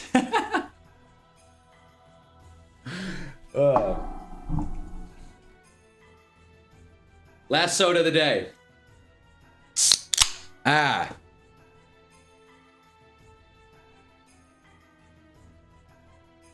$6:20 to go in the first quarter. They're showing the Rams defense. Bears football. 2 drives. Both of them went to the red zone. One of them ended in points. This one, obviously. You guys are watching the game. That's Stefo's orange, dog. Why does the insurance salesman have a Vikings jersey on? 9? What are we? 9? How could you? Give him his respect. This first year. Cut him some slack, man. Insurance salesman. He's a winner. He's gonna be awesome. Fuck it, man. 1st and 10, Chicago. Where the hell is DeAndre Swift? Kyle getting the first carry. We're going right into the pile. Losing about 2, maybe 3. Jeez. Bears gonna lose all because the little girl picking them to win on wearing orange. I still believe, though. This isn't orange! Damn it! Sick of this. When I buy a house in 2 years, I hope he helps me out. I hope JJ McCarthy and Shedeur Sanders are playing in the next Super Bowl. All you ball knowers are going to be playing on your heels. I hope it happens. Give me a Vikings-Browns Super Bowl. That's what the world wants to see. Luther Burden breaks a tackle. The beast of Burden. Can he cross the marker? Go for a first, Luther. Damn it. Short of the stick. Sticks. He's going for, he goes first down. He didn't even get it. It's going to be 3rd down. 3rd and 1. Nice. Imagine going like this.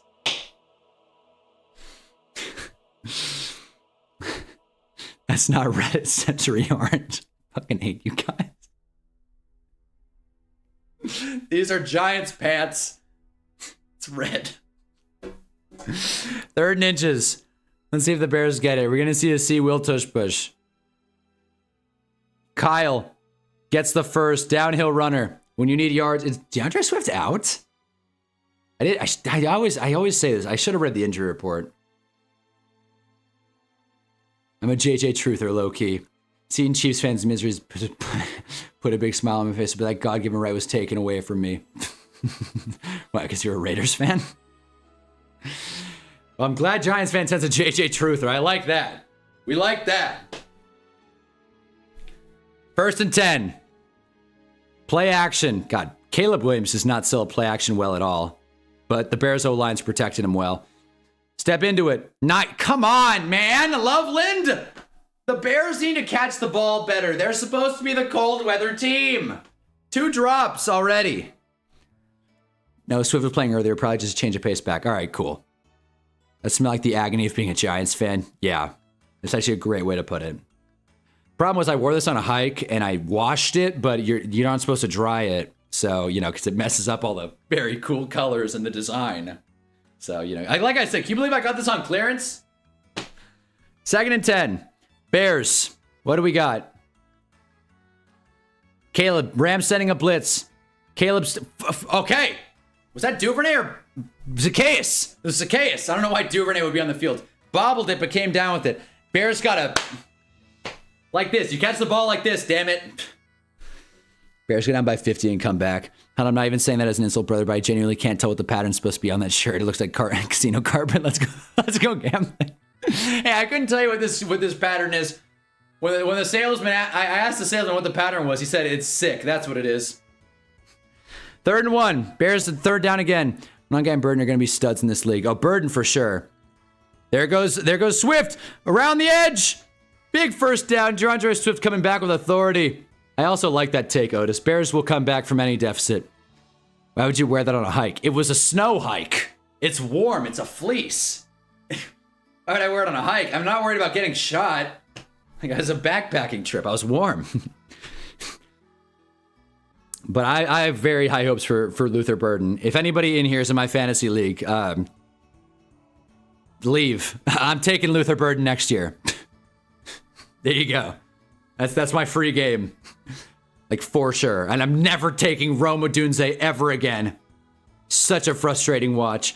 Flag on the play. Caleb zips it and finds Colson Loveland. I'm going to assume it's a hold. It seems like it. When I guess like a mini Kyron, he doesn't play around between the tackles. He just goes straight through. We saw that on the third down. Can't disagree with you there. Let's see what the flag is. That was a nice play. Offside. Defense. Okay. Caleb found the free play and finds Loveland down the field, getting his get back. And now we can do the first down. In case you missed it, by the way, we fixed the light. Got masking tape. What do you know about masking tape? Now it's too high. Great. Actually, that's fine. That'll go. That'll go. 1st and 10. Chi-Town. What happens if I sit down? That's way too high. That's way too high. Kyle in goal to go territory. There it is. The perfect height. Fire KOC and Kwesi. I wanted to get Mononga in the draft, but no, Kwesi took a linebacker that isn't even on the team anymore. I've heard a couple people on Twitter like talk very highly on Kyle Mononga, so yeah, hell of a pick. Other than one TikTok I saw, but again, that was different. That was fantasy. Like, you got to take DeAndre Swift this year. The Bears took like a random 7th round running back. They got no one else. DeAndre Swift's going to get the work, and meanwhile, Kyle's getting like half the shares. Kyle inside gets about a yard on 1st and goal. Still fighting though. I guess like a mini Kyron. Yeah, it's fantasy league full if not I'm able to join next season. Oh, the fantasy league is full, unfortunately. But should I make a Hunnaball fantasy league? Whoa. That would be sick. That would be a lot of fun. That's not a bad idea. It's really not a bad idea. We're doing a Madden league. I feel like we could do a fantasy league. Oh man, that would be fun. Definitely not a dynasty, though. Now Rome's locked in for 1,500 10 touchdown season. Meanwhile, Burden gets a season-ending injury. Book it, lol. Yeah. Well, if I'm going to call it, then yeah, probably. 2nd and goal. Kyle, once again, between the tackles. Down at the 3. We're going to get 3rd and goal. Love Mononga in the draft. We didn't get Scat. That was the running back I wanted. Damn, everybody knew about this guy besides me. What college did he go to? Could you imagine the level of shit talking the stream would have if we did a fantasy league? That would be a lot of fun. Be a lot of fun. Big community builder. And I could rant about players, and you guys know I would get smoked. You guys are way smarter than I am. We should totally do a fantasy next year. All right. We'll figure out the number. It may have to be like a 20-man. We'll see. 20 person, I should say, because we got Reyna here. And maybe some other females. I don't know. 3rd and goal. Caleb. He hasn't snapped it yet, actually. Timeout Bears? Do they call it timeout? Probably. Yep, timeout Bears. Can't take a delay game. Rutgers, so a lot of New York fans are hyping him up. Oh, there you go. That's Jersey tough right there. Bill was the steal of the draft. He was supposed to be the steal of the draft. I hate watching Bill. I'm sorry. Like, that's not Commander's hate. I want him to be good, but I hate watching him play. Bill Krosky-Merritt is so frustrating, man. I'm leaving my fantasy league this year. Really? Departure? What are they, like, too stupid? Technically, Raina is a woman. Oh, that's true. There you go. Claim my spot in the Madden and Fantasy League. Yeah, well, I'm going to have to make another Discord channel. 3rd and goal. What do you got, Bears? Come on. Are they going to... Caleb checking at the line. Got to go for this, by the way, if you don't get it. Which is why they're running it. Kyle gets stood up, gets about a yard. All right, well... Again, if the Bears just took their points, it would be 7-6, but I mean, you don't kick here. Come on.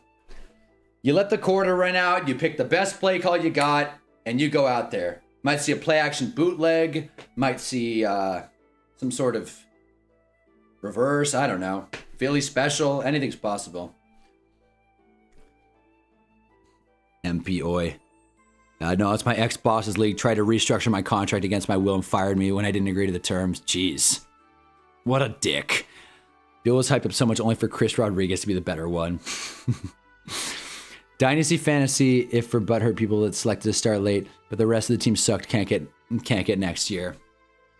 It's for butthurt people that selected to start late, but the rest of the team sucked and can't get next year. Yeah, it really is. I'm not a big Dynasty fan. I can't commit to it. Like, it's like, yeah, you're managing a team forever. It's like, man, I can't even manage my life. How am I supposed to manage a fantasy team? I joined an all-22 league, which I think a lot of you guys would be sick at that. All-22 league where you like play defensive line, corners, etc. Like the whole team. O-linemen play in this fantasy league. And my team sucked. So there you go. Andrew Van Ginkel, not as good in fantasy as you would think. And I didn't take Dart. Dart was staring me in the face in the draft. And I was like, should I take Dart or Darius Alexander? I went DA, and he burned me. Not even that he was bad. I needed a quarterback. Because I have JD5. That was awesome. JD5 and Russ. Thanks. No wonder my team sucks. It sucks to hear, other John. Thinking about staying in the league and remaining. I renamed my team to the Wage Thieves, but I'll probably be nice. Wage Thieves. Funny F you. I got a new job. 2.5 my salary. I'm fine. Let's go. Let's go. People say the workforce sucks. John says no way. Finds a job. 2.5 his salary. Hell yeah.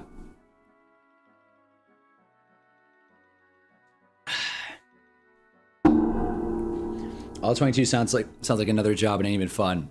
It was kind of fun. Honestly, I really like caring about 1 or 2 fantasy leagues tops. But this year I've really got to focus.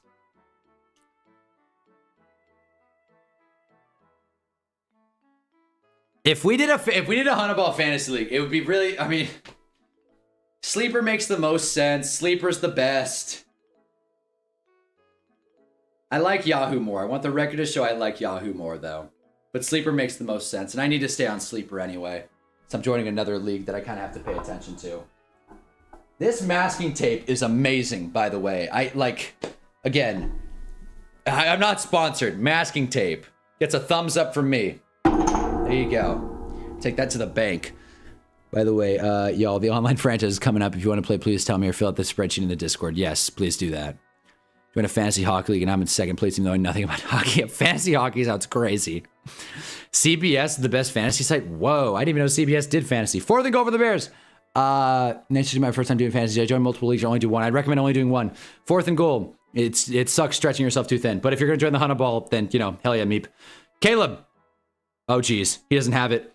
Nay, yes he does. Did he catch it? I think so. DJ Moore, touchdown. All that and more. I realized my belly showed. Let's go. Touchdown. I'm not rooting for the Bears. I want a good game. DJ Moore, let's go. What a way to start the second quarter. I told you guys this is going to be a good game. My God, what a throw. Seriously. Let's see. It was in a tight, oh my God. Yeah. What a window. I didn't see the save or the linebacker bearing down. It was tipped as well. Nice catch. God knows Rome did nothing. What else is new? Where's the spreadsheet, Otis? It is in the Madden League channel of the Discord. So if you go through the Discord channels, we have I think it's called Madden Super League, I think. And yeah, if you're not in the Discord, let me know. I'll throw the link. Fantasy hockey's awesome. Sadly, my entire team's hurt, so I don't get to play. Damn it. It sucks. The dream's dead. Didn't know fantasy hockey was fun, though. This song is funny. Like, I'm all fired up after the touchdown this song comes on. But, yes! We got ourselves a good game. Whatever the over-under is, I hope you bet the over. I will leave the Grease League immediately for the Hunnaball League. 12 man. Probably 25 man, honestly, at this rate. I don't want to leave anyone out. So, we'll probably do we should do a relegation league. It is very bottom channel, yeah.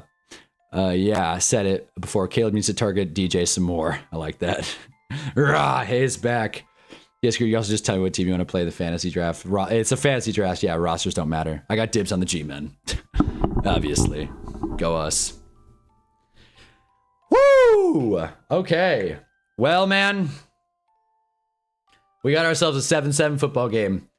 Rams, each drive has gone to the red zone. I'm trying to get a fantasy WNBA league this year. Whoa. That is ambitious. That is sick. Yeah, a lot of fun, man. Jeez, that is ambitious.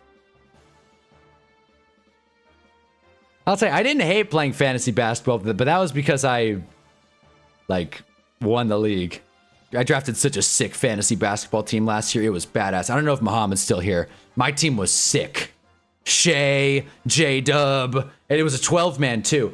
It was the perfect storm. It was like no one did it, but like I didn't need to make any waiver pickups. My team was just stout from the get-go. Had a perfect pick every round. Who else did I have? Vucevic was badass. Who else? Forgot the squad. Hell of a team though. Do it for real. To think everyone said they were going to trade DJ this season. Yeah, no, I was all in. I thought they were going to trade DJ and Roma Dunze was going to get all the work. Apparently DJ's the lead wide receiver. Who would have thought DJ Moore's good? But yeah, I think we'll do it. I think we'll do the Hunna Fantasy League. It'll be fun. I've always wanted to do a combination fantasy football and horse racing league. Holy hell. That would be fun. Stafford, stepping up, going deep. Is that a pick? Almost. Brisker had a shot, but couldn't hold on. Nice rep. Damn. I want to see that again. I told you Stafford's been turning it over lately. If the Rams lose, it's going to be because Stafford can't secure the ball. I call dibs on the Dolphins if Hunna's Fantasy League becomes a thing. You can name your team the Dolphins. I'm not going to fault you. Oh, man. Yeah, not Stafford's greatest throw, but yeah, really not a great throw. What a bad read. They can do a regular PPR league, and everyone picks one Belmont horse a day. You get bonus points for what a $2 bet would win you. Ooh. I like that. That's fun. So if you pick the higher odd horse, or I guess lower odd horse, you get more rewards. That's cool. I've won a horse racing bet before. What an electric moment that was. Should I put these in the Madden column, or do you need to do that? Yes. Put these in the Madden column, or do you need? I'm not sure. We'll figure out the organization of it in a little. But I'm down to do a fantasy league. I'm down to do the Madden league. We're gonna have a packed off season. It's gonna be sick. Doing some draft coverage. Imagine your baseline level of anger fantasy and a horse swings the game for you and you lose. That is true. That's a hilarious idea. Stafford didn't get it. That was third down, by the way. So fourth down. I thought it was second. Fourth down for the Rams. Well, every drive had gone to the red zone until now. There you go, Bears. Is our Bricks a Hawks fan? Manders.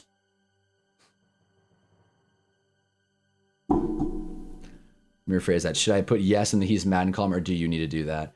To be honest, no. We'll stream the Madden League for sure. So, okay. What I think I'm gonna do is, I think we'll do a thing like Madden Mondays or something. And RJ Briggs, I'm not sure. Otis is as stupid as it sounds. Like I haven't done too much for the Madden League. Otis has actually been running point. Duvernay on the return. So I actually don't have too much information, but you know, Otis could definitely fill in the gaps for you there. I feel like dumb in this conversation because I haven't like taken charge yet. You could do it, but I did it because some people forget. Okay, so there you go. But yeah, so what I'm thinking about doing for the Madden League is doing like a Madden Monday, like catch up kind of thing where it's like, you know, like here's what, like we'll sim the week and then here's what happened last week. This team beat this team. And I also think what makes sense with the Madden League, throwing this out there, is it's 420 by the way, so you know, pour one out. Anyways, what I'm thinking about doing for the Madden League is I feel like simming it makes the most sense because everyone's in different time zones, everyone's got different stuff to do, you know, timing is tough. I feel like simming it, unless both parties agree to playing at a set time, I feel like that's the only time, because you do also kind of want to play with the team you build, I feel like. But at the same time, simming it does make sense at some point. So we'll see. We'll see how the whole thing shakes out. I also, for sure, going to do this. Maxing out. We're doing a first round pick cap. I've played enough Madden to know tanking for draft picks. We're doing a like first round pick cap at least, probably a overall draft pick cap as well. 3 first round picks for each year owned maximum.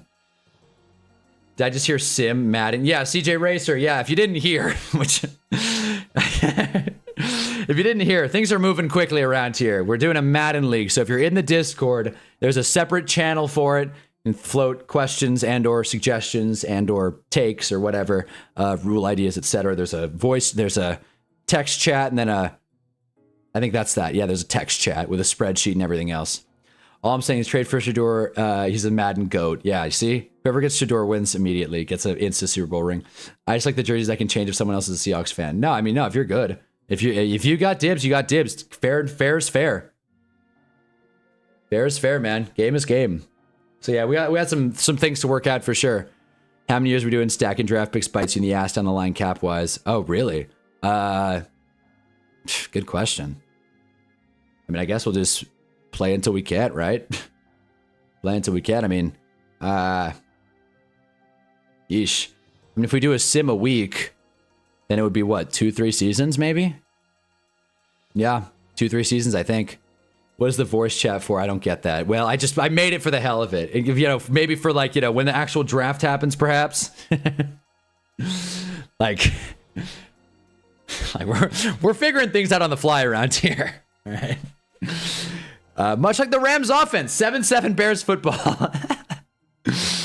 It's okay if you want to move to a different team. You'd be the only NFC West team unless Oshkon decides to join, try and get fans play their favorite team in who can't play their favorite teams in the pack divisions.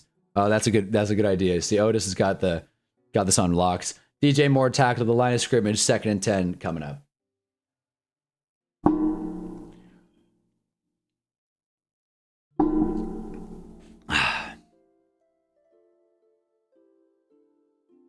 Okay.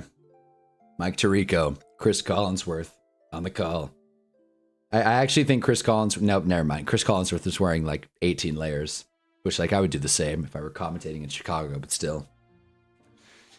So like, yell at you with it or I can't yell at you with it or anything. I mean, sure. I mean, yeah, I mean, sure, man.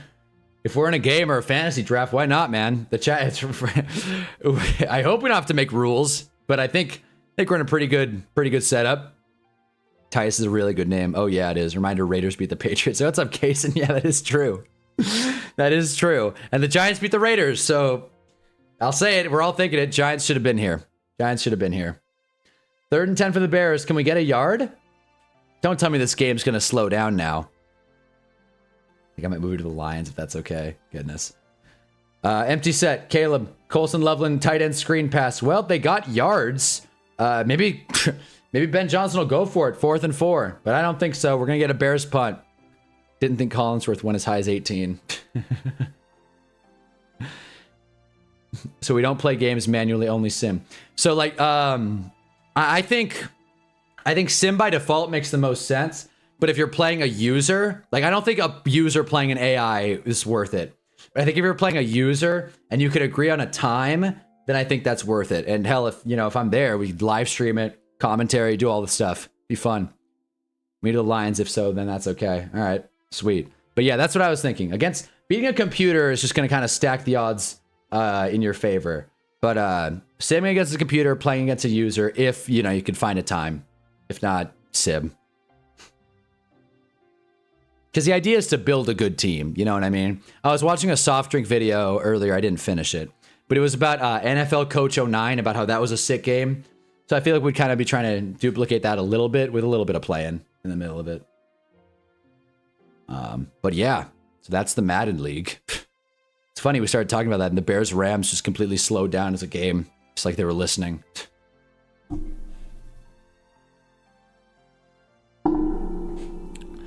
But yes, we're streaming the divisional round. We've gone 3 for 3. But I guess this is the 4th game. We've gone 4 for 4. 4 for 4 in streams, 0 for 3 in picks. At the moment, Bears look like they're going to cover, but, it's 7-7 in the second quarter, so that doesn't really count. Rams football on the 24-yard line coming up next. Can you make me as a player in the league? Madden wouldn't even allow it. Madden wouldn't even allow you can't edit player, right? Like you can't, or maybe you can like edit names or something. Hey, we do some manual, but only user by user, and people agree on times. That's why we want loaded divisions. Exactly. Hell yeah. Otis and I are on the same page. I'll tell you, this fleece, it does a good job keeping warm. That is, like, you know, the orange fleece, apparently. The channel orange fleece. Only in CFB. Yeah, you see it. A CFB league would get way messy, way too quick. A recruiting class, all that stuff, nah. A Madden Fantasy League, that's what we do. This is Pro Football Channel. And maybe basketball down the line. Maybe some curling. Maybe some tennis. I don't know. I'd watch a tennis game. Just not watching golf. And not watching Jake Paul boxing. That's a for sure no. It's a for certain no. Even though I think Jake Paul's all but retired, right? Now that he's lost a fight. You can make me your coach. There you go. I think Madden League owners can only edit players fully. All right, sick. Then we will do coaches. Thanks for setting this up, Otis. Yeah, seriously. Thank you to Otis for setting this up. Otis is, you know, been the real MVP on this. There was some red in that, but it's orange on camera. Like, watch college football. We will be back tomorrow. Because why the hell not? We will be back tomorrow streaming the college football finale. It's going to be great. I'm excited.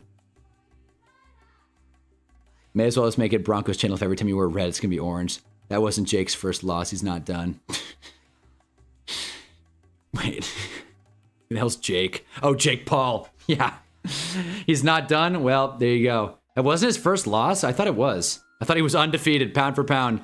Broncos Super Bowl, Hunna. Yeah, apparently. Well, given all the Bills hate I've been dishing out, I feel like now I've become a Broncos fan all of a sudden. This damn orange jacket. I mean, okay. All right. How about this? How about this, huh? This I can prove for a fact. This looks red. This looks red, right? I think this has got to look red. This is Angel's helmet. Angel's hat. Does this look red on camera? If this looks red on camera, I've got a problem. Because it means this might actually just be orange. Matthew Stafford. Is that a fumble? Let's see. Kyron falls on it. Second, Tommy Fury beat him. Oh, that's right. Second down went incomplete, maybe fumble. Third down is going to be, I think, 3rd and 12. There you go. He lost to Tommy Fury before losing to AJ. There you go. That is a fumble. Yep. Clear as day. Fumble. That's red. The fleece is orange. Damn it. Damn it. All right, well, there it is. Well, gotta rethink my whole life now. Gotta rethink it all. Damn it. 3rd and long for the Rams. I think Jake done fleecing Netflix out of $1 million. Nah, people tune in. Goddamn, what a throw. Oh boy, John's ahead. Stafford steps into it. Wow, nice pass. Jordan Whittington. No. Ferguson, Parkinson. There's so many Insun names on the Rams. I couldn't see the nameplate there. Nice throw, though. John's not kidding. Steps into it. That's that Stafford arm. He's still got a cannon, man. Jeez, I bet. Man, was that? I think that was Brisker. Man, I think Brisker thought he had that one.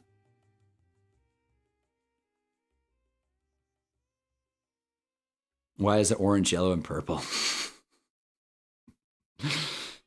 Go Lakers. That's why. 1st and 10. Rams. Free rusher. Brisker gets his get back. Nice sack. Ugh, cool. Nice play. That was just a clean thing to watch. Poetry in motion. A free rusher gets a free shot at Stafford. And now we're looking at 2nd and long. Let's see if my sack as a mini turnover argument holds up. Rams was about 6 there.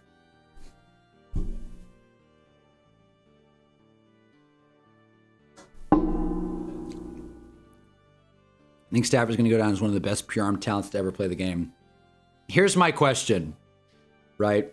2nd and 17. Let's see if the Rams call a timeout here. They probably will. 2, 1. I guess they got the snap off. Hand off to Kyron, who gets about 5. Nice. You're going to get 3rd and long. Here's my question. And I'm really curious to hear some takes on this. And I will defend myself as well. Is Matthew Stafford a Hall of Famer? Now, let me contextualize this a little bit. He has 1 All-Pro. I'm pretty sure that was this season. 3 Pro Bowls, 1 Super Bowl ring, no Super Bowl MVPs. I think if he wins the Super Bowl this year, then sure. But as it stands right now, I don't think so. Good pass to Puka, not good enough. Good coverage by Brisker there. I'm going to go no. Curious what you guys say. Bears unis in the snow is as good as it gets. I like this field aesthetic a lot in general. I think it works well with the Rams. He is for sure. Yes, absolutely. Stafford is absolutely a Hall of Famer. Wow. Wow. I guess he's a Hall of Famer. The MVP will get him over the top. Wow. Okay, well, first of all, you guys know I'm going Drake May MVP, but still, wow. Consensus? Yes. Damn. I don't think he has the accolades at all. I know he has a strong arm, and I know he's 6th in passing yards, another thing I should mention. But I think that's more a product of his era. I don't see it. Pro Bowls, I know Pro Bowls are nothing like I know it's fan voting, but 3? 3. And how many playoff wins did he have before the Rams? None? I know the Lions are a train wreck, but that's a good chunk of his career. It's not like he's done straight dynasty with the Rams. He won 1 Super Bowl. And I think like they've won a couple playoff games too. Like, I think all pros at QB matter less, but like, I mean, I guess that's a fair point. Yeah, you kind of have to win MVP. But I'm just saying, like, the accolades aren't there at all. I know arm talent, he's great. He's got a strong arm and whatnot. But consensus for sure, Hall of Famer? He played for the Lions. I know, but like, that's okay. Like, what? Like, I guess he's the quarterback of the team. It's the quarterback of the team. Like, what do you mean? Throwing at Calvin Johnson. I know the defense wasn't great, but come on, nothing? And he plays the most valuable position. It's one thing if Barry Sanders doesn't win playoff games, he's a running back. But the quarterback for the Lions in Philly in the snow, one throw away. Well, great. Well, great. He was 1 throw away from beating Philly in the snow. Well, great. I'm sure, well, we'll put that in his Hall of Fame case too. Can we be fair here? What are we talking about here? He was 1 throw away from winning a divisional round. I don't see Derek Carr getting any love. Yeah, honestly. Yeah, well, just wait. I'm definitely making a Derek Carr video. Just hold on for that. For QBs, I think stats and Super Bowl wins matter the most. He has both. I like how you say wins. One. He has 1. Him not having all pros and a lot of Pro Bowls isn't too crazy. For me right now, it's a toss-up. If he gets MVP or wins the Super Bowl, then I'll be almost sure he wins it. I'm there with you. I'm there with you, Yoint. I'm there. I'm right there with you. A Super Bowl this year, and I'll own it. Hall of Famer. MVP this year, I guess he has a better case. But as it stands right now, I just don't like. He's had some good seasons. He's a good player. I know that. But like, again, I've said this before. I've said it 100 times. Getting in the Hall of Fame is going to compound, get more difficult and more difficult and more difficult going forward. Okay? And I just haven't seen it. What do we think of Stefanski to the Falcons? I think it's cool. I'm with it. I think it's a good sign. Falcons, we're not going to get a first-time head coach. All the people that are against it, Skip Bayless being one of them. I don't foresee it. Sorry, now I'm all twisted. Skip Bayless saying that Skip Bayless said he was a fraud and all this stuff. The Falcons have tried a first-time head coaches a few times now, and it has not worked once. So I'm pretty confident that it works out. Derek Carr's a Hall of Famer. Mahomes isn't. Don't ask me how. 1 is all you need. How many quarterbacks have multiple Super Bowl wins? I guess, man. But like, I guess, dude. I guess if we're playing the if game, by the way, Joe Burrow's 1 throw away from beating him in the Super Bowl, which would have defeated this whole case. Look up Stafford's 2011 numbers. He didn't make the Pro Bowl that year. 2011 was a crazy year for a lot of quarterbacks, though. But I'll look it up. I'm sure 5,000 yards, great stats and stuff. I'm sure. But 2011, a lot of quarterbacks had a great year. That was just a tough year in general. Stafford got to win 2, but Harbaugh is a Hall of Famer 2 with 1 ring. Yeah, because I think coaches, there's only 32 coaches, and there's 22 positions on 32 teams. It's way different. It's way different. Coaches get in way easier, in my book. Stafford and Breeze have comparable numbers, and Breeze is definitely a Hall of Famer. I mean, comparable's a stretch. I mean, Breeze has him in pretty much every stat. But yeah, I mean, I guess. I agree Breeze is a Hall of Famer. I guess I've just assessed Stafford differently than you guys. I mean, I always thought Breeze was one of the top quarterbacks in the NFL. There haven't been many years where I thought Stafford was the top quarterback in the NFL. Like, give me Megatron. I can make a Hall of Fame case for myself. Yeah. There you go, Kaysen. There you go. That's not even the argument I made. But again, oh, it's the Lions. He had a Hall of Fame wide receiver. Like, he didn't have nothing. It wasn't like the Lions put nothing around him for 15 years and then, traded him out of goodwill. How do you watch Stafford throw the fucking thing and not think he's special? Because a lot of quarterbacks have strong arms. Like, you know what I mean? Like, I'm not, like, he's fun to watch. He's a good thrower. I like watching him play. But special's relative, man. Special's relative. He has a strong arm. Also turns the ball over a ton. Like, finds Luther Burden. First, and I haven't even been talking about this game. Luther Burden on first down gets about 7. Like I said, I'll contest this argument. And as I keep saying, getting into the Hall of Fame is continuing to compound, getting more difficult. Like, Giants fan, obviously. If Eli doesn't get in, so be it. Obviously, Eli Manning is probably not as good of a thrower as Matthew Stafford. 2 is greater than 1, though. I think accolades matter a lot to get into the Hall of Fame. Going off eye test, I don't know. I just don't care for that argument.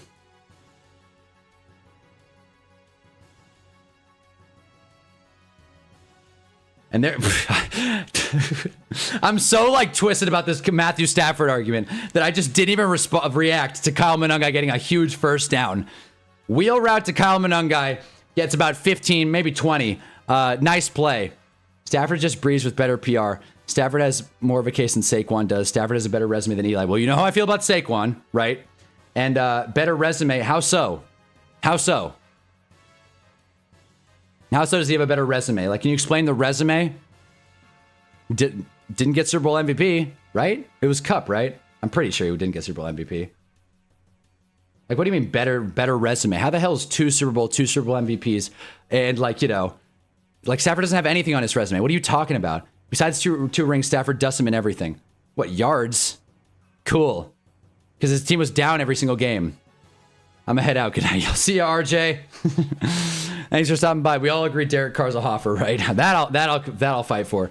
Brees has the Pro Bowls and all pros, but outside of that, a lot of their numbers match up when you take into account games played. Year by year comps, go look them up. I mean, I guess so, but first of all, they're completely different players, completely different styles of players. And like I said, Stafford has a strong arm. Good for him. He's fun to watch. But Brees was just consistent, lighting it up every single season. Brees didn't need a ton of help. But Michael Thomas, Marquez Colston was sick. I'll say that. Like, I don't know. Eli had multiple 20 interception seasons. I'm not disagreeing with you. Like I said, I think Eli's a fringe, probably not even Hall of Famer. And Eli is going in now. Imagine in the 7 or 8 years Stafford's going to have to play. Or Stafford's going to have to wait, I should say. Eli had more 20 interception seasons than all pro years. Well, yeah. Stafford on the Lions is equivalent of Dak on the Cowboys. Accomplished jack fuck, but threw for a bunch of yards. Cool. There it is. Stafford played 12 seasons for the Lions and still has a winning record as a starter. Case closed. Yeah, case closed. He won more games than he lost. Case closed. They play for the Lions with Megatron. Again, I know they weren't great. I know the defense struggled, but I think that's what also kind of helped his yard total. 3rd and 1. DeAndre Swift gets stood up. Stopped. Are you going to go for this, Chicago? Are they going to stick with this aggressive approach? And that included the season they went 0-16. The Lions? Stafford wasn't even on the team when they went 0-16. Stafford was the pick. He was the pick because he was the pick they got after going 0-16. And that's what I said, Blake. Yeah, that's what I said. Stafford wins the Super Bowl this year, I'll give it to you. That's 2, and if he wins MVP, he's got a better argument for sure. But they went 0-16, he's still above 500. Think about that. I'm going to make sure I'm right about this, but I'm all but certain Stafford was not on the team when they went 0-16. Stafford was drafted in 2009, right?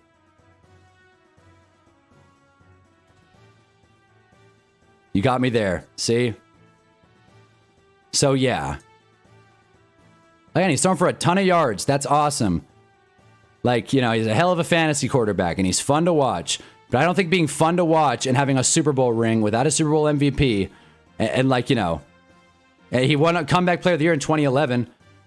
Why the Bears keep running the... Did they not... I'm so twisted about this Matthew Stafford thing that I didn't even watch what just happened. Did the Bears turn the ball over? Great. Great. 0-16 got them, Stafford. Yeah, there you go. Well, great. Bears turned it over on 4th down again. Great. If all it takes for one more ring to get in, he's pretty much a Hall of Famer. You're playing semantics at this point. I'm not, though. I'm not. A Super Bowl is very, like, a huge needle mover in the Hall of Fame case, I would argue. Especially for the most valuable position in the sport. That's a huge difference maker. And like I said, MVP is, like, still fringe. Winning a Super Bowl as a quarterback is huge. Said Derek Carr come back when the game was 0 seconds on the clock. No PS 2017 versus Chiefs. Holy shit. Yeah. So, I'm standing on it.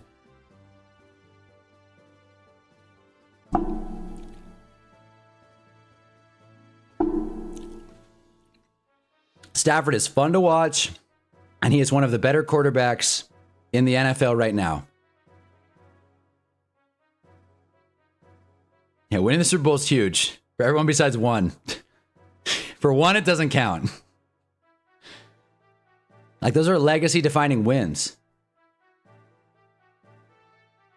And again, listen, if Stafford played in the 90s, or if he played in the 80s and 90s, right, winning MVP at age 36 is definitely Hall of Fame material. I mean, you know, again, he's got a decent amount of help. But, you know, okay, again, fringe. I'm not going to argue that he's not a Hall of Famer if he gets in. If he gets the MVP, right? But I'm going off right now today, right? And what I'm arguing here is Matthew Stafford is pretty comparable to John Elway, right? Strong arm, talent, Super Bowls came later in his career, right? I would argue John Elway, minus the Super Bowls, is still a Hall of Famer, right? The reason Matthew Stafford does not qualify like John Elway is the point that I have explained time in and time out that no one seems to respond to, and that is that the Hall of Fame compounds on difficulty to get into. John Elway has, 30 years of football on Matt Stafford? Maybe 20? 20 years less of players to compete with than Matthew Stafford. That's my thing. Yeah, there you go. I've ever seen the Elway shit. Yeah, exactly. I agree. He's competing against a lot. All right, fellas, how's the game? I was gone for a minute. Bears keep going for it on 4th and not getting it, which is strange. But outside of that, it's been kind of fun. We kind of got a little sidetracked with this Matt Stafford Hall of Fame debate. But yeah, it's 7-7 somehow. But yeah, like I said, baseball Hall of Fame doesn't compound like that. They correct for era. Well, that's awesome in baseball. But I think I already see it in the NFL. There are a bunch of players that I think belong in the Hall of Fame. But because classes are like, we saw the smallest Hall of Fame class ever, like last year. He ain't watching either. Yeah, seriously. Yeah, I'm barely even watching. Yeah, honestly. Completely sidetracked. But yeah. So I'm pounding the table. You're going to be 0-2 on Hall of Fame predictions, Hunter. I hope I'm streaming in 20 years. I really do. If Saquon and Stafford get in, then I'll own it. But I don't see it, man. I don't see it. You guys are putting way too much emphasis on the eye test. Accolades matter too.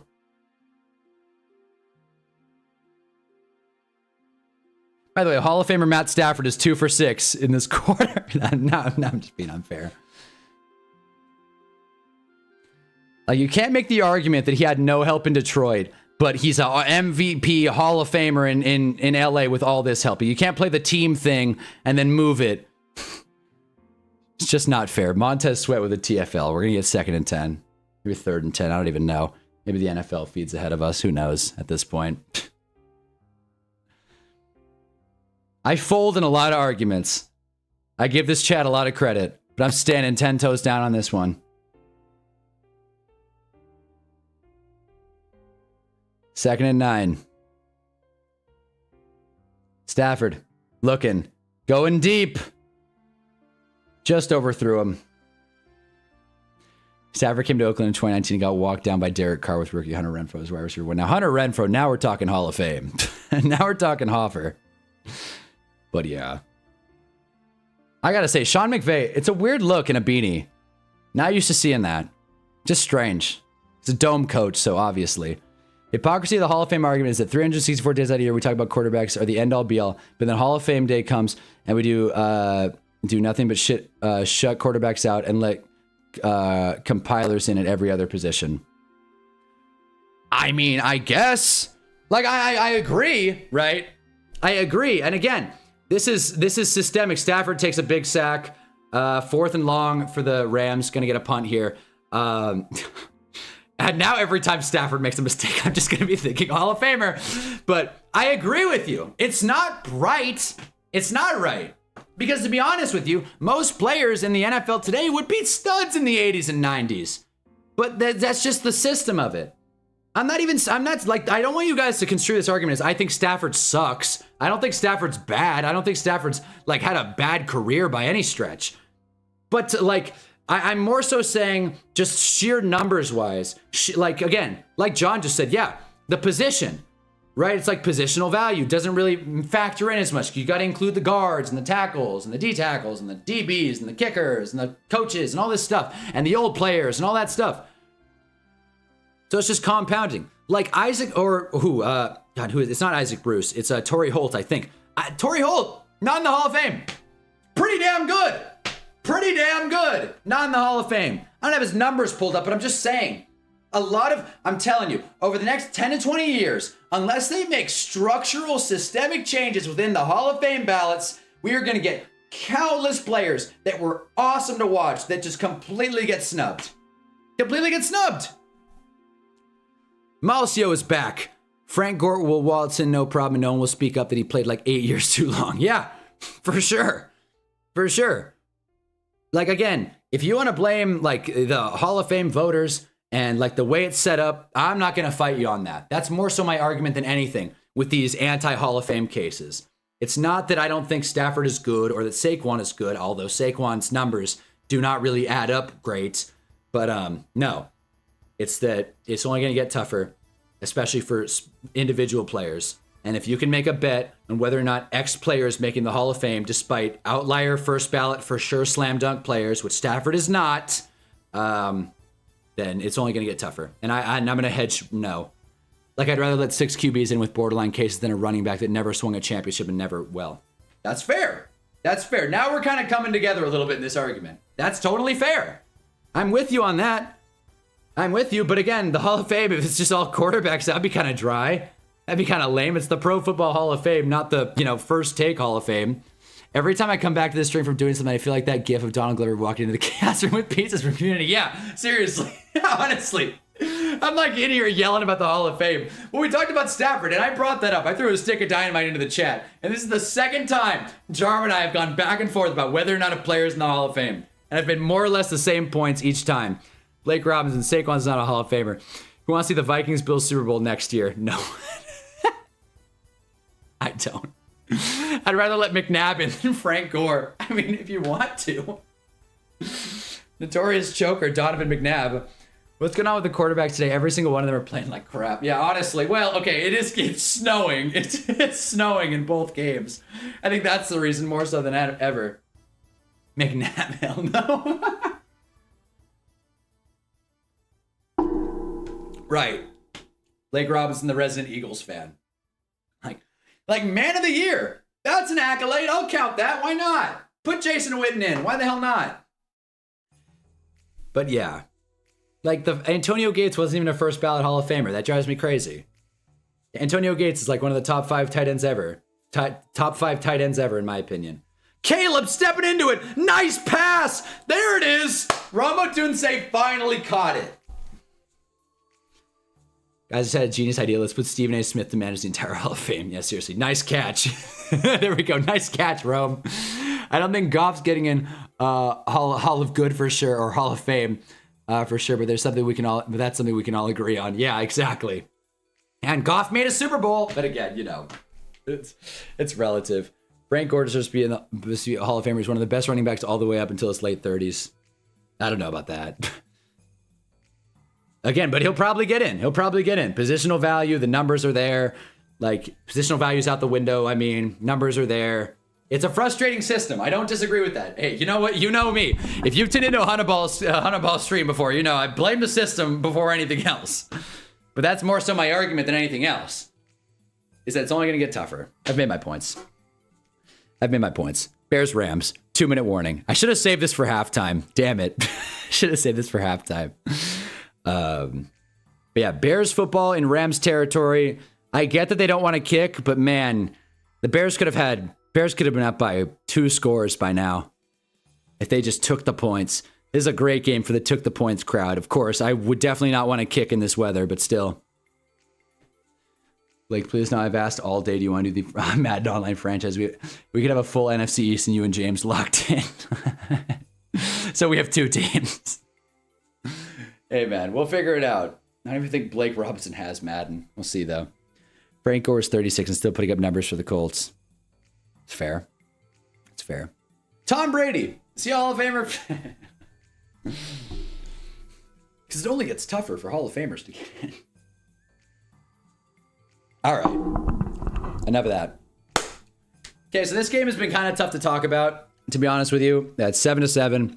I said it. I said this game was going to be awesome, and it really hasn't been to this point. I'm bummed out, honestly. That being said, among the passes that are being caught, Caleb Williams looks pretty damn solid. I will say that. The moment doesn't seem like it's too big. Mr. What's the word? Mr. Never Gets Nervous seemed to hold up his end of the bargain. Myles Garrett, if he retires right now, is a Hall of Famer. Yeah, probably. Probably. Because he's one of the best edge rushers of this generation. I don't think Matthew Stafford is. Hall of Fame, though, is just it's a very subjective field to talk about. That's why I threw that stick of dynamite into the chat. You don't have to get it. You don't have to get it. I just need to know. But if that's okay if you don't. We'll see. Again, starting the day after the Super Bowl, the Madden League. At least we'll make it. I don't know. We'll find a draft time probably that works better for people. I don't know if Monday morning or Monday evening is a good time. We'll find a time that works for people. The league will be made Monday. The Sunday is buns. Yeah, no doubt. You can switch up and talk about the game during the halftime, other stuff during the quarters. Yeah, we'll do a game recap, catch up kind of thing through these halftime. I also want to fix this really quick. I want to fix the hill, so we'll see. My orange fleece. It is getting hot as hell in here, by the way. I'm like sweating, man. Hopefully the soundtrack is sick. The moment's never too big. That we're doing Pro Bowl week. Were we? Oh, shoot. My bad. Were we? Okay, then I guess we can do Pro Bowl week. My bad. I thought it was after Super Bowl. That's fine. Either way, I'm good with it. Pro Bowl week works.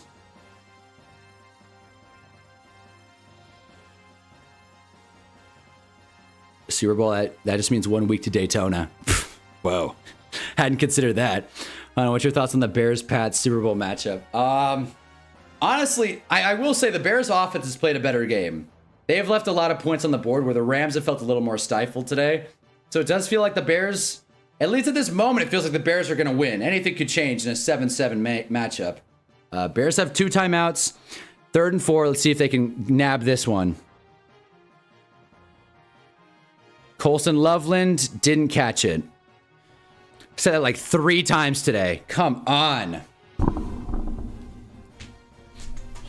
I feel like we overthink the Hall of Fame. Can you tell the story of the league without Stafford? I don't think so.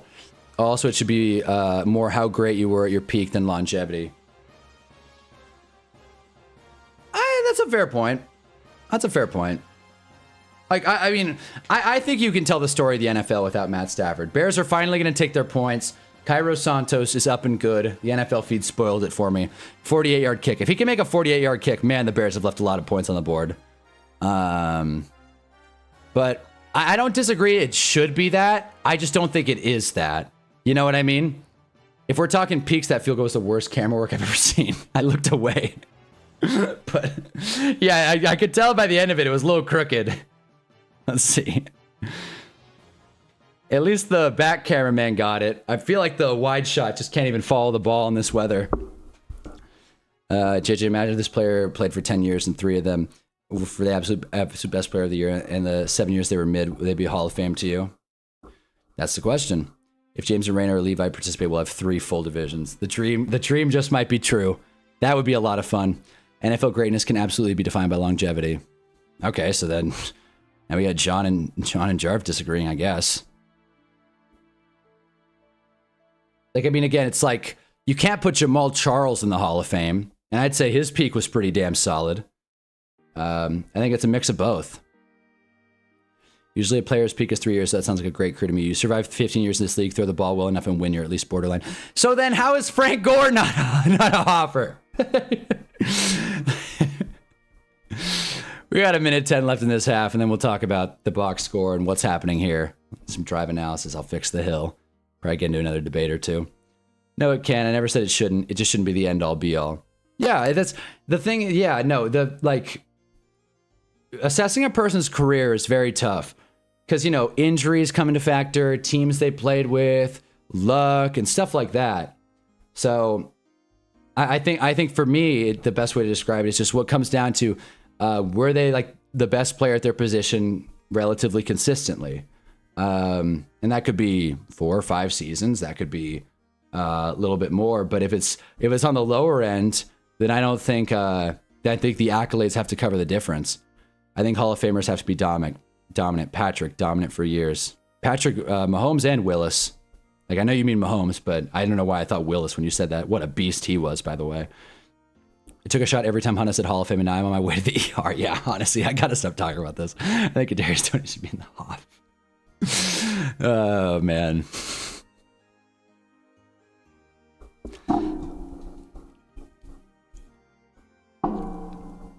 I'll tell you, the lights aren't too bright for Caleb, but they are for me.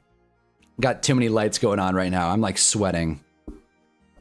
It's the Hall of Fame. We're talking fame. Oh, if we're talking fame, OBJ will be the greatest Hall of Famer of all time. Yeah, put Odell Beckham in the Hall of Fame. Honestly, that's America's wide receiver right there. This stream's first discussion was about meth and cookies, by the way. Yeah, that's what I mean. And now we've transitioned back to sports. What the hell's that about? Like, being good is whatever doesn't get you in the Hall, or being good for years doesn't mean anything. Wow. Santos. I'm just like, wow. Like, I'm just like, I'm down to talk about whatever, but, you know, I don't like arguing with chat for too long. Raiders legend Jamarcus Russell should be in. These are professional top tier athletes. A couple better than good years, and Jack. Jordan Whittington took a helmet to the face there. That couldn't be fun. They throw a flag? They're showing every angle. Did they throw a flag, or are we just like really observing this hit? Well, NBC caught the hit, John. So didn't cover the field goal well, but they got the hit. Anyway, Matt Stafford, not looking amazing this game. Again, it's snowing, and the Bears are getting pass rush, man. 3 sacks on them already. So let's see this last drive. Hell, if the Rams can get points, though, none of it matters. Looks like the snow subsided a little bit at least. They got to get Puka more involved. That first drive was easy money. Rams get about 7, maybe 8. And Rams are in tempo, no huddle. Let's see. Rams have 2 timeouts, so likely going to use them.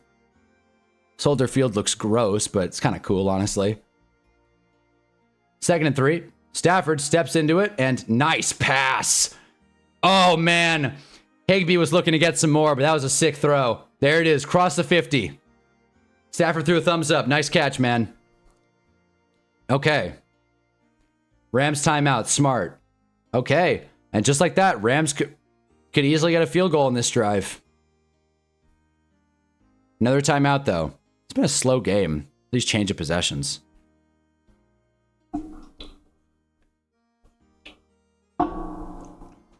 Unlike Bills Broncos yesterday, which frankly felt like the fastest first half of my life. It's like 4 drives total. I was going to ask, why is NBC going to break? Yeah, it's Rams timeout. Yeah, there you go. And they're going to use them. Use them if you got them. Man, I'm getting so many spam texts. It's the worst.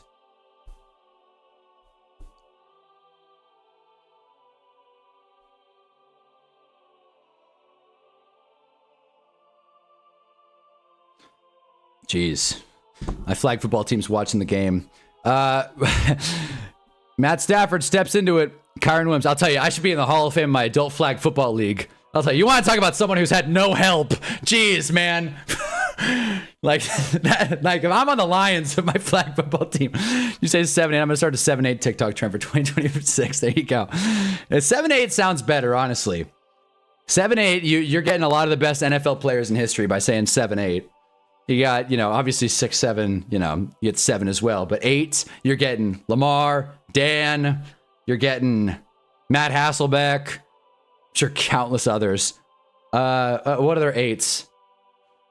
Does Devin Witherspoon, does he wear 8? I feel like he does, or maybe he was just the 8th pick. Kyle Orton. I ran out of names quick there. I thought there were more 8s. I'm sure there are. I said Lamar, right? All right. 30 seconds. 2nd and 6. What do you got, Stafford? Dropping back. Dodges the sack. Kyron gets the Rams in a field goal range. Almost squeezed out of a tackle. Are the Rams out of timeouts already? Jeez. Where'd that second timeout go? Flag down. Let's see what it is. Seemed like it came out after the play. Rams are saying it's on the Bears. Tommy Maddox. There you go. Steve Young. Steve Young. There you go. Steve Young. Personal foul. What'd they call that? On Dexter. Unnecessary roughness. Let's see this. What, did he late hit? Let's see. Oh, man. You can't do that in a playoff game, man. They're going to call that, buddy. Jeez. Come on, Dexter. Dex. And now all of a sudden, the Rams are in striking distance. He just ran in a bit of a flop, but, just avoid doing that. They got to call that. Kirk Cousins. There we go. All right. 7-10. The Rams are like in touchdown range now. They're in the red zone. Okay, well, Bears better stuff them here, man. I don't know why the NFL feed says they have 30 seconds. They have 18. Stafford running nice little shotgun set. I think Higbee in the slot there. Oh, man, I like Puka here. Puka back shoulder flag. Never mind. They find Devontae. Stafford just misses him. Good coverage by Stevenson there. 14 seconds to go. Rams got to be careful with no timeouts here. Obviously, they're not going to throw it within the markers. Matt Moore. There we go. Maybe there aren't that many great 8s. Wow. But I think 8's a better number in the NFL than 6. I'll say that pretty confidently. Like, I feel like no one wears 6 other than our guy here. He's going to be the greatest 6 in NFL history. Calling it now. And a for sure Hall of Fame career coming up for J Dart. 2nd and 10. Stafford. Looking end zone. Floats it. Tyler Higbee not quite. Out of bounds. They're really trying Stevenson there. Aaron Rodgers last few years. That's true. 9's the greatest number. So Jarvis starting 7-8. Should we switch it to 8-9? Nah. 7 and 12. Obvious best numbers in the NFL. But 9, you get Stafford there. And Jage, obviously. Kind of trademarked the number here. 3rd and 10. 9 seconds left on the clock. It wouldn't surprise me if Dart switched back to 2 for next year. Yeah, that would make sense. Probably look good too, him and Malik. Who is 2 right now? Banks? Oh, yeah. Dart definitely could switch. Going end zone. Incomplete. 3 seconds left. Rams are going to get a field goal. Archie Manning wore 8. There you go. 9 ruined the number 8. Ruined the number 9. Should I host the Madden League because I'm managing it, or you host it? I think I can host it. Otis. But, we could figure it out, honestly. Harrison Mevis going for the kick. He's going to make it, but I want to see the camera work here.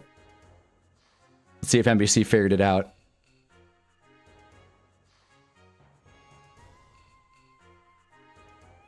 Zooming in. Short kick. That was a knuckleball, but it went through. I feel like that dude's getting so much hate because he said that stuff. Yeah, no. Is Jake Cutler the best 6 ever at quarterback anyway? I think so. I think so, right? I can't think of anyone else. But yeah, I agree with you, John. 9 really put a target on his back. That was almost on you. That was a knuckleball. Dart to say was 6. He can own that number. Only other quarterback was 6 I can think of was Baker. Yeah, that's true. Baker and Jay Cutler. 6 does look good on him, though. I do agree. 6 does look good on him, but 2 would be sick as well. Either way, I mean, I'm not really too hung up on players' numbers. Okay, well, it's halftime. We did the hinge thing. Okay, first and foremost, what I want to see really quick. I had so much fun with this yesterday, so I just want to see really quick. What is Twitter saying? Let's rewatch the Frank Caliendo clip. Okay, let's see. No for Broncos and their fans. I know it's been an emotional 24 hours. I feel for Bo. I'm sending prayers for a strong recovery. Positive note going in the game for the Patriots. They struggle against backup quarterbacks in championship-type games. Thanks. Thanks, Nick Foles. Thanks. Take your victory lap. Tennessee's 3 known head coach finalists are Bob Saleh, Matt Nagy, Jeff Hafley. I realized this on a stream, by the way. There you go. What? There you go. Now I'm following Adam Schefter. Done. All right. CJ Stroud playing like, yep.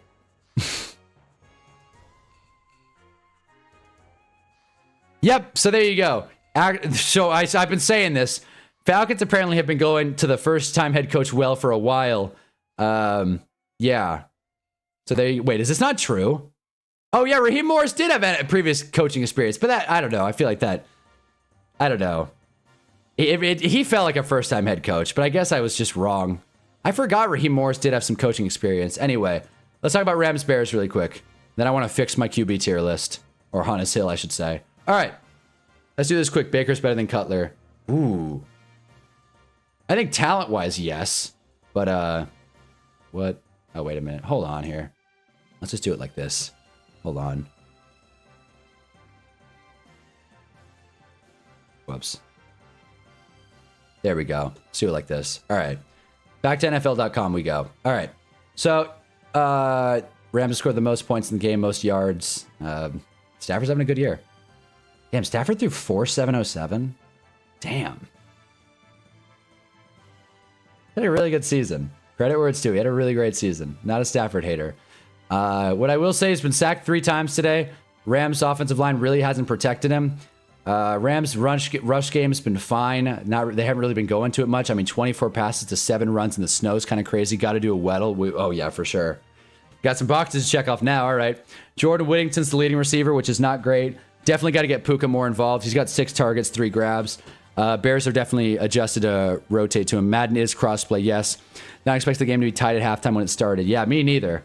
And the thing about the story is, the Rams offense hasn't looked great. And to be quite frank, their defense hasn't looked amazing either. But they've been playing perfect bend, don't break defense. The Bears continue to get the ball into Rams territory and do nothing with it.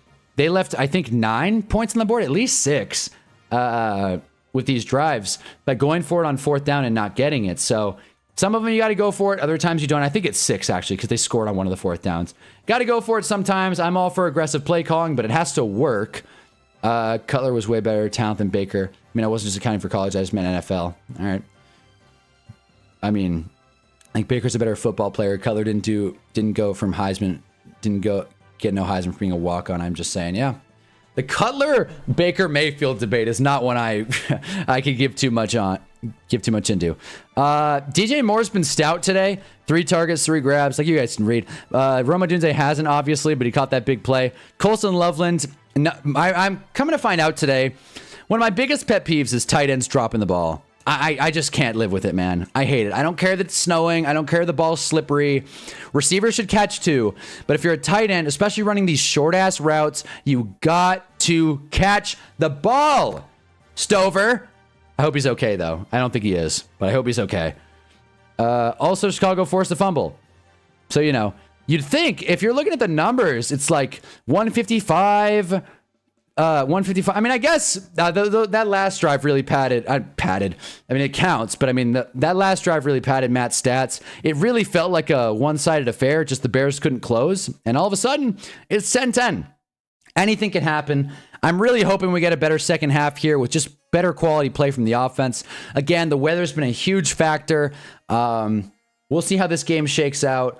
And we'll see which team is going to go to Seattle next week. Yeah, that's a little halftime recap. There's not too much to say here other than, the Rams couldn't close, I guess. Kayshon Boutte made a ridiculous catch in case you didn't hear. But yeah. So, again, I just want to go through the play-by-play really quick. As you can see, pick on fourth down, touchdown, punt, and then Rams punted again, downs, and I guess they only left 6. Yeah, they only left 6 points on the board. So yeah, I guess it's not as lopsided as I initially thought. Bears are running the ball a little more effectively, but they have less first downs than the Rams. This tongue bite is really starting to affect me. 210 total yards to 148, including that last drive. That's kind of what I was getting at. Bears offense has been better. Bears defense has been better, but you got to close the job. All right. Cool. Now, on to bigger fish to fry. Got to do this really quick. Again, checking up on our coaching vacancies. We got Pittsburgh. I'm gonna fix this really quick. Right now, it feels like Jeff Hafley is gonna get that gig. So let me remix this. Bring in a remix. Looks like Jeff Hafley is gonna get this gig. Kevin Stefanski got it. Harbaugh got it. I can come on as assistant. Just let me know. Baltimore, Jesse Minter seems like a slam dunk. Cleveland, that's not gonna happen. We got to add. We'll add some other guys later. No, if Mike McCarthy's going to get a nod, why the hell can't Toe Mater? Honestly, I really tried to get every single possible outcome here, and I apparently left out a couple huge candidates. So that one's on me. But here's the updated hiring list. Chris Shula to the Steelers, I feel good about. I really don't think Bob Sala is going to get the Arizona job, so we'll drop him down. Matt Nagy seems like an all but certainty for Tennessee. I think we just read that there were some other. Who else was in play? Who else was in play? We just read it. Bob Sala, Matt Nagy, and Jeff Hafley are the Tennessee finalists. I don't think Jeff Hafley's going to get the gig in Tennessee. So I guess Bob Sala move him to the Titans, but not. I don't feel great about it. I guess Arthur Smith isn't going to get the gig, and Jason Garrett got interviewed for nothing. We'll leave him there. And yeah, so I got to add Grant. I also got to add Jim Schwartz here, but we'll leave Toe Mater there for now, and we'll save and live with that. Updated coaches. All right, now I got to update the Hill. We'll put Jarrett Stidham on next week. But for now, let's just fix this really quick because this has been bugging me. Post-regular season, a couple things are going to have to change. Honestly, to be quite candid with you guys, I know the voting has been had, and I know we just had this whole thing about Matthew Stafford and about how I don't think he's that great. But to be honest with you, after watching today's quarterbacks, I can't. The MVP award may have been voted on already. But the Hunnah's Hill is being updated right now today. Matthew Stafford is better than Drake May, at least right now, and I don't think it's particularly close. Drake May has been, I don't want to say bad. He's been bad. He's been bad these playoffs. Let's own it. He's been bad. Is Beeflo on there already? Yes, he is. We put him on the Raiders. Yeah, something just came to me out of the loaded 2018 quarterback class. Sam Darnold could be the first to win the Super Bowl. That is crazy. That is nuts. I can't believe I didn't read that until now. But yes, that is crazy. Matthew Stafford's the best. Matthew Stafford's the best. And to be honest with you, Drake May, congrats on moving forward. This is not me raining on his parade, but I don't want to. No. Trevor, I would rather have Trevor. Honestly. Trevor played better in the one game. I know Drake May's winning, so winners win, but the Patriots are winning in spite of Drake May at this point. Put Josh Allen and Stroud in the 9 tier. Josh Allen, we're moving him lower, not too much lower. It's going behind Dak for now at least. Sam Darnold will stick it pretty good. Purdy will stick it pretty good. Jay Love is taking a tumble, man. We'll put him ahead of Tyler Shuck and Herbert and Stroud. Jalen Hurts is going to stick. Caleb Williams is moving up.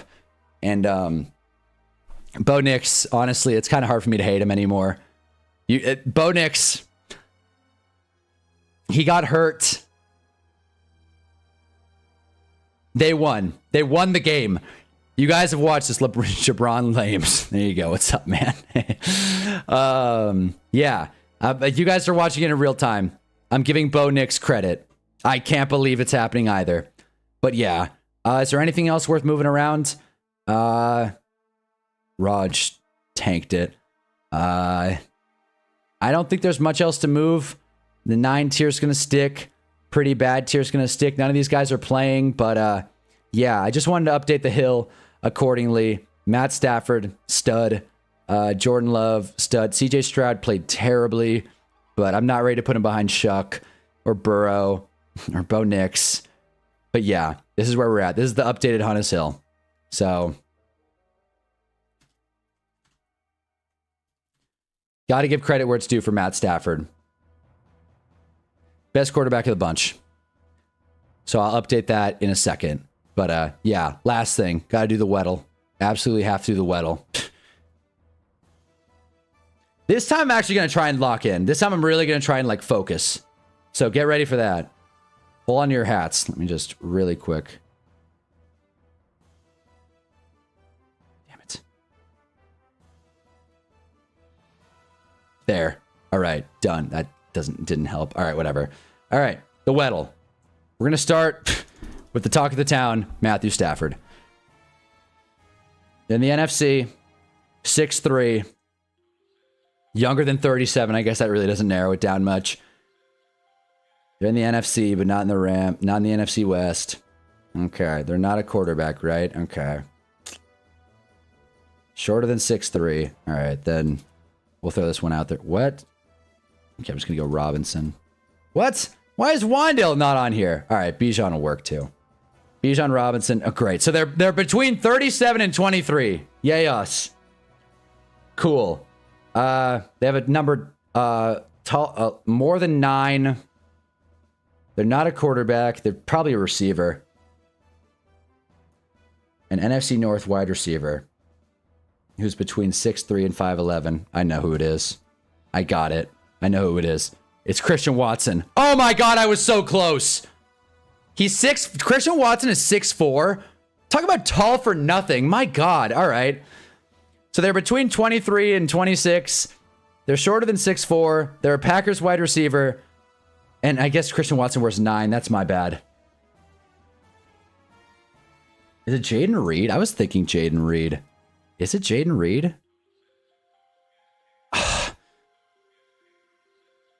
We were so close. I didn't know Jaden Reed was 5'11". Still band for band, blow for blow.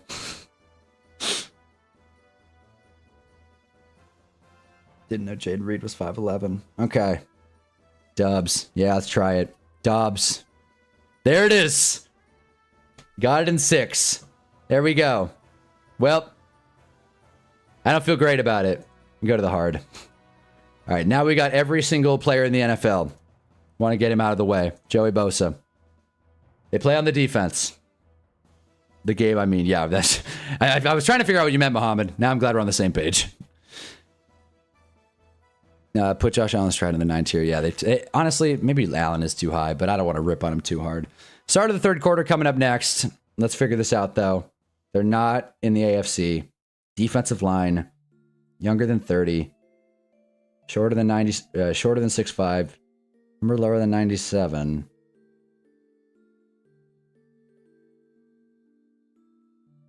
Maybe it's thinking a linebacker. This shit gets so hard. Thinking of an NFC linebacker who's younger. All right, why not? Let's get boob. Bobby Okereke. Damn it. NFC, not a linebacker. Might be a DB. It's probably a DB then. We were getting there though. That was a good guess. Narrowed it down. I might have to start shit talking the Hunter's Giants more for the strays my players get from him. OJ. Look, I'm saying Christian Watson, tall for nothing. Bears are kicking off, but I got to finish this. We got to finish what we started. An NFC DB. Never mind, Mike Vick. That's another player, but again, Mike Vick's a little bit of a different case.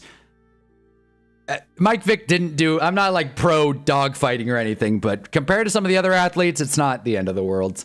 NFC DB. And that, yeah, pretty much anyone. It's younger than 29. All right, why not? Our boy, Jaquan Brisker. Whoa, man. Damn it, we were close. Is it Jalen Johnson? Oh, wow, we got the hard one first. The hard one was easier. All right, now I feel good. Now I feel smart. All right, let's get back to the game.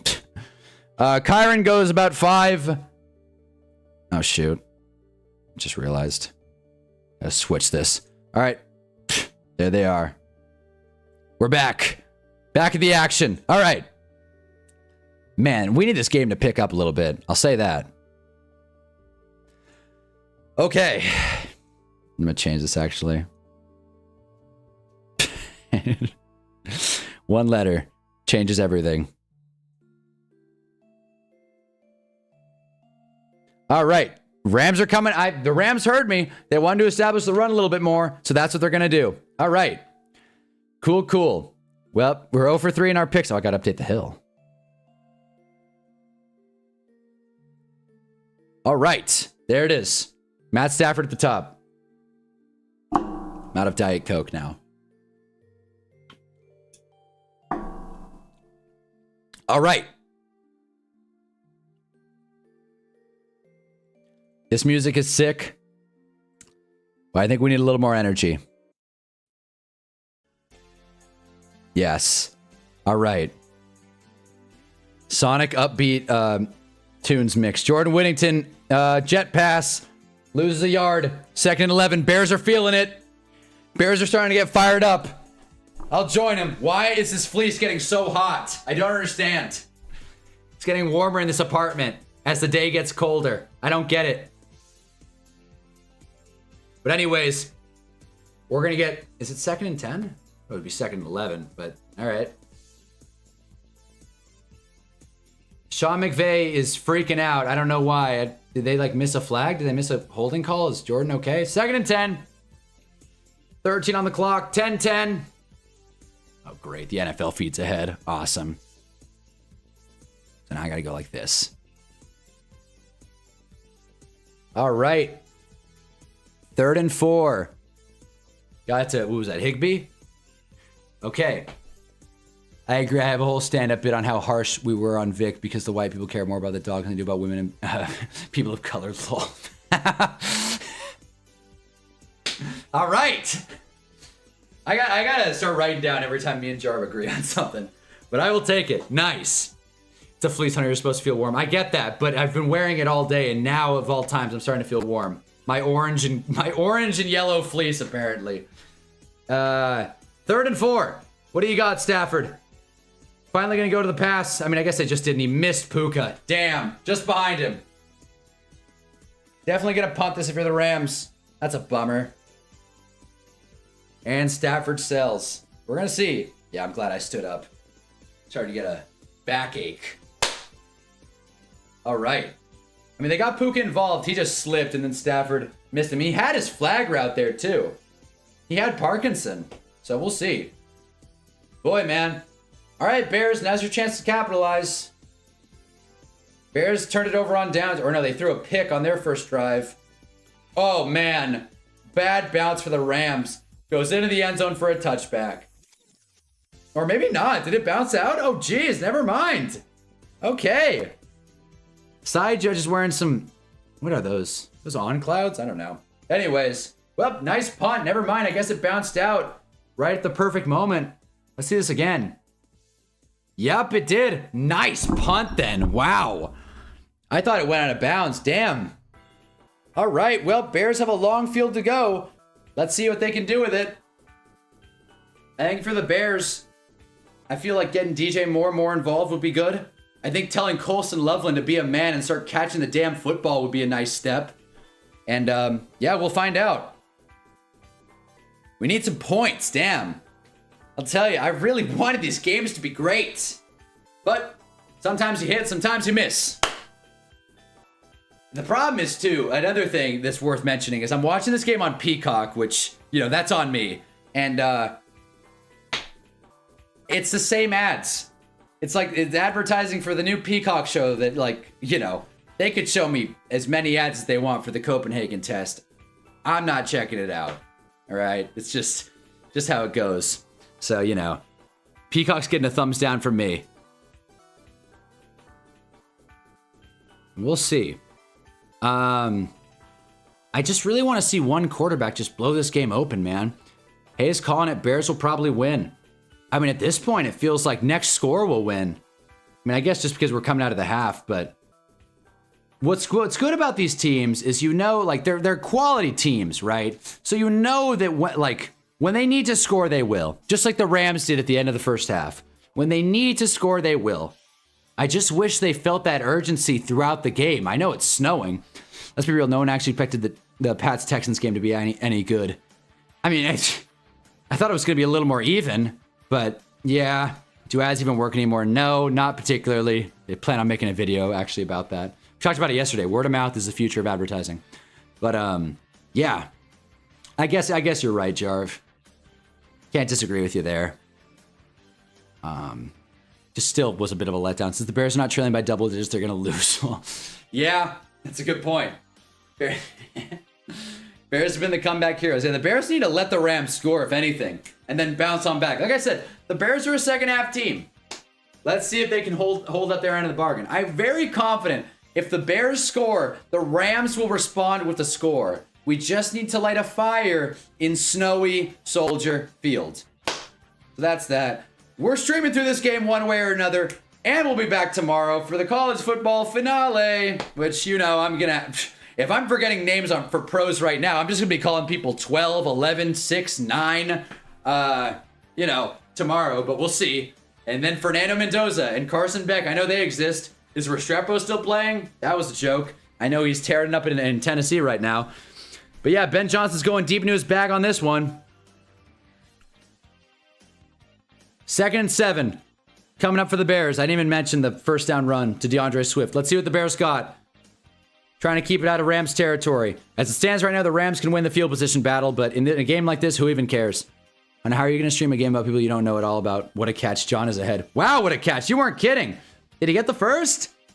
Just short of the first. 3rd and short. A nice catch, no doubt. Jeez. That was a sick catch. Like I said, Bears got to get to DJ Moore more. And wow. Wow, that's got to feel like a... That's got to hurt if you're Colson Loveland. This dude can't catch worth a damn with 2 hands. And DJ Moore's figuring it out with 1. Through the contact, too. What a grab. Oh, man. Word of mouth ain't the future. It's always been the best form of advertising. I'm going to tell my friend that I actually know when they're... wait. I gotta watch this play. 3rd and 1. Bears got it on the second push. Moving the sticks. Nice play, Bears. Is that a Caleb Williams tush push? That was fun. All right. I'm going to listen to my friend that I actually know when they tell me to try something before some Rams celeb that took the bag to try and hawk it to me. Yeah, but Jarv, you're an intelligent shopper, you know? Oh boy, Caleb Williams didn't even follow the pile there, but he still got it. Man, oh man. Okay, so Bears are moving the ball a little bit, not going to get a 3 and out. But I feel like for most, or at least, I mean, companies are trying to, you know, convince us that wide-scale mass advertising work. It's all about numbers now. Just get out there as much as you can. Pay for as much ad space as you can. Play the same ad over and over again. DJ Moore with another... Oh, he dropped it. He got smoked, too. DJ Moore shaking up on the play, but he's all right. He's A-okay. Dropped it, but I don't know if he would have even got the feet down anyways. He's calling for a sub. He probably got the wind knocked out of him. That hit probably hurt like a ton of bricks, man. In a game like this, he tried to hold on, didn't survive the ground. I don't even know if he got both feet down. So that one hurt. The literal shot right to the tummy. So anyways, see Will. 2nd and 10. What are we going to see? Will. 9:53 on the clock. It's a pitch pass to DeAndre Swift, who cuts back and then cuts back inside. Nice running from DeAndre Swift. Didn't get a first down, but that was just an inspiring play. Just straight up awesome. I feel like the Bears, like, again, this is me commenting on what NBC is also saying. But I think the Bears' offensive line has played very well.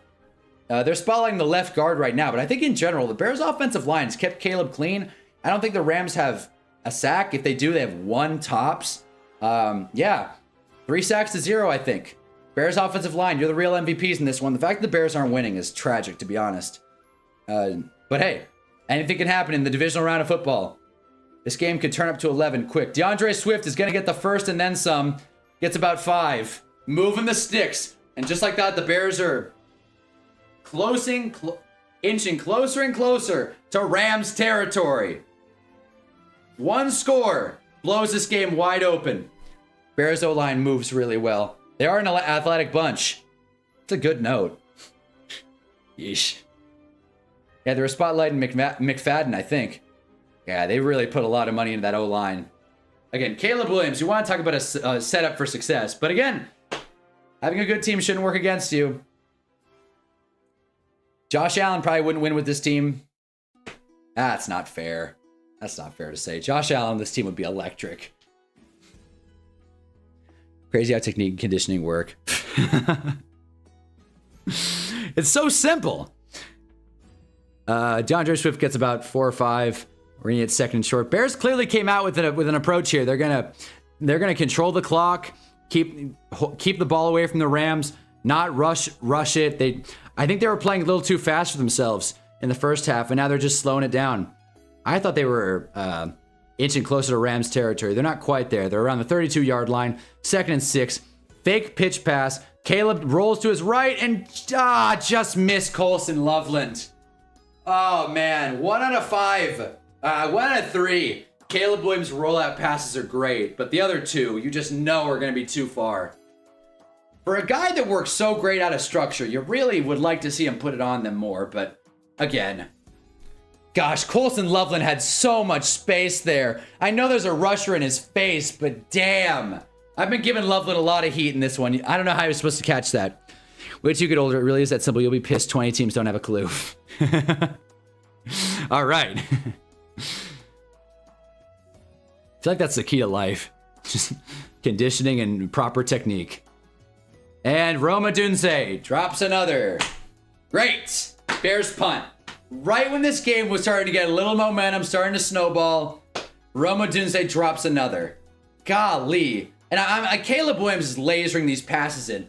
I think he's got to understand who his targets are. I mean, these guys can't catch. DJ Moore is an outlier, and he just dropped one too. The weather sucks, but golly, man. Like, Roma Dunze, man. I'm infuriated. I thought he was such a stud out of Washington. I wouldn't have even been that mad if the Giants took him at 6. I know he was high on our board. Thank God we ended up with Malik Neighbors. Roma Dunze is a nightmare. Oh my gosh, man. The X that can't catch. Man. Just a waste. And it's his second year. He could get that 3rd-year bump. But man, I'm starting to get angry here. I don't have anything to say. Throat hurts. We're across the 5-hour mark in this stream, going on 6 hours.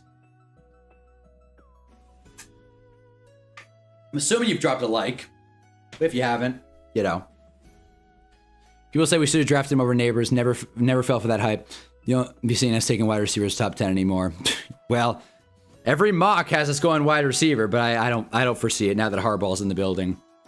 We should do a mock draft tomorrow, at least for the top 10. But I'm with you though. I'm with you, Jarv. I fell for the hype, but again, I didn't really watch. Again, you guys know me. I don't watch that much college. I just saw the profile. And I thought, okay, he's got a good player profile. I'm hearing good things. Very just prototypical athlete, and he just couldn't get the job done. He just can't catch. So frustrating. See the big ones in the middle, Joe? We need 5 of those. I think you mean see the big ones in the middle, John Mara. Joe Shane and John Harbaugh are not going to talk, apparently. Yet. I think he's going to be saying, I ordered oat milk, Joe. That's the conversation they're going to have. Oh, man. It's going to be a good day in New York City. I'm fired up. Well, East Rutherford, New Jersey, I should say. But still, Giants are back. I can't wait. John Harbaugh, welcome to the team. Not my multiple L's. Moo Man just sent a meme in the chat. Said Broncos picking up Cam Newton. Had to double check Twitter just to make sure that he was, kidding. Yeah. And in case anyone's wondering, Joe Brady just interviewed with Miami for the head coach position. So maybe they'll give it to Joe Brady. I don't really know why, but sure. Yeah, and that's really all the news that's going on.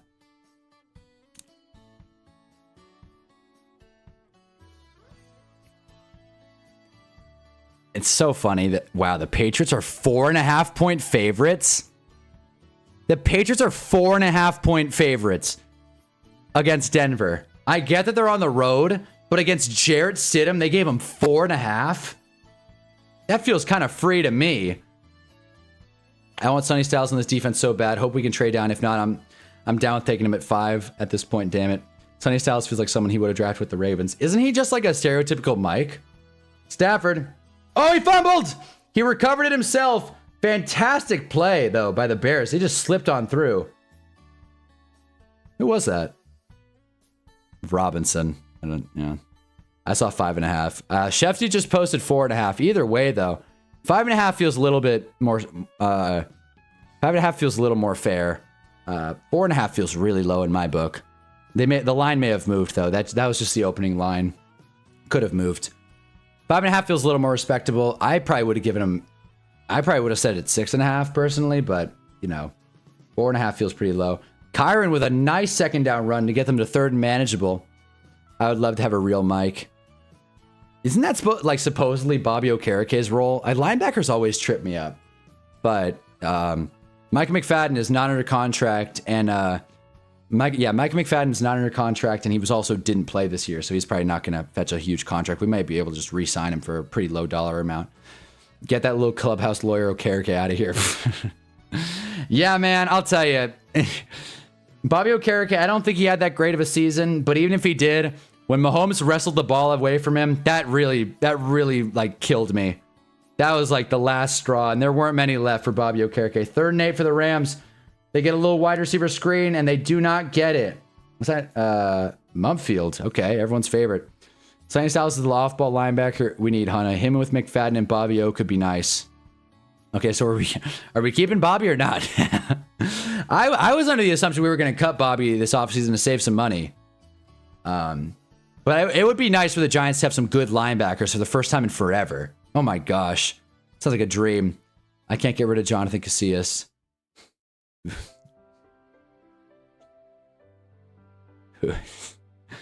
Who's Jonathan Casillas? I hate saying that, but who is that? Bobby O played better down the stretch after Bowen was fired. All right, maybe it was a Bowen issue. Rams special teams, by the way, cover the punt pretty well. We're going to get Bears football from like the 20-ish. Sonny Styles is overrated. I'm sorry. Wow, we got 3 Giants fans discussing Giants linebackers. I like it.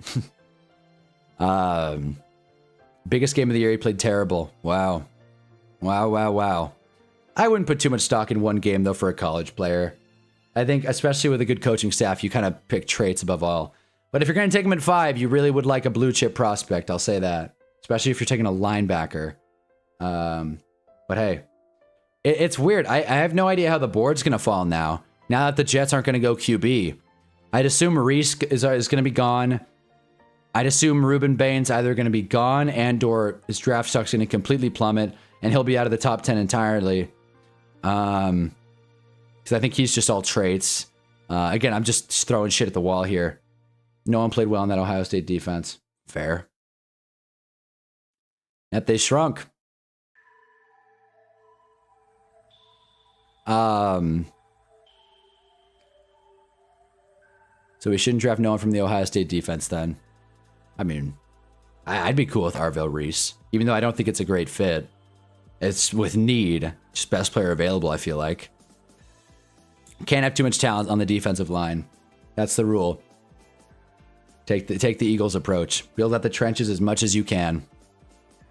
And then I would assume we'd go O-line later rounds, right? Like Fano at 5 is a little high, right? Downs at 5, I'm not mad at. I don't care about positional value. We just need ballers. I wouldn't be mad at Downs at 5 either.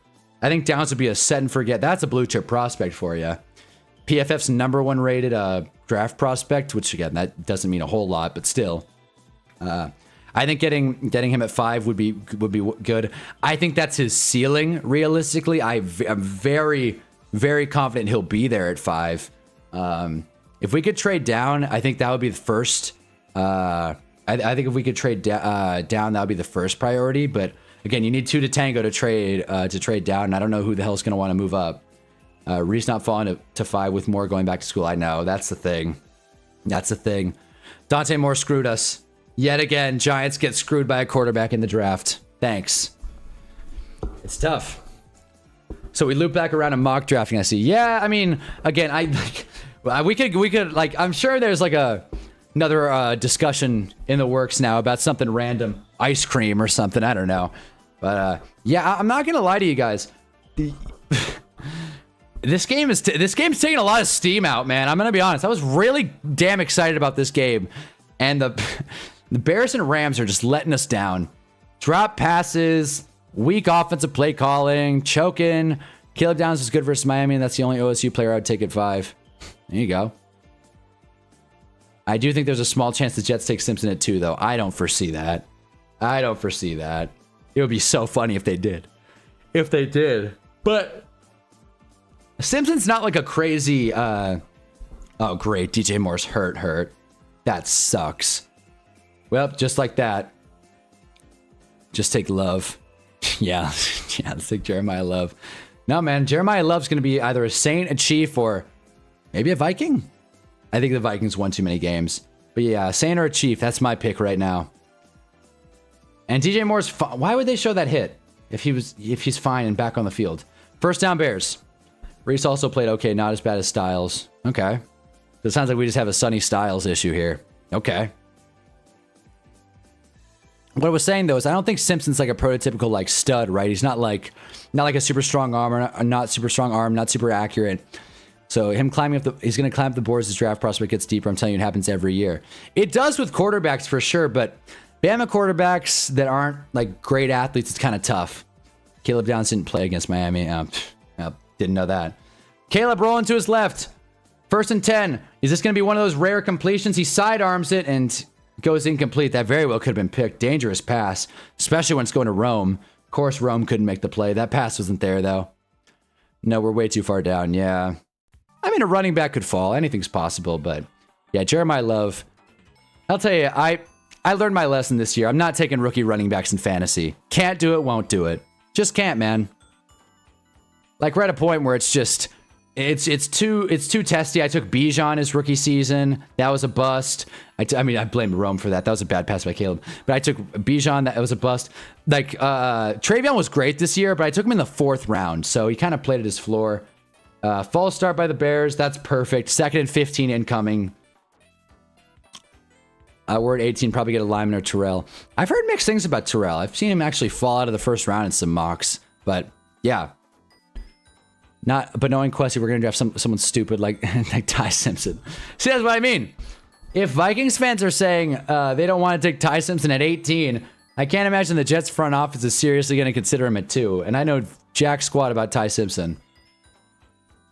Caleb Downs played against Miami Otis. What are you talking about? Okay, so now we have an objectivity debate. RB by committees fucks up your fantasy. Yeah, it really does. It really does, especially for rookies. Caleb picked.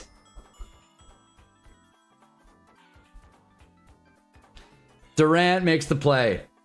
It was due, honestly. That pass to Rome a couple plays ago, that very well could have been picked as well. Unreal.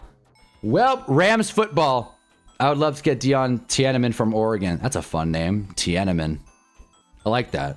Tiananmen Square. It's a fun nickname. Fun's a stretch. He had 8 tackles and 2 forced fumbles. Well, that's a pretty good game. He opted out of the entire CFP. I don't even know what the hell's going on anymore. Man, these quarterbacks. Yeah, seriously. Is this the year where we can just sit and admit quarterbacks just aren't good now? Is that the development that's happening? Quarterbacks aren't good? If the Rams don't score, can you play Kanye? I mean, sure. Random request, but I can. I'll get copywritten immediately. I'll get it at the ready, though. Know exactly what song I'll play.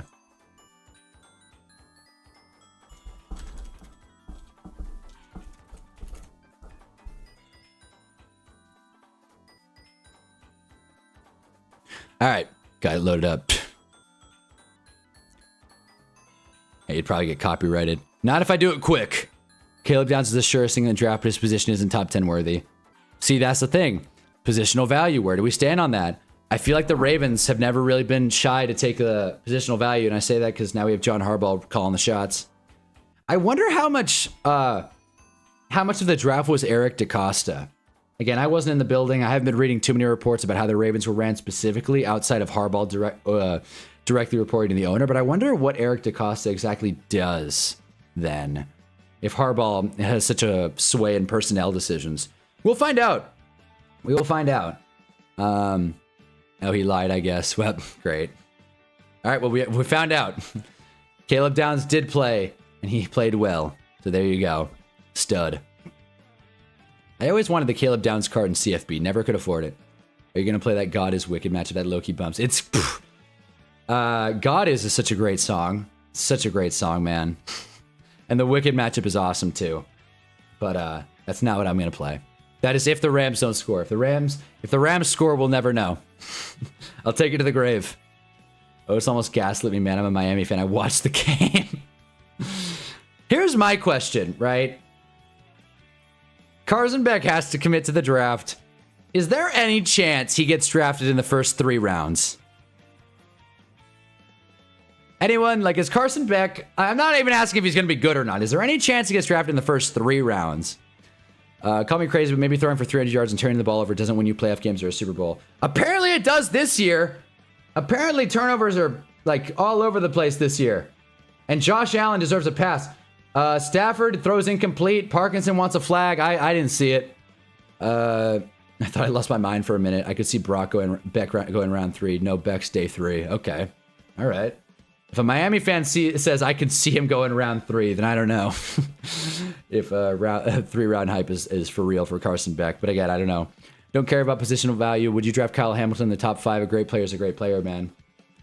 Right? But the Giants have a lot of holes to fill, so you definitely would rather match positional need. Again, it's a loaded case because the Giants have gone BPA before. They've gone traits before. Oh, man.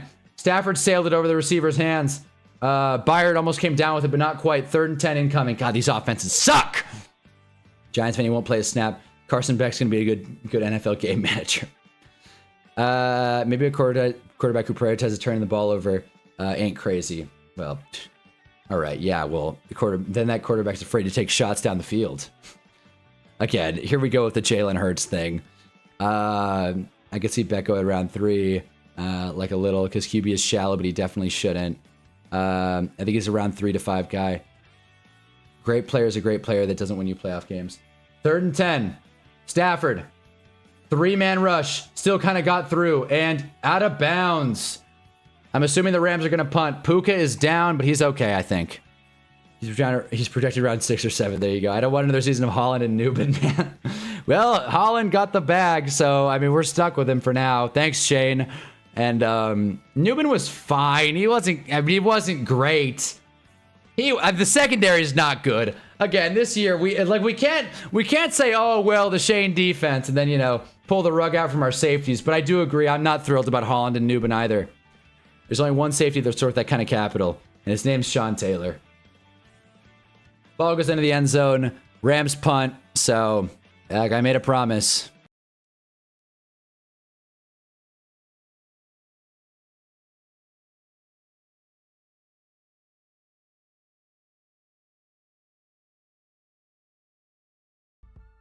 Just to pause it.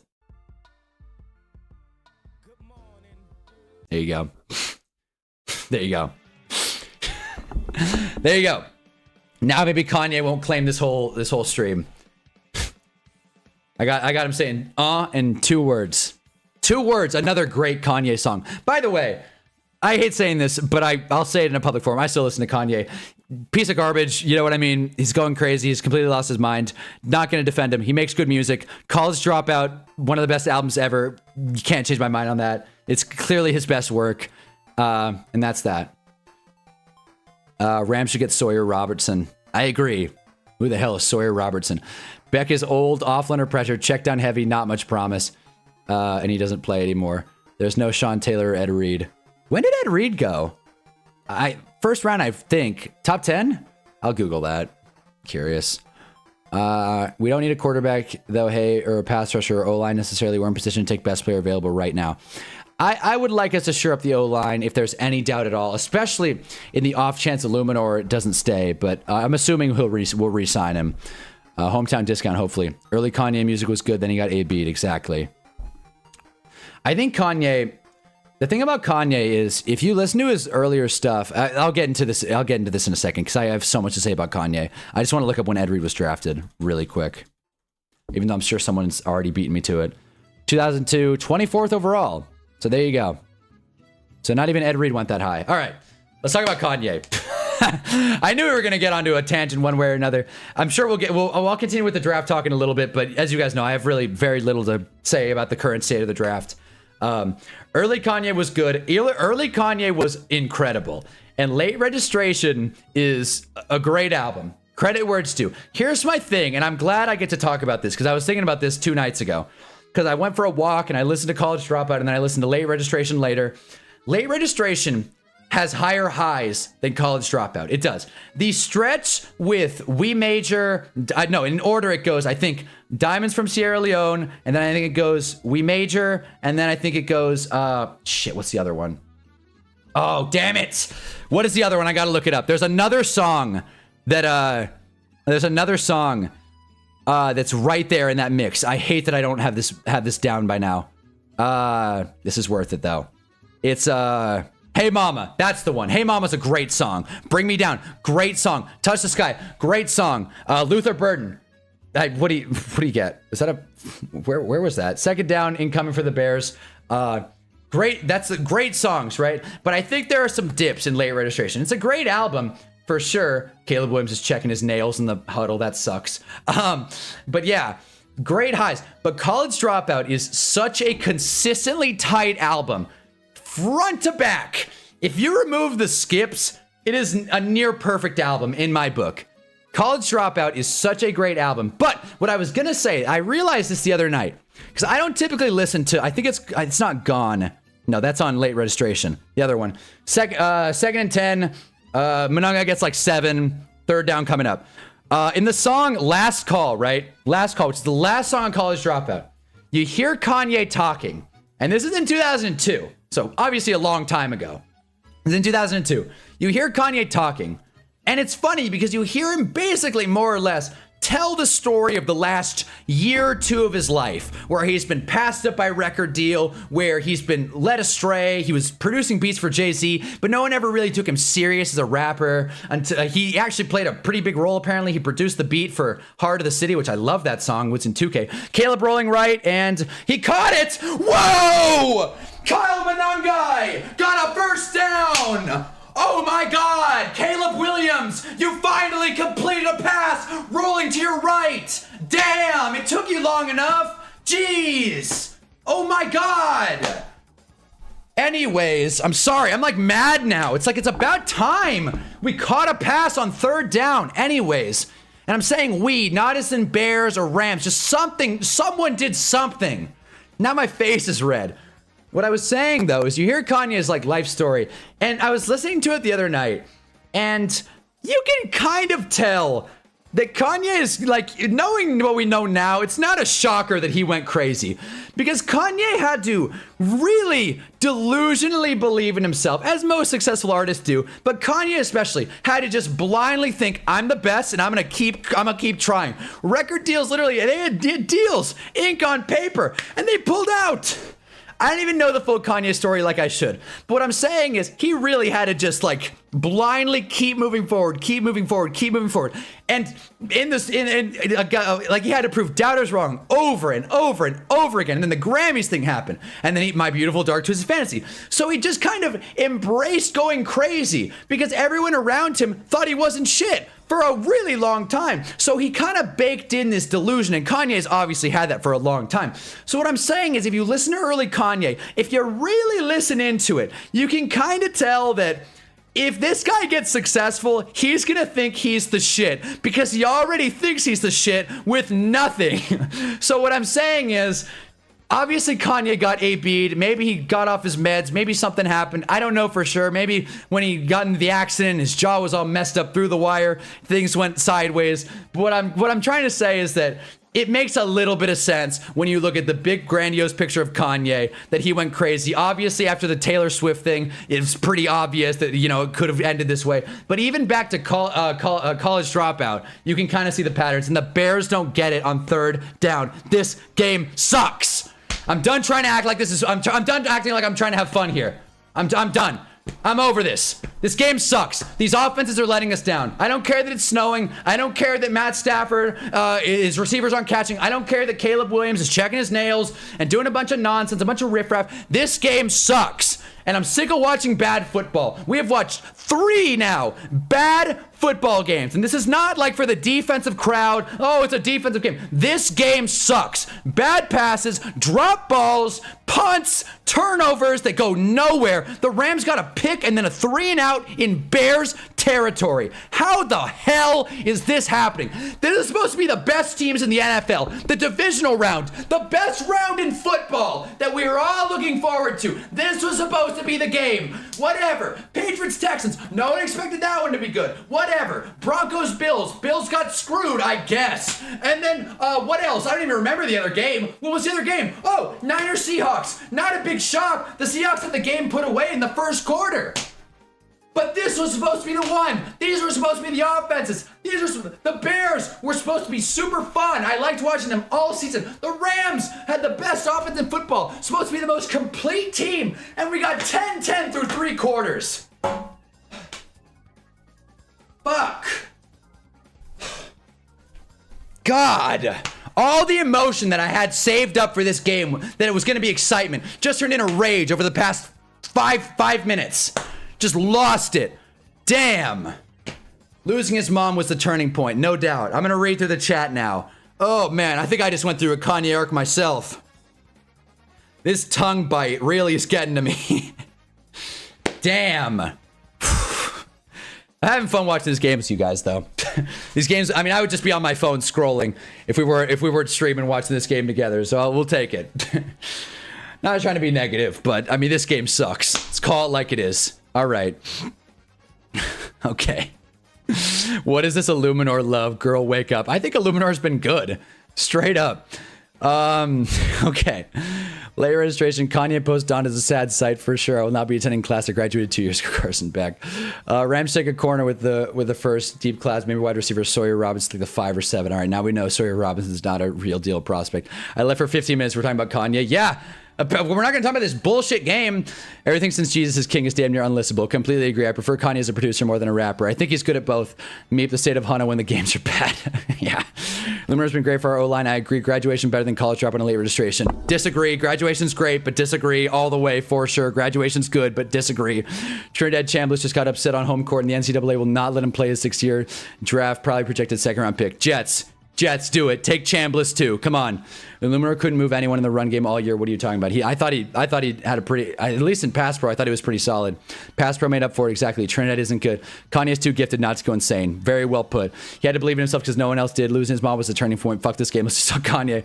Tell us how you really feel, Hunna. Damn, I'm pissed. I don't think anyone in the hip-hop space had as strong as the first 5 albums than Kanye. That's the thing. 5 genuine all-time classic albums, and y'all called me negative when I was having these same type of crashes when we were getting bad games during the season. Yeah, because that's the regular season. These are playoff footballs. Drunken Hot Girls is the only skip on graduation. I skip Barry Bonds. I skip Barry Bonds for sure. Jets taking Ty Simpson with the 16th pick. Like, Barry Bonds is funny. Like, it's a funny song, honestly. Like, just the way Barry Bonds starts. And Big Brother is good, but it's not like a re-listenable song. Like, College Dropout is like a story. And I know Graduation, Late Registration are a story too. Well, I do like what Giants Fan 10 said about 5 albums, genuine all-time classic. I love Kendrick, and I think Kendrick's my favorite artist, bar none. Like, not musical artist. Favorite person who's ever created anything in the world, Kendrick Lamar. Like, I think Kendrick Lamar is like Shakespeare.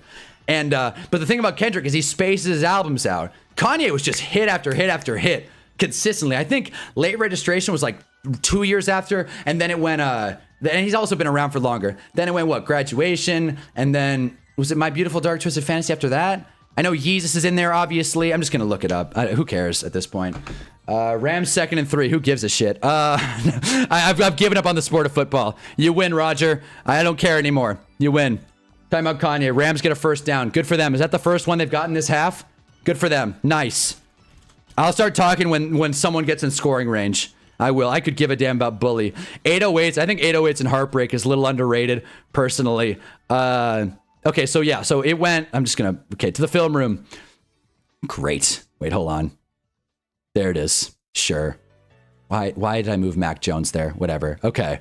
Here we go. Cool. So as you can see, thank you so much, Google, for not putting them in order. Thank you. But basically, it went College Dropout. I thought College Dropout came in 2002.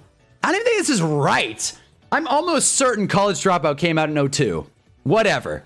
Then Late Registration, Graduation, obviously. Then there was that break, the Grammys thing, and then Dark Twisted Fantasy. No, 808s. And then, where was Yeezus? Okay, Dark Twisted Fantasy, then Yeezus, then Life of Pablo. Like, this is every 2 years, consistently.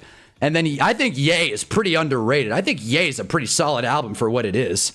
Yeezy's got to be his best album. Definitely disagree. But I do think, there goes Parkinson. Finally, a big play. Rams into Bears territory. Damn. All right. Mac Jones is fired up. Okay. But yeah, I would argue Kendrick Lamar has the better first 5 albums. I would say so too, but Kendrick's were more spaced out. My argument with Kanye is that they were just like boom, boom, boom, came out.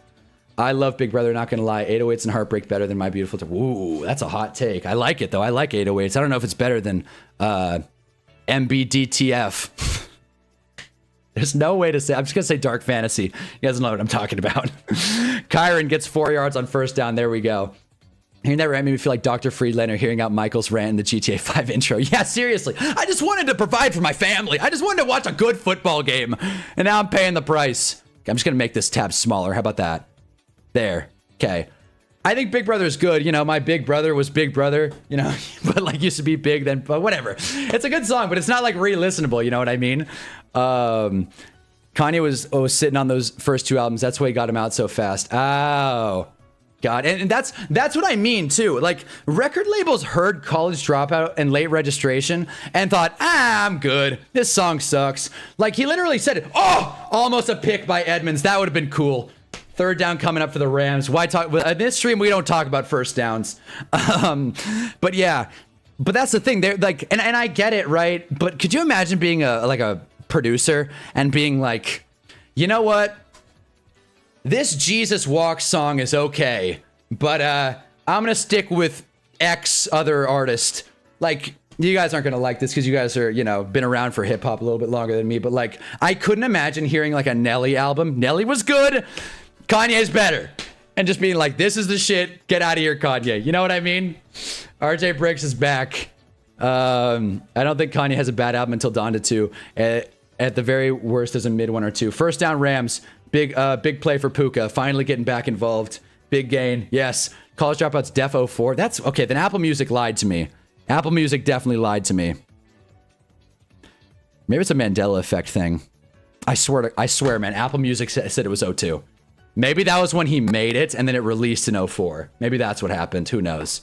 I swear it said 02 though, but I guess I was wrong. I don't think. I saw Jay Ivy do his verse from Never Let Me Down before it got put on. That is are you serious? That's the coolest thing ever. That's actually, like, I'm not kidding, John. I'm giving Kanye a lot of credit right now. I'm not even kidding. That's my favorite rap verse, like, ever.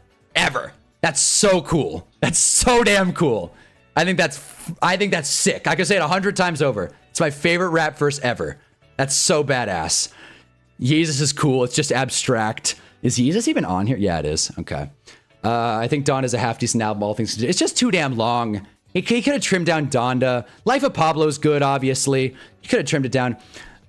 Jesus is king his ass. First down, Devonta Adams. Hey, Devonta Adams showed up. Wait a minute, is that a pick? Oh no! Oh no!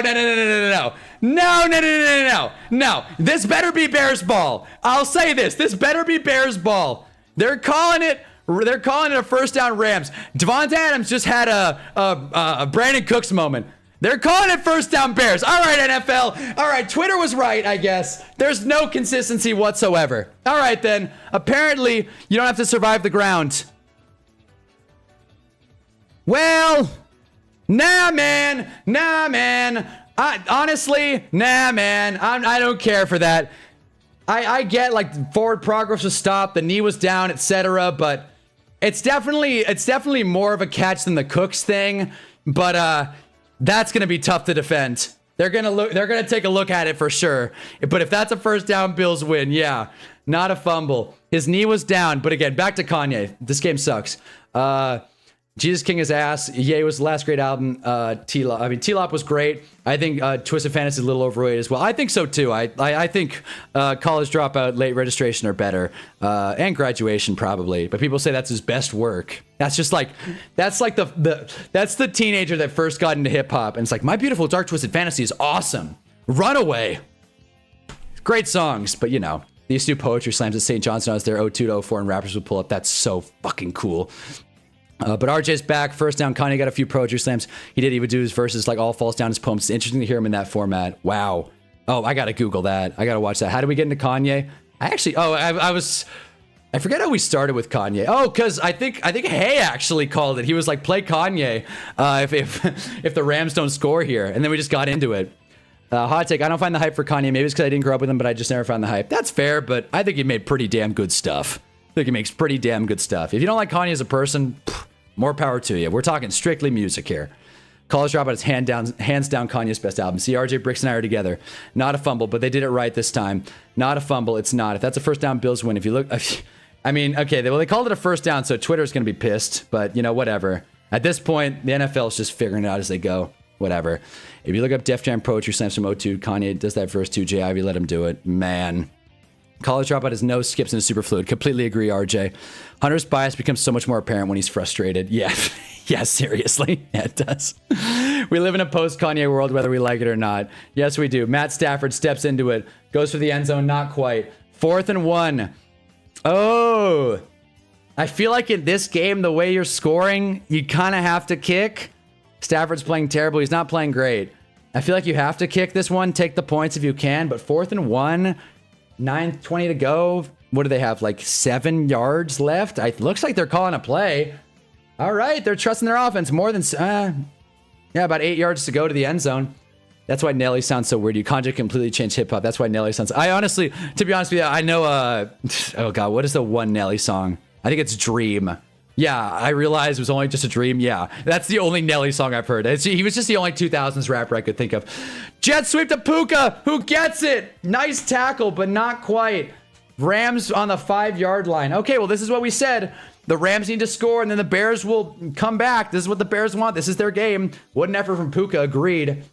I haven't heard much Nelly, though. That was just insert random 2000s rapper. I might check out more. But it was funny. I've watched a lot of I wish I could say I knew about this topic. I've watched a few TikToks about the 50 Cent Kanye beef. Kyron Williams, touchdown Rams. Finally. Oh, my Lord. I'll say it. I've been rooting for the Bears, but at this point, man, whatever. Someone scored. Thank you. Jeez. That's not even peak Nelly. That's reaching for a pop hit sellout Nelly. Yeah, that's what I mean. So like, I don't know Nelly like that. I could check him out. But what I was saying was I've seen TikToks about the Kanye 50 Cent. I think it was, what album was it? It was Graduation, right? MF Doom a lot. MF Doom's sick for sure. Yeah, it was Graduation versus, I don't even remember 50's album. There you go. But that was funny. It's so crazy seeing that era of rap because you just see like shelves with CDs because people used to listen to CDs and like, you know, MP3 players and stuff. And that was badass before streaming services, you know, took advantage of the whole system. I really like this RJ Bricks guy. Holy shit. Yeah. Yeah. I was fortunate enough to see Kanye coming in 02. I could tell you he was going to change everything if he succeeded. College Dropout is that good. Yeah, it is that good. College Dropout almost made me drop out of college, honestly. I wanted to buy a bear suit and post a picture. She'd be like, I'm out, guys. That's how good College Dropout is. But then you listen to Late Registration, it's like, Mama, I'm going back to school. And then he graduates. Graduation. You see, it's a whole full circle. But yeah, man. So many great songs from Kanye. I will happily do a Kanye song ranking. I Miss Me with Bully and Donda and like everything after Pablo. I'm not going to talk about. I'm sorry. You know, And I also haven't really given Watch the Throne too much of a listen because I don't really know if that's not a Kanye isolated album. But yeah, Kanye, MF Doom, Nas are my top 3 rappers, hip hop artists by a mile. Nas is definitely before my time, but I could, I've heard great things. Actually, 3 stacks over Nas, but those 4 by a mile. Hell yeah. MF Doom. But yeah, man. All right, Rams scored. So now it's up to the Bears. I crashed out. They heard me. The game got better. You see what happens, guys? I'm telling you, you got to just let the emotions out. Let them know that you're not happy with the product. And then you go from there. But yeah, you ever watch that 7 levels of rap vid? I actually haven't. I keep seeing YouTube keeps recommending me 7 levels of NFL draft busts, but it just seems gimmicky. I don't really give a shit, to be honest with you. Like, at this point, like, it doesn't matter. You should react to that instead of the game. Yeah, seriously. I should react to YouTube videos instead of the game. Watch the Throne is good. You definitely check it out. We'll never hear another Jay Ye song again, so we got to appreciate that album. Yeah, it makes sense. I mean, if they were beefing in like 2005, it makes sense they were beefing later in their careers. It's like, what's up with you and Jay, man? Y'all okay, man? Yep. It's a great song. Love Diamonds from Sierra Leone, man. So yeah. So that's our Kanye talk. I mean, I've definitely more to say. Like, I just want to go through the track list, honestly. All right, this is really okay. There we go. That looks better. Google is just ugly, man. Why would they do it like that? What? Okay, we're gonna go to Wikipedia. Just how about a song list? How about a track list? Thank you. Jeez. Like, I mean, come on. Standard, like, come on. Like I said, you cut out the skips. These are all like great songs, man. We don't care what's your favorite era of music. I mean, I guess when you consider like my favorite albums, I guess I would say 2000s to 2010s. It's stretched out. Like I said, this happens with shows too. I find artists and I just kind of stick with them. Like Larry David, bad example, but it's true. Kendrick, Kanye. Like, I could talk Kendrick and Kanye forever. But if you ask me about like Nas or like even Pac, Biggie, which obviously ahead of my time, but like still, I couldn't say anything. But I could talk for Kanye and Kendrick for years. For a little bit, like when I was in high school, I thought J. Cole was like right there. And then I grew up and realized that J. Cole's not even close. J. Cole's cool. He's a nice guy, but it's not even close. Your favorite era of music is whatever you grew up on. Yeah, my favorite era of music is I'm calling it music I discovered in high school. Because, like, the thing is, the era I grew up on was, like, Migos. Oh, boy. Almost picked by Williams there. Would you believe it? Another Bears drop. They threw it to the big boy. That's great. Yeah, you don't trust your receivers to catch. Let's throw it to Benedict. Nice. Screw the Bears, man. But this is legitimately infuriating, Hunna John. This is keeping us sanity. Yeah, seriously, no. Every time I look at this game, I'm like freaking out. But yeah, like my era was like Migos and like Travis Scott's good. I'm not saying he's bad. I can't listen to a Travis Scott album through, I'll take the good songs, but I like Rodeo. I'm sure it's great. Days Before Rodeo, Astroworld and stuff. But like, I never bought into it just as an album. Because I like just listening to Caleb Williams. Breaks a tackle. Gets the first. All right, Caleb's going. All right. I thought he was going to score a touchdown. I never liked Drake, and I was so happy when everyone started hating on him. I've always thought Drake's a piece of garbage. 17-10, Rams up by a score. But... yeah, man. What was I saying? I will say, Take Care. I liked Take Care. I like now I have to hate Drake, and I do, but I like Take Care. And there are some Drake hits that I like. Call it like it is. So Far Gone's not bad. Old Drake was good. I hate saying it, I really do, but old Drake was good. Like, what's the song? Unstoppable on So Far Gone. Such a great song with Santa Gold. Oh my God. Like I can go like that first verse like pretty good, and I hate the fact that I can sing a Drake verse like really well. And what's the other one? Oh man, all my exes live in Texas like I'm George Strait. God, what song is that? Or they go to Georgia State where? What song is that? Obviously it's on Take Care. What song is that? Oh my God, I hate myself right now. I mean, it's a Drake song, actually, so whatever. I just, like, in SpongeBob when they, like, pour out, like, all the files and they set everything on fire in the mind? That was what happened when the Drake-Kendrick beef happened. I just, like, called it. I was like, just burn it all. Forget it all. DeAndre Swift gets a chunk play on 2nd and 6. I mean, chunk play relative to this game. We're going to get 3rd and short. Drake went from hip hop to hell yeah, fucking right. There you go. There you go. That's a tough one. You should play Funkmaster Flex's Drake rant. You'll fall out of your chair laughing. All right. I'll check it out. But yeah, man, is this a hip hop channel now? Is Hunna's hip hop? Should we do that? Should we do that in the off season? I mean, the thing is that like I'm not very knowledgeable about music. I can own that. I just know the artists I know I like really know well. When people ask what music I listen to, I have a hard time answering because my music tastes differ. Yeah, man, I think that's a pretty common thing just in general now. Now that everyone has access to like every single song ever, it's tough to restrict your music access. Like, I mean, I'll tell you literally, today I went like, let me see if I can pull up my history here. I'm not even kidding. These were the songs I listened to today on YouTube Music, preparing for this stream. I was like, this was my hype up mix. Here were the songs I listened to, okay? It was Control, one of my favorite songs, by the way. You know, the Kendrick diss, Control. Went Control, Element, Boogie Nights by Heatwave, Erase Me, Kid Cudi, and then Bombs Over Baghdad. I've gotten really into Outkast this last couple of years. Really gotten into Outkast. I really got to sit my ass down and just listen through Outkast albums. But I've really gotten into Outkast, man. They're sick. I'm not debating hip hop with non-New Yorkers. Hey, man, I don't think we need a debate here. I'm enjoying everyone's takes here, honestly. Drake's Fall Off sucks. He's definitely had a few albums I really do like, for sure, for sure. What was the other one that was good? The one where he's like his face is on it. He gets the side profile. Oh man, not If You're Reading This It's Too Late. Even though I know that's a very well-reviewed album. It's the other one with the face. Anyway. 2nd and 10 Bears. They're in Rams territory. We knew this would happen, by the way. The Bears needed to be down. This is where they thrive. Caleb going end zone, sails it. He tried Zacchaeus in the end zone. I like If You're Reading This Is Too Late. It's a top Drake album for me. Fair enough. I know it's reviewed very well. I just, haven't listened through it. Honestly, I'm not really into hip hop. Fair enough, RJ. But, that's the thing about Kanye. It's kind of like little poppy, but also, it's just so different. Yeah, like John said, he changed the game. I feel like Hunna's Hip Hop is a new Discord channel to talk music. Yeah. Views is a very good album. Like, yeah, that would be fun. I mean, at this point, we have channel for everything. We may as well. But Views is a very good album. Everything after that's just yuck, man. I don't think Views is bad, but I don't know.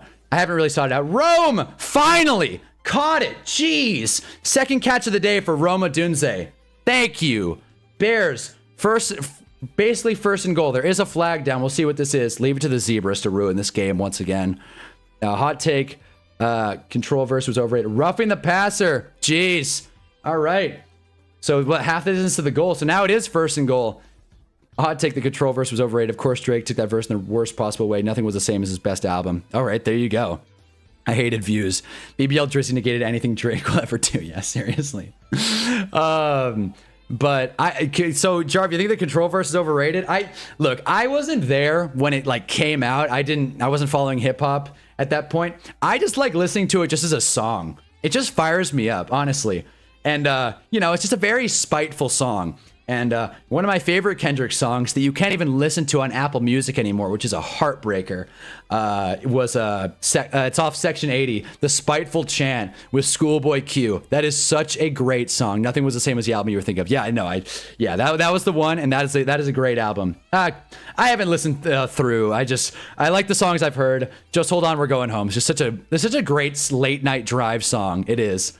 Literally and just listen and audibly. Like it's you can apply it. It's like I'm going home, And while we're talking about Kanye, Drive Slow off of Late Registration has multiple times, like it's helped me drive slower. Like he's like, drive slow, homie, and I'm like, all right, I will. Like I'll slow it down. I'm not gonna rush home and get into an accident. I think the Big Sean verse is better than people give him credit for. I agree. What I used to do was listen to just the Kendrick verse, and then YouTube Music, which I use. 2nd and goal for the Bears, by the way. I'll say if they get a touchdown. But YouTube Music just said, hey, why don't you just check out the whole song, man? And I did, and I was like, well, this Big Sean verse is pretty good. The J Electronica verse is kind of a letdown. I usually just turn the song off at that point. Like, it's fine. You can check my name on the book. He's just slow. It didn't really fit the vibe of the song. But I agree. I feel I could almost go bar for the whole Big Sean and Kendrick verse. Like, it's like they're solid. I just love that song. I do. But yeah, kind of off topic, but I absolutely hate that somber guy that's going viral. Haven't even heard of him, so I'm sure I'd hate him too. I'm old as hell. Seen a lot of the beef. BBL Drizzy's the greatest diss track ever. Releasing a beat and then having people make like a... Wait, hold on. DeAndre Swift went for a hurdle and didn't get it. That was kind of cool. I wish he got it. That was kind of cool. The effort there was crazy. Well, you got to go for this if you're the Bears. God, I thought DeAndre was going to score for sure there. As Eagles fans, I want the Seahawks to hold the Lamborghini. Yeah, at this point, forget both these teams, man. Damn. DeAndre Swift just didn't get enough air. Oh, boy. Yeah. A great tackle by the Rams there. Passion Futures replaced Hold On, We're Going Home for me for the late night drive. This is Drake's song to go to. That's not bad. Passionate from miles away. Jadakiss destroyed 50 Cent like 4 times, then BBL Drizzy did more damage than all of them combined. Yeah. Kendrick Lamar, Drake beef was just incredible. I loved every second of it. Luther Burden incomplete. The Bears don't get it on 4th down. No flags, right? Oh, man. Well, all signs are pointing towards a Rams dub. Of course, the Bears defense could stand up here. They have 3 timeouts. So do the Rams. Oh, man, you had to get points there. DJ Moore was the better read. Easy to say that now, but DJ Moore was a better read. Good coverage. Damn. You missed it, lol. But I missed something? Oh, what did, hey, man, not too much on the J Electronic. His Exhibit C song is one of the greatest hip hop songs of the center of the... I completely agree. Bro thought he was Barkley. I completely agree. I love Exhibit C. Like, that's a great song. I listen to it all the time. But I will say, like, his verse on Control just kind of, took the song down a level. But I love the song. It was my most listened to song on YouTube Music of 2025. You can believe that. Control. It's like I was a few years late, but yeah. But yeah, no, I'm enjoying this hip hop talk.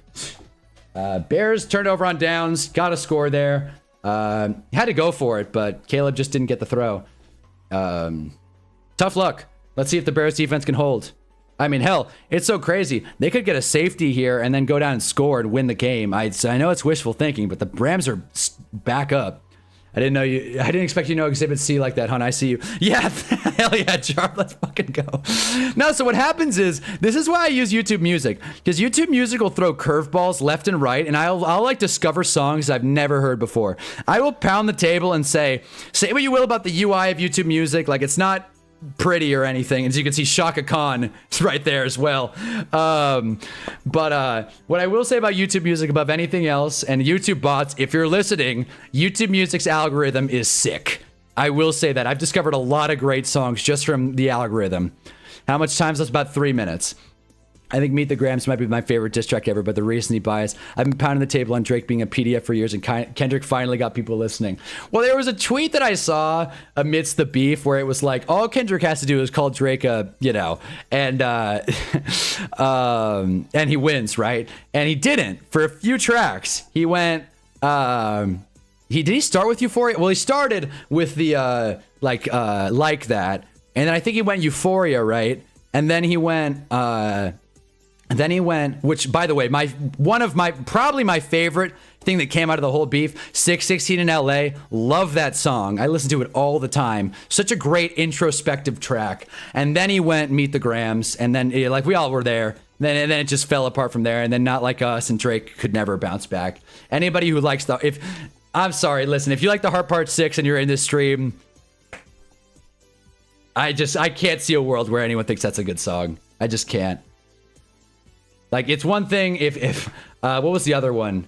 What was the other one that Drake came out with? I didn't even listen to it fully. I don't even remember what it was. Family Matters. If you thought Family Matters was good, that's fine. I didn't, but the Heart Part 6 in particular, I thought was a complete waste. The Bears have left so many points on the board. That's what NBC is talking about, but they really have. They have now missed 3 4th down conversions. 3. Brutal. I hate Not Like Us getting popular. It was overplayed, but I love Kendrick so much. I can never hate it. Exhibit C is one of the greatest hip hop songs ever written. Oh yeah. Great song. I present Exhibit C. What a way to start a song, honestly. Like, I'm getting chills thinking about it. YouTube Music, the best YouTube app, period. I like us agreeing on stuff. This is nice. 259, 2nd and 8 for the Rams. Bears stacked the hell out of the box. They're trying to get a safety. Puka Nakua's in motion. Didn't get set. Didn't matter. Kyron Williams finding some room. Is he going to get a first? Yes, he is. Nice truck.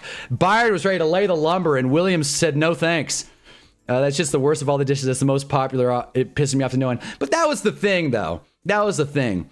On first listen, the thought of Drake setting Kendrick up had my ears perked. Like, for Family Matters, or not gonna lie, I kind of like the hard part. Oh, I kind of like this is why I got to read messages in order. I like the hard part 6 on first listen until I realized he was lying and contradicted himself. Yeah, once you like kind of focus on what he's saying, it's like, wait a minute, he didn't even understand Mother I Sober. Another great song, by the way. It's like, geez. But yeah, I agree. It did kind of fall apart. Him setting up Kendrick's interesting, but then Kendrick set him up in the ultimate way possible. I hope Kyron's okay. That was an awkward tackle. Bears are going to start calling timeouts, I'd assume. I'd probably get a timeout here, Chicago.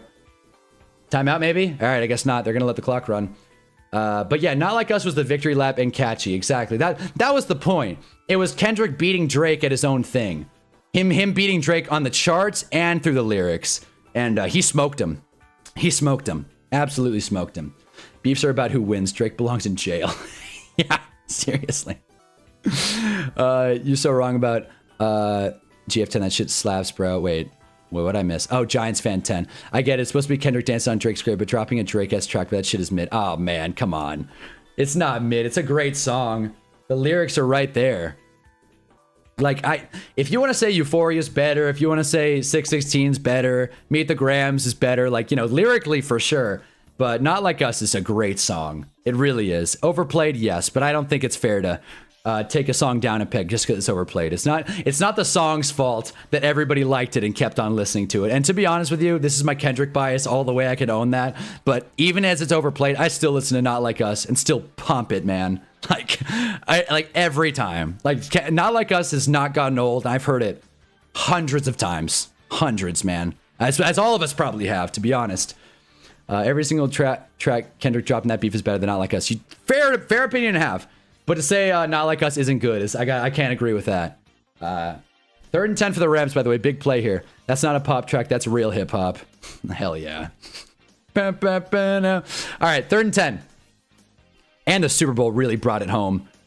Like, timeout Bears. Actually, no, let it go to 2 minutes. That's fine. There you go. Well, Bears let them get one, but they're going to get the ball back with, I think, 1 timeout. Shoot.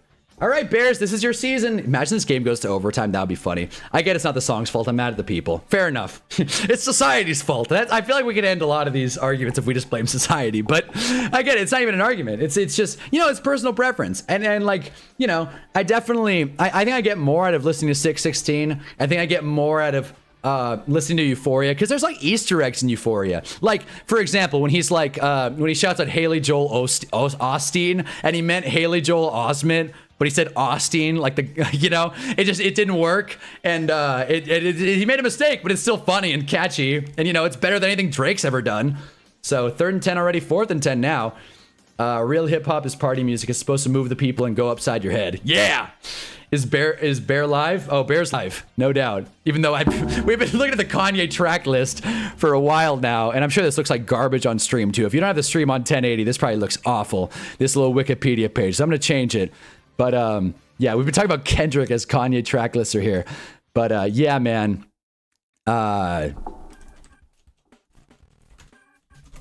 Yeah. So I could never get enough of this, honestly. Like, I could never get enough of this. This is not like to be like, oh, and this is what happened, and that's what happened. This is just a visual aid. But yeah, man, like, I've never seen, I mean, I haven't been around for many of the hip hop beefs. I don't think it's humanly possible to have a more decisive win than what Kendrick did. And what I was going to say was, I loved how at the Super Bowl show, a lot of people were like, oh, this song's overplayed. I've gotten enough Kendrick. All right. Where's ASAP Rocky? It's like, come on, like, really? Like, I just liked how he kind of alluded to it in the Super Bowl show. It's like, is he going to do it? Is he going to do it? And then he did it. It was just so cool. I love it. I love it. 50 times over before I will defend the stupid New York Giants. All right. I got to say that. Mad at the people liking the song you can dance to. I don't know why people didn't like the halftime show. I thought it was really good. I thought it was the best halftime show ever. Prince was cool. I get it. I'm biased. Don't care. I'm going to die with that. Prince was awesome. Beyonce all the other great shows, I'm sure, but I'm going to die on this hill. Kendrick Lamar, last Super Bowl halftime show. It's not going to get better for me. So why do people like NBA Youngboy? Well, oh boy, here we go.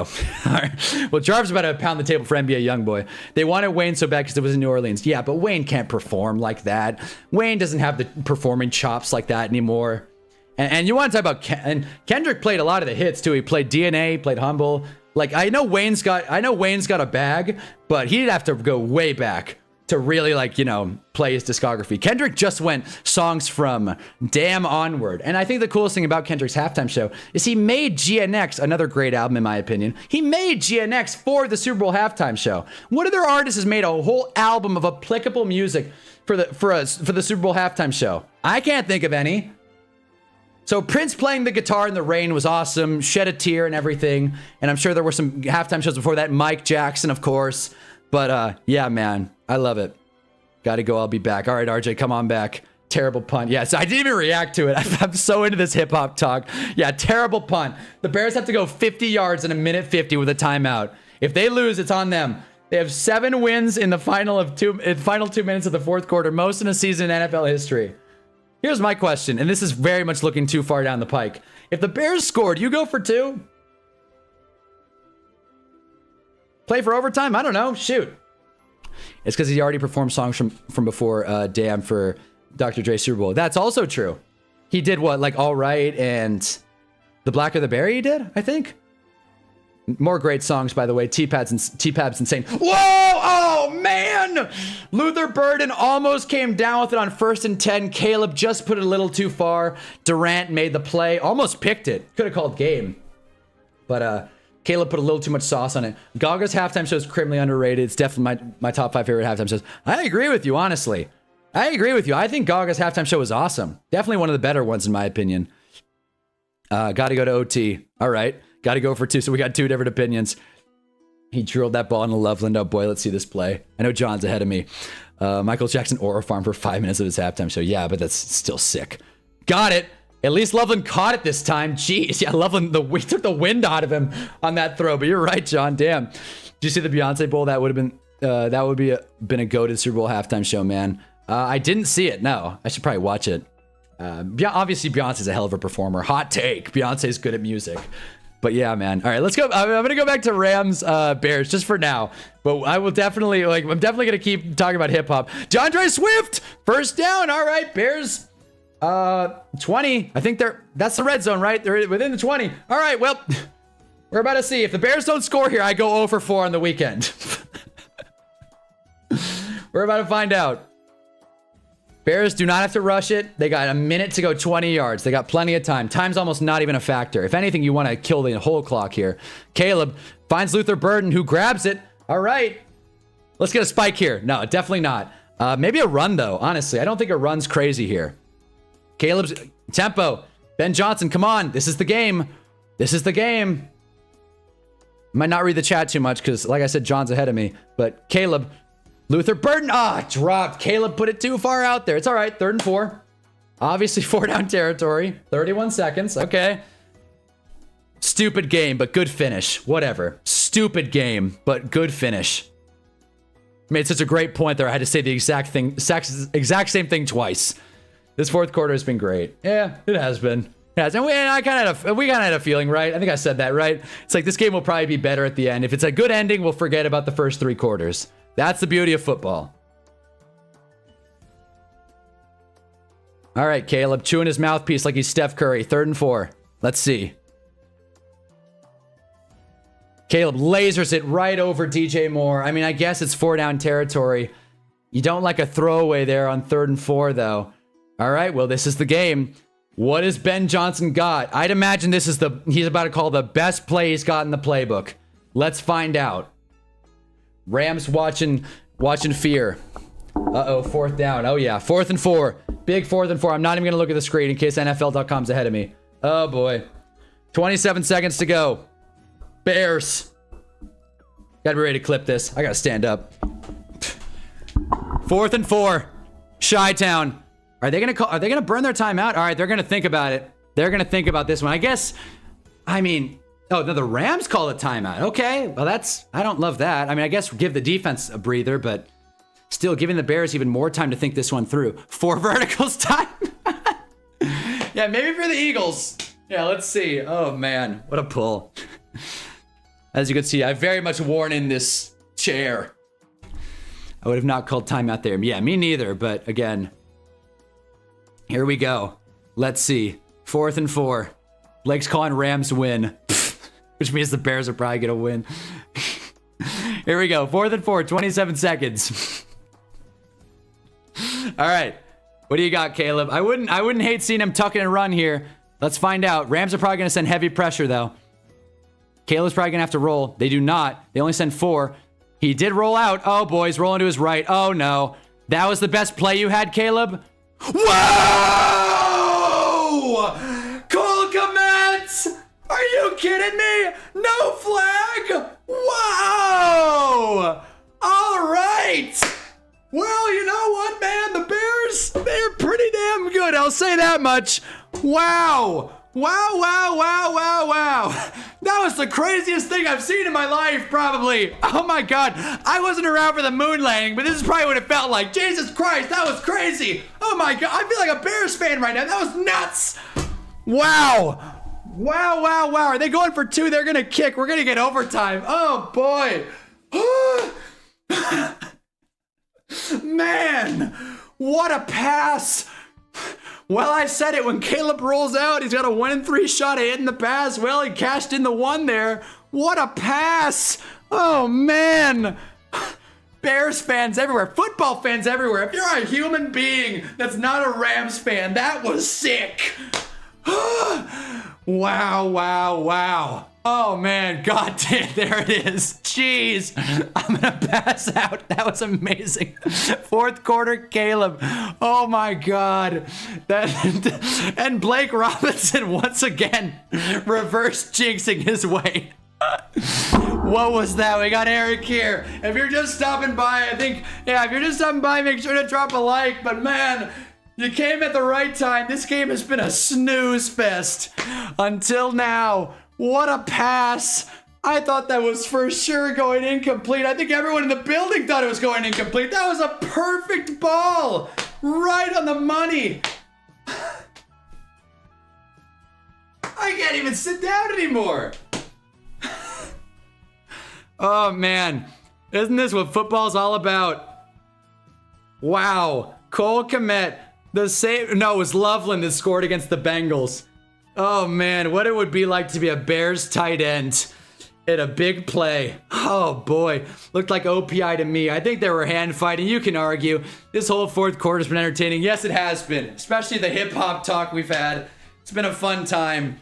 Oh, man. McVay gonna take 1 shot. Yeah, probably. We'll see how it pans out. I mean, the Rams do have a timeout. Not a fantastic return, though.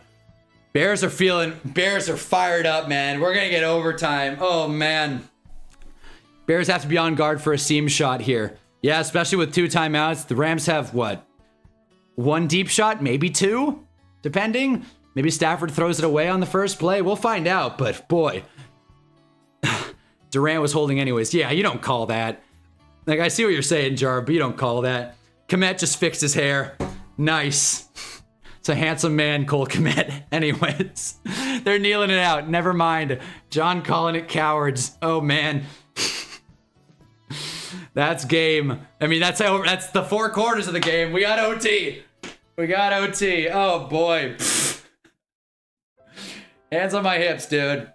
Boy, Patriots-Texans was such an L. We had 7 quarters of just garbage football today.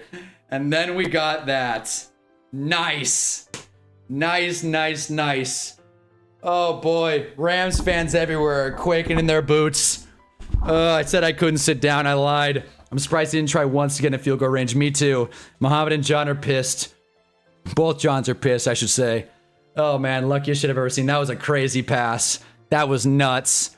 That was absolutely crazy. I can't believe that. Caleb Williams rolling backwards, running around. That play looked like Madden when you press B and the computer does all the work for you. And Caleb Williams put it on a rope. And it wasn't like it was a wobbly duck either. That was a tight spiral through the sky, right into Cole Komet's arms, man. The Bears have to win. The Bears have to win, man. Oh, boy. Oh man. For the picks, give me one. Give me one prediction. Packers fans in shambles right now. Yes, seriously. Caleb, can I have some of your magic? He just yeeted it. That was so lucky, dude. That was right where it needed to be, Eric. I'm not sure what you're seeing. I didn't see who got it. I think the Bears won the toss, given Matt Stafford's body language. They're kicking it. John's calling a Bears win. You can't even do that in Madden. Probably not. That thing goes out of bounds. I just, really quick, unnamed prediction market app. I want to see what the Bears odds were before that play and what they are now. Oh, man.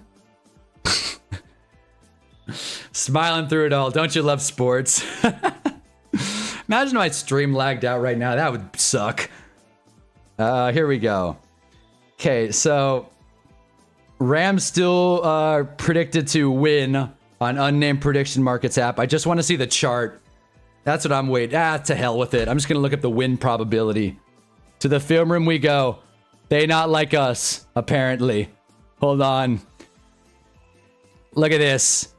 Yeah, now it's straight 50-50. Even ESPN doesn't want to call it.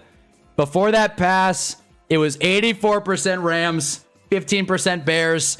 And I think if you could have measured it through the play, it would have gone to 98 Rams. And there it went.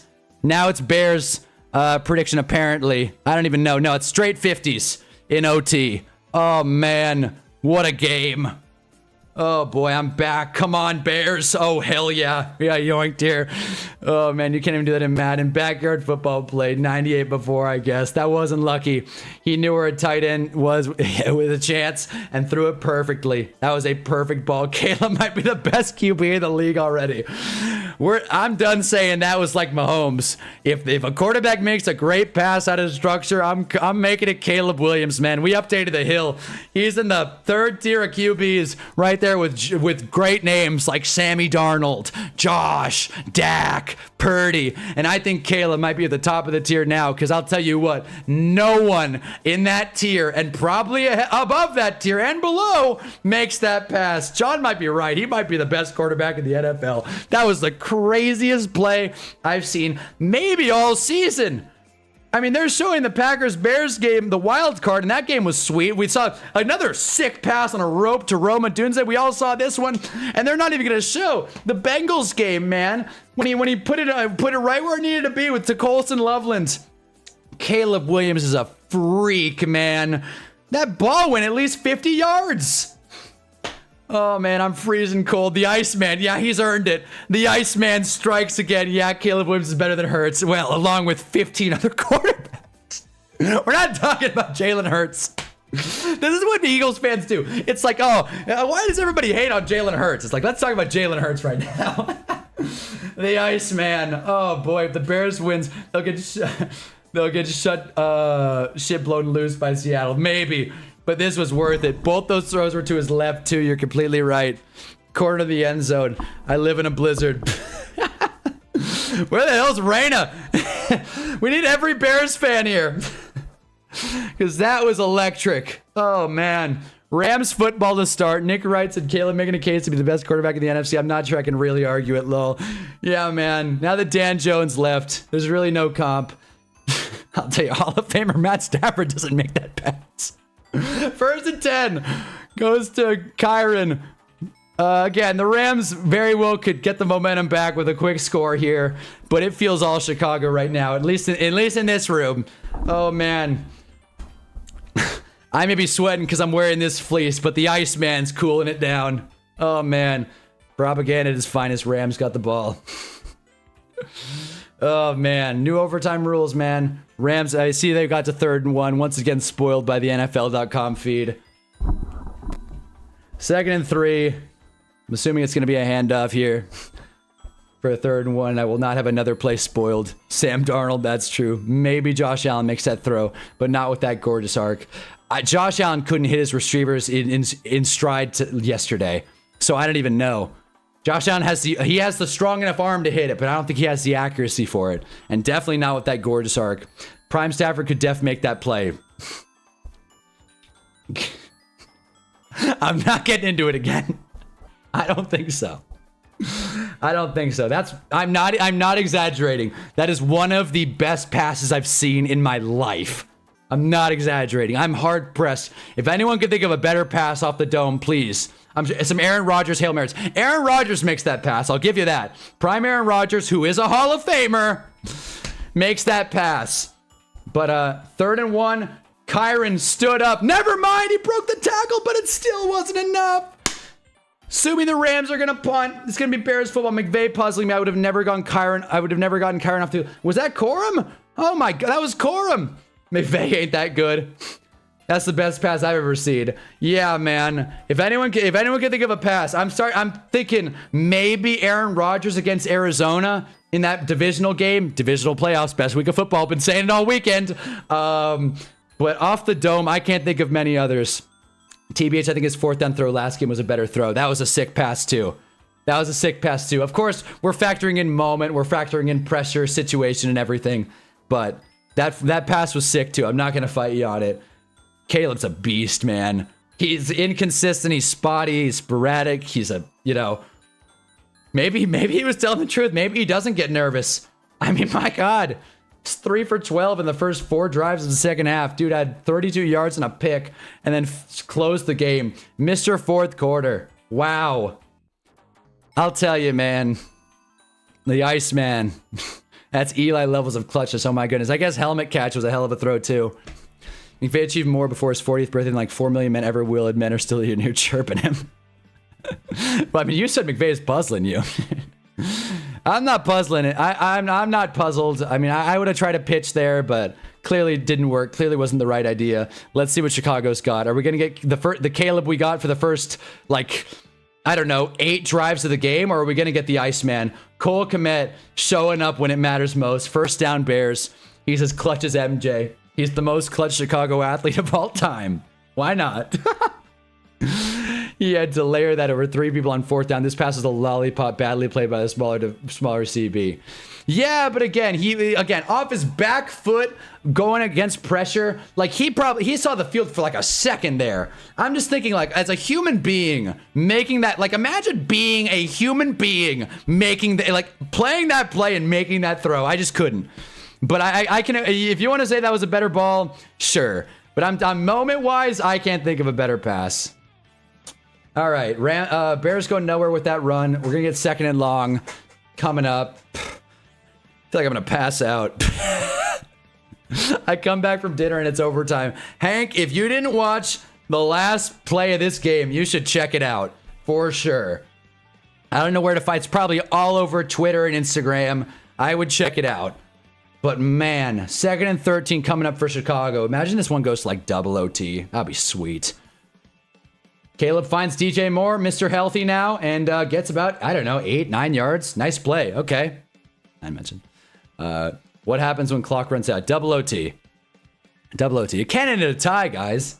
And the NFL will never do a college overtime thing, at least not for a while. Unless, of course, the Bills complain about it and then ask for it, and then maybe. But, yeah. We're not talking about the Bills. We're not talking about the Giants. We're talking about the Bears and the Rams. Caleb Williams, shotgun set. Is there even a tight end on the field? There is. Yep, Cole Kmet out wide. More in motion. 3rd down, 3rd and 2.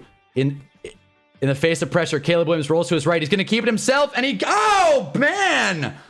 Big hit. Caleb took it like a champ. He had his Aaron Rodgers and John Elway moment within 5 minutes. That was a tough hit. I mean, again, it's got to take it in this game. I mean, you're not going to slide, but he got the first, clearly. 1st down. Oh, boy. He's good. Oh, he's good. He'll feel that tomorrow and probably next week, but he's good. Oh, man. Oh, boy. If you're just joining us, drop a like. But at this point, I don't even care. We're just here watching great football. Caleb dropping back. Finds Kyle, who's got, it felt like he had more space than that. Solid 1st down play, though. Get about 7, it looks like.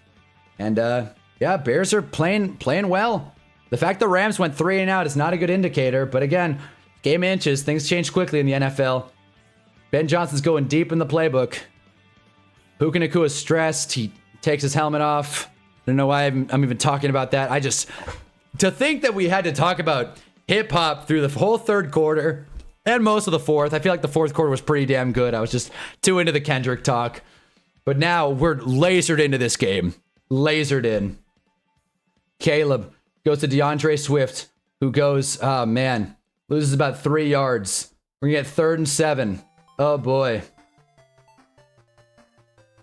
17-17, 3rd down, 3rd and long coming up for the Bears. Blake Landman, great play. I couldn't imagine having the last name Landman. My last name sucks, but, you know. Landman. Anyway.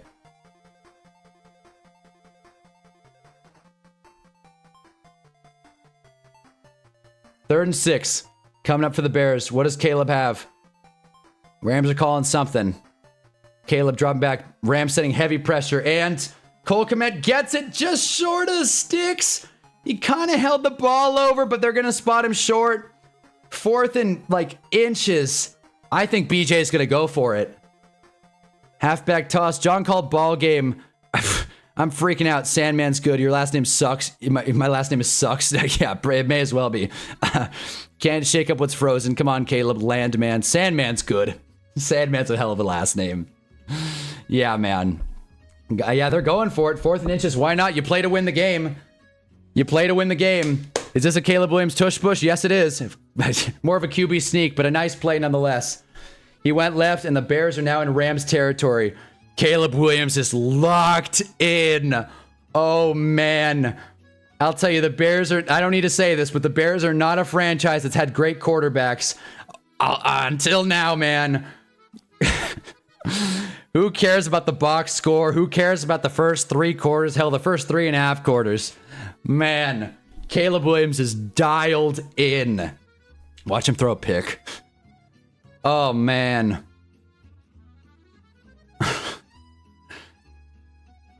Pitch play to Kyle, who gets about 2, maybe 3. Gonna get 2nd and 7. I'm gonna get another soda.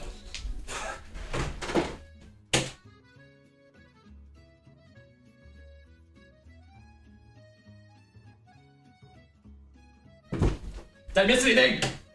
All right. Caleb only needs 1. James is back. 2nd and 8.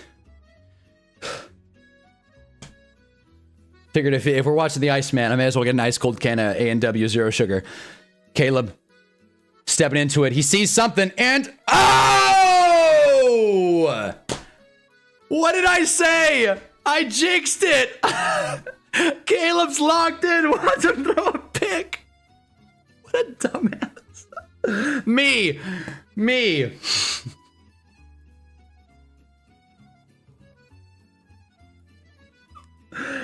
All right, well, listen. The good news is the Rams haven't done anything on offense and they don't have great field position. The bad news is Caleb Williams just sucked all the air out of that stadium. Oh, man. He just read that wrong. Oh, boy. If he went... Again, easy to do this in the replay. If he went outside leverage to Rome Odunze, that might be a touchdown. If Rome catches it, of course. Oh, boy. That's crazy. DJ quit on his route. Yeah. Jeez. Watch him throw a pick on like 3 offensive rebounds. That was an awful throw. Yeah, it was. I take back everything I said. This guy sucks. He's amazing. Never mind the 3.5 quarters and the interception. Puka Nakua jet sweep. Gonna get a few yards. Maybe 4 or 5. All right, Rams. What do you have? This game is crazy. Guys streaky at best.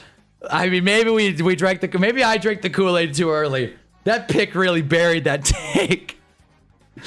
Now we need another pick to the Bears. If the Rams don't score here, this is going to be a crazy game. This is going to go down as an all-timer. All right, Colby Parkinson with a good first down play. Caleb's only going... Yeah, seriously, when he's trailing. Well, now he doesn't get that luxury. Yeah, seriously. We've been saying it all game. We need another pick from Stafford to clarify. Yes, from Stafford. Oh, boy. Damn.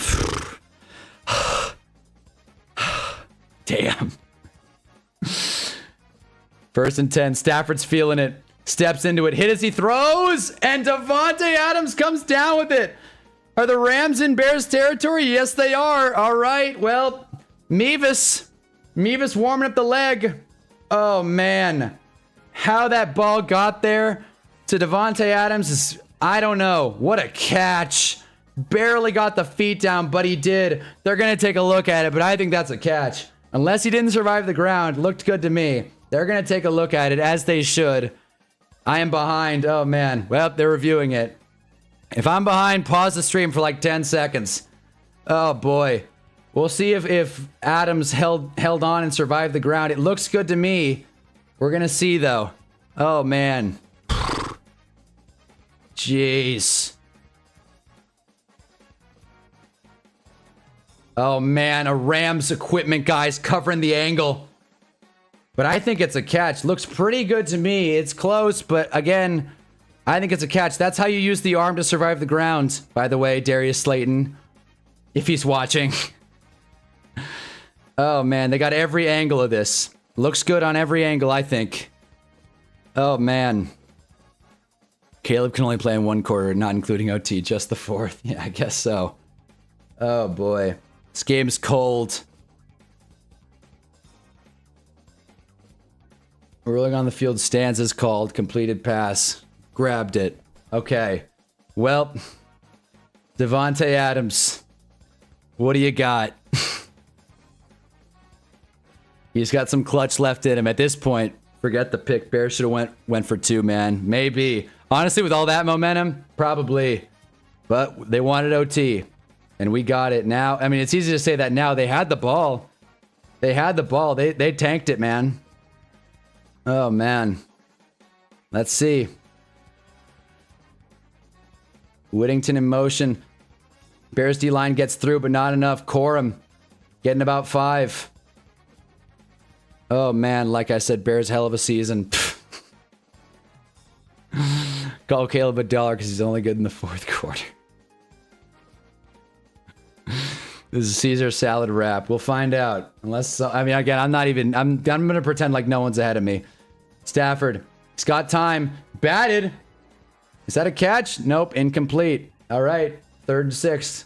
I wonder if the Blake reverse jinx trend will continue on.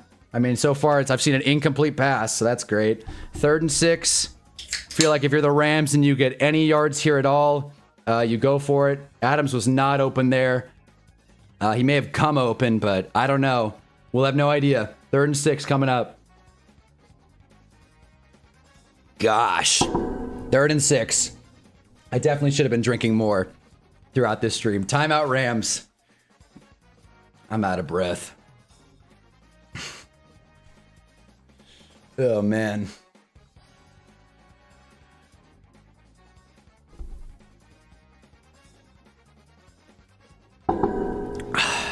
All right. Let's do it. Let's do it, Bears. Again, my bias, I have no problem showing it now. I'm rooting for the Bears, in case you haven't noticed.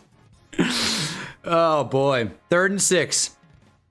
If I'm the Rams here, as crazy as it might sound, I might go counter run, pitch, outside zone, some kind of play, maybe straight up the middle, honestly. Get 3-4 yards and play it, treat it like it's 4-down territory. You're not going to punt here. But we'll see. Bears are playing an interesting coverage set. They got, what, 6 on the line? And they send heavy blitz. And Puka gets the first and then some. Down at the 30. Oh, more like the 26. All right. Well, the Rams just got into excellent position. At least Bears spread's going to catch. That's a good point. That's a great point. You can get on the couch with the Niners. Nice season, Bears. Wow, man. Jeez. Back to Cancun. The Bears completely sold out, and Stafford saw it. I mean, how could he not? If that ball was tipped, different story, but it was not, obviously. Unless there's a fumble or a missed kick, which again is possible. The weather is a little tricky here. We're going to see. They're just going to run the hell out of the ball, I think, and try a kick. Oh, man. Does it end like this? Is it going to end like this? Yoink is sick, man. That's going to be ball game. I'm not ready to call it yet. In a game like this, in weather like this, You never know with these kickers, man. Especially Mevis. Young guy. I'm sure Bears fans are yelling crazy things to Harrison Mevis right now. Trade away DJ Moore immediately. Reyna's pissed. Reyna has rejoined. Damn. That hurts. But the game's not done yet. 2nd and 7. They go to Corm again. Timeout. Rams. False start. Chill out, Bears. Don't get it unsportsmanlike. Rams called a timeout. That's a bummer because the Bears completely blew that play up. Trade for AJ Brown. KOC would call a deep shot there for no reason.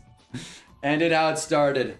Oh, man. If nothing else, this was an all-time... I mean, maybe not an all-time classic, but one of the better games of the weekend, I'd argue.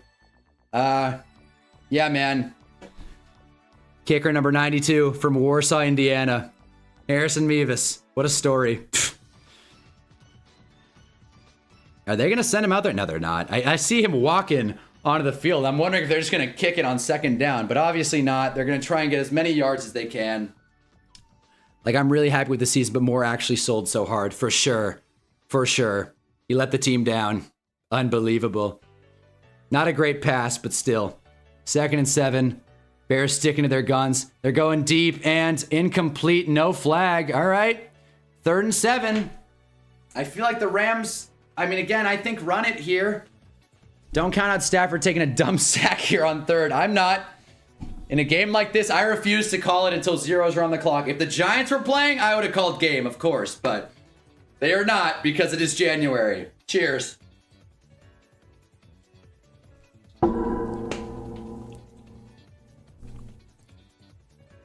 Do they pass here? Do they run here?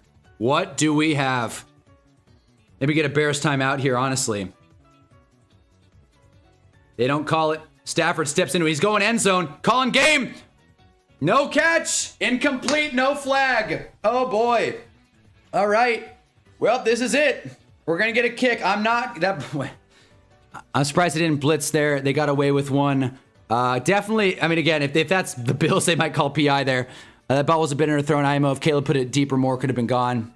I would have liked Rome outside leverage, but again, who knows? Mevis is up for kicking. I think he could miss it. I'm not going to look at the chat. I'm sure you guys are going to see what happened. 42-yard attempt from the right hash. I think it might go right. We're going to find out. We're going to find out. Maybe ice him. Do you ice him here? They don't.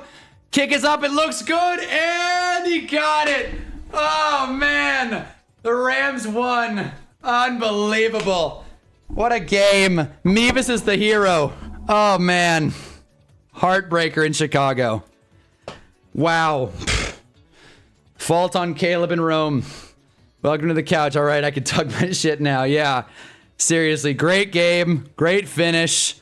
Oh, boy, we have a lot to talk about. So here's what I think about 6-16 in LA. No. Man, Bears fans are shocked. John is calling ball game. Thank you for the 5, John. Ball game. Oh, a heartbreaker. But Jarv did say, he said it. What I said it all week. I said Rams by a field goal. So you know what? I got to make the graphic because I'm so used to typing out L's. Oh boy. By the way, be ready, Bears fans, for the Rams fan to get in here and talk his talk. I'm telling you now, but I will call it a proud W for Hunnaball. I was 0 for 3, and just like that, 1 for 4. That's Giants football for you right there. It's going to be a hell of an NFC championship. We will find out. Hopefully. I do think the Rams match up to the Seahawks better. We got a W, Hunna. That's right. We got a W. There it is. And once again, I find a way to win. That ball snuck through, by the way. That was razor close to going off the upright. The Rams have a fan. Oh, they do. I may have to mute him, honestly. You didn't have a worse record than that dumbass idiot little girl. That's right! That's right! Damn straight! Bears hate watch successful. OJ Luck is here. Hawks fans have to be fuming right now.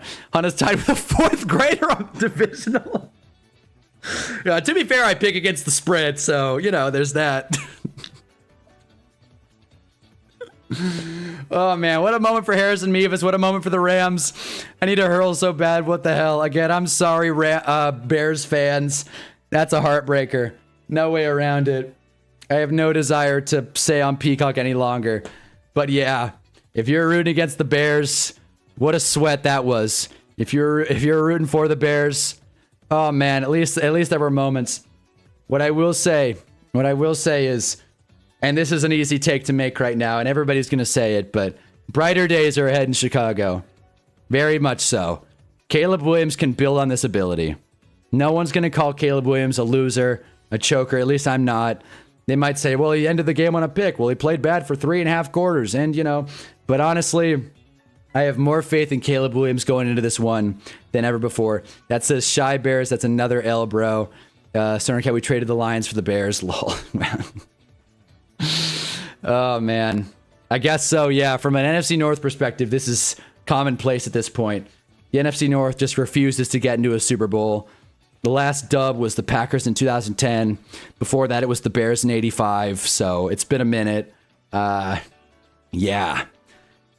But anyway, the AFC Championship game is going to suck. It's going to be Jarrett Stidham versus just a pitiful New England offense. As you can see, Drake May played so bad, I put him below Trevor. Honestly, I'm sick of it. But called it earlier, it's the Patriots and the Rams. I guess so. We'll find out next week. I mean, it goes without saying that the Rams-Seahawks is going to be the primetime game of the two. And most likely will decide the Super Bowl champion. But good shit Bears, they scare the hell out of me. The fourth quarter grit shtick is not sustainable, and I called it. NFC West Conference Championship game, impressive. Rodzilla, Rams-Seahawks is going to be 3. Oh, man. Oh, man, all right. This is wild. This was nuts, man. This was nuts. Oh, man. In case you missed it, we cashed a pick. We needed it more than anything. But, yeah. What a game. What a game. We'll go to the film room. I mean, what is there to analyze here? Honestly. What is there to analyze? Like, let me go here, actually. What is this? Oh, shoot. Hold on. Come on, man. There it is. All right. We're going to go through I'm going to go to ESPN, actually. 20-17. Low scoring affair. Saw Little Caesars ad. Now I want a pizza. Stafford and Caleb, identical in yards. I mean, again, no one's going to say Caleb Williams didn't play well. I mean, he did throw 3 picks, for God's sake. And one way or another, look, again, I'm going to rip on the Bears for a second because it's easy. Look, 3 fourth down conversions in enemy territory that didn't go their way. It's the difference. It's the difference. We said it with Buffalo, 5 turnovers. But, you know, in the playoffs, in the divisional round, the win goes to the team that turns the ball over less, right? That wins the turnover differential. And while the Bears didn't fumble at all, and the Rams fumbled twice, failing it both times, 3 picks is 3 picks. Okay?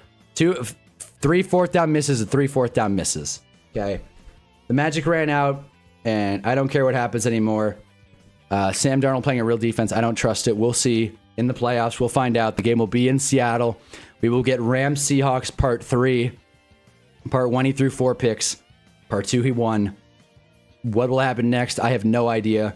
Curious to see what the opening line is. If I had to guess, I would say Seahawks -3.5 straight up.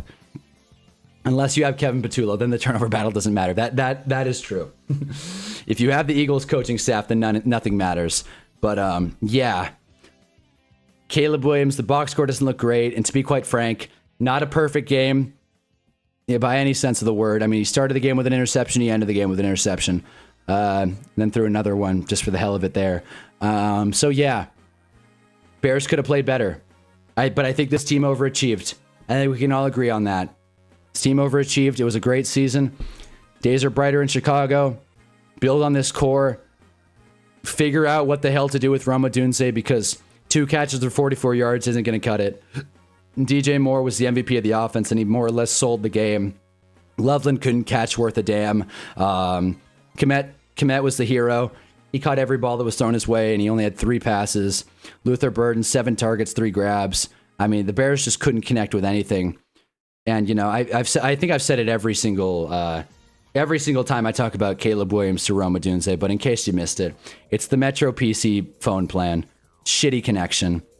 Roma Dunze to Caleb Williams isn't working. They entered the league together. They did nothing with it. I'm not ready to say Roma Dunze is a bust or anything, but I'm sick and tired of talking about the same things. Had to center Mac Jones there. But yeah, fellas, I wonder what the narrative is online, but I'll tell you what I'm thinking. The Rams did not steal one. The Rams played a better game, but man, it would have been crazy if the Bears pulled that one out. Rams or Hawks will absolutely violate Patriots or Denver. Oh yeah. I feel like that stream, I'm gonna have to write down some things to talk about besides the game, because I don't think it's gonna go well after watching the Patriots today. But hey, they overachieved with this late pick. They won't get what they need and sell this year. And this wasted another year in Caleb's third year, so you got to pay him. So okay, so now we're already jumping to a third year. I think the Bears can easily draft some people. I don't think the Bears have a lot of expiring contracts. They spent up to their nose in a cap space, if I'm not mistaken. So we'll find out really quick. Charles Cross, once again, congrats on the extension. I don't know why I always talk about him. Well, let's see the Bears cap space going into 2026. Rams have some room. I was right. Yeah, the Bears spent up to their nose, man. They got 40 players under contract. Obviously, cutting bait with Rome doesn't make a whole lot of sense right now. Seeing people that on expiring deals. Let's see. DJ Moore is actually going to be the highest earner on this team. Montez Sweat, we knew that deal was going to come back and bite them. Not that he's bad or anything. It's just, not quite all there. I feel like if you're going to trust Kyle this much, paying DeAndre Swift that much, I think DeAndre Swift's a good piece, but if you're going to trust Kyle that much, then I don't really see the point. Tyson Bagent's a capable backup. The only thing about the Bears is I feel like they've been relatively healthy. That's the one thing you can't count on again. So they got some pieces leaving, of course. Roshan Johnson is going to be off the payroll. That's not much of a needle mover. A good draft, and the Bears are right back in it. I think this season ended up very poetically perfect way for the Bears, though, to be honest with you guys. This is a team we've seen overachieve, a team we've seen pull miracles left and right, beating the Raiders, beating the Bengals, Steelers, etc., Packers twice.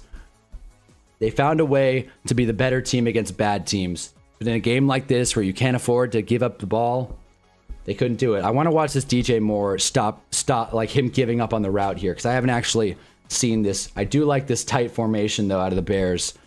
Empty set. Get Kyle Manone guy as an extra blocker. Rams only sent 4. Caleb had a clean pocket. He had all day. Once again, yeah, Moore gave up on the route. Was not a good throw by any means, but Moore gave up on the route, and I can see why Chicago's pissed. Pretty pass from Caleb. Problem was it went to the wrong guy. Great play on the ball by Cam Curl. That's the kind of play a DV drops when you're on a bad team, but when you're playing the Rams, a very serious franchise, you just can't have that. And again, like I said, you get Roma Dunze going straight. It's a Madden one-play touchdown every time. You get Roma Dunze going straight there, throw it to the right hash. May not be a touchdown because you never know with Rome's stone hands, but it was there. 3 touchdowns, or 3 picks, 2 touchdowns. Wild game. I said what I've got to say. I got to sit in the tub of depression. Yeah. Denver, no Knicks. Patriots have 0 XP rookie. Just 2 thumbs down from me. Pats and Broncos defense are great. Their quarterbacks are underrated. I don't think Drake May is underrated. After watching these 2 playoff games, I think Drake May is the exact opposite of underrated, which would be overrated if you're following at home. This is only Caleb's 2nd year. Oh yeah, baby. So we got deprived of the 2024 quarterback off, but this feels very reminiscent of 2012, where Russ lost in heartbreaking fashion. Andrew Luck couldn't get the job done. RG3 wasn't amazing. Is there anyone else that I'm missing? Tannehill didn't really matter. What I'll say is, if the Bears could be really great next year, but they got to be more consistent. They got to be more buckled down. I think they have the right pieces there, but it feels very reminiscent of when Russ lost to Atlanta in the divisional or in the wild card. Like we said, I was going to say divisional wild card. That's not a thing, but in the wild card where it's just a close game all the way through, some great throws, but just not enough juice. Too young of a squad. Ramsey's been a big problem for Sam Darnold over the past 2 years, definitely. But the last time we saw it, Sam Darnold lit it up. If I had to pick a team right now, I'd be picking the Rams, and not happily, by the way. But yeah, I'm not trying to sound deflated. At the end of the day, the better team won, but I'm heartbroken for Chicago fans out there. And this is a team that beat the Giants. Just goes to show how much I hate Denver. But yeah, I have Beast of Burden stuck in my head. You know, it's going to be good next year. The Cowboys. Yeah, seriously. Hunter sounding depressed. No, like, honestly, it feels like an anticlimactic finish. That's all.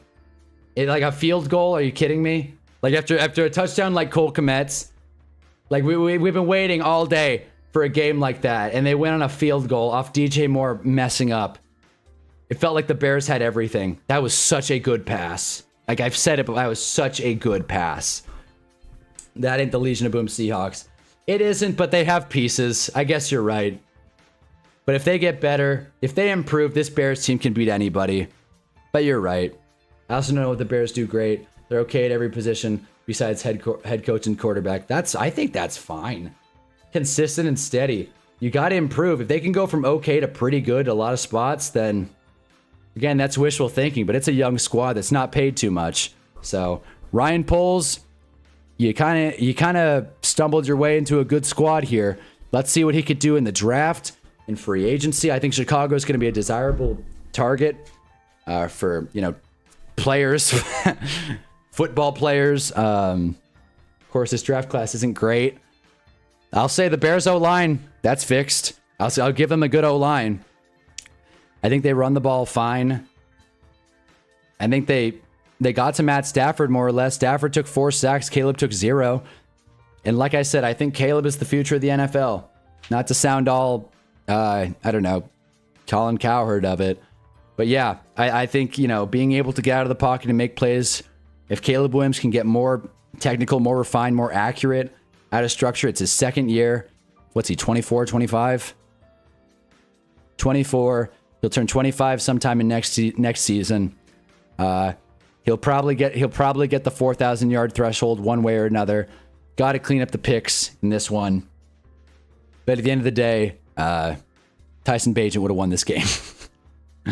Turner's been depressed since the Cowboys Broncos game and Raiders game. Yeah, you want to see me depressed? Go back to the VODs of the Giants Raiders, Giants Broncos, Giants Bears, all of them, man. But yeah, Iceman throws a pick last second. Hey James, you happen to want to join the Honda Super Online Franchise League, which Hawks watch 2 teams come so close to picking out their arch rival only to blow it. Yeah, seriously. And now the Hawks definitely drew the tougher matchup. I'll say that. So we'll find out what's going on.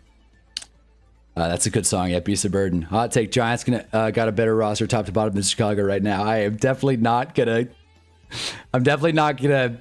really give my opinion on that. Now's not the time. But you know, I like the idea. We just didn't have the coach this year. Now we do. I'll be watching the Bears under a microscope next year, that's for sure. No thanks, Otis. Thank you for the offer, though. Damn. We just didn't have the coach this year. Should the Bears take a wide receiver in the second round? I mean, I don't think so. But, I mean, Roma Dunze's got issues, man. I will pound the table until he figures it out or leaves, man. Roma Dunze is so frustrating to watch. Stream behind us saying no stream after the Cowboys game. That was a legendary moment. That was before we streamed on Sundays, man. And I'll tell you, if I streamed through that Cowboys game, you guys would not have seen me in a good place. Not at all. Vegeta gave me one wish. I would have the VOD of my reaction to the Cowboys game. It was like depression to excitement to absolute despair. I was torn up after that one. And the Broncos game was another one. But this is not about the Giants. Ryan Poles very similar to Shane. He had his first good draft in 25. That's true. Let's not forget the Chase Claypool trade. But, you know.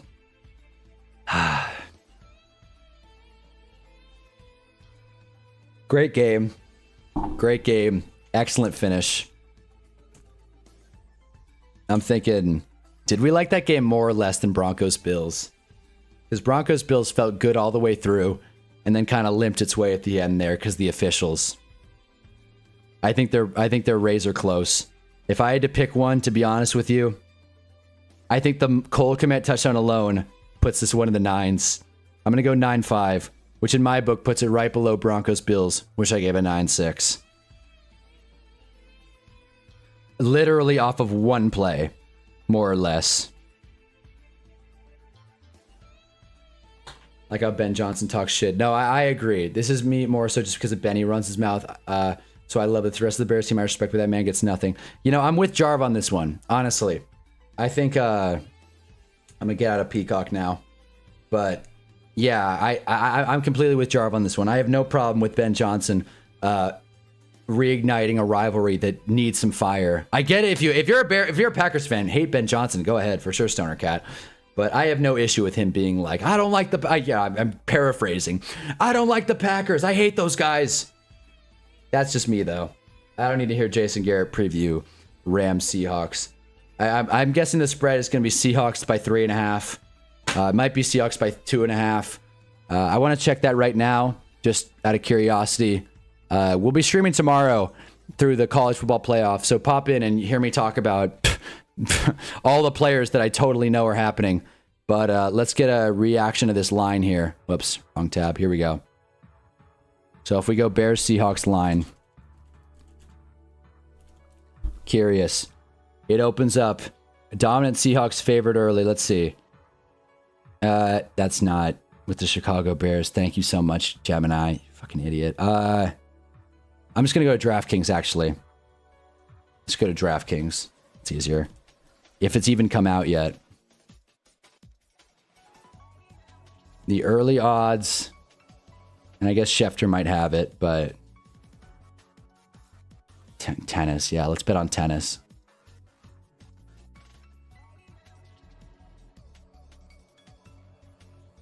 It is opening 2.5 Seahawks. There you go. So we were pretty close. I said 3.5, 2.5, something like that. Seahawks only 2.5. I think that's about right.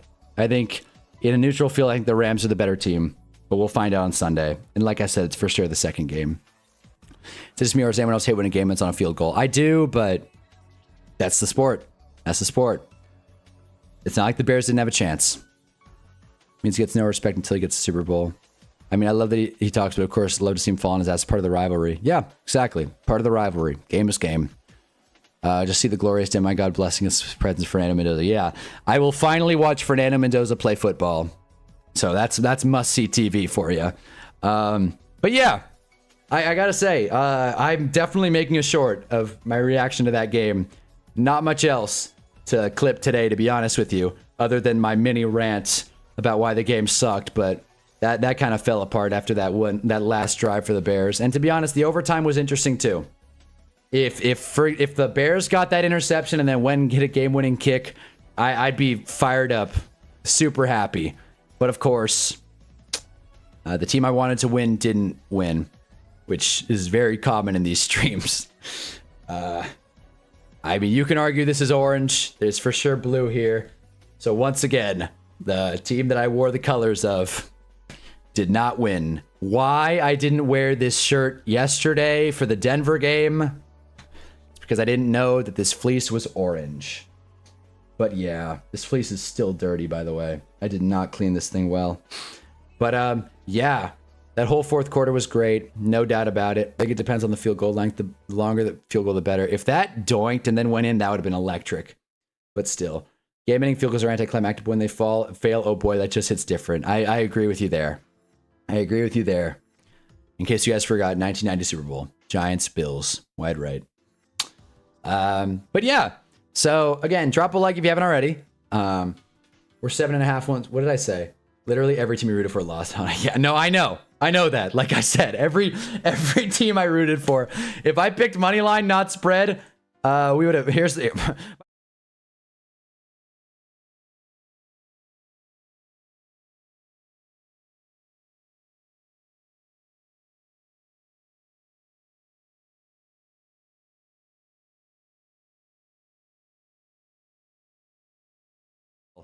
For now,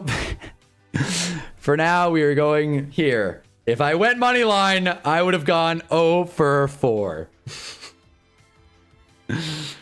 Get next week's stream, the worst week of football, so we get it to give. Yeah, honestly, yeah, I'll do it. Draft and Mike. What the hell happened? Oh, is there no Mike?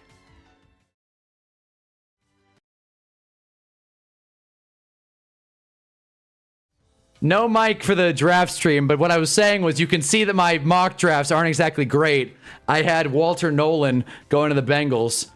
We saw Shador the Pharaoh Sanders, holy name. There you go. Go Bears. There's Gunner. There it is, man. So yeah, if you're just stopping by, drop a like. We'll close this one out, but yeah, man. what a game it was for the Bears, for the Rams, for the Patriots, for the Texans. Thank you for 7 quarters of worthless football. But the Bears-Rams stuck the landing. And I think that's all I had to say. You had last year's mocks just then. Yeah, I know. I nailed it. Hold on. Let me see.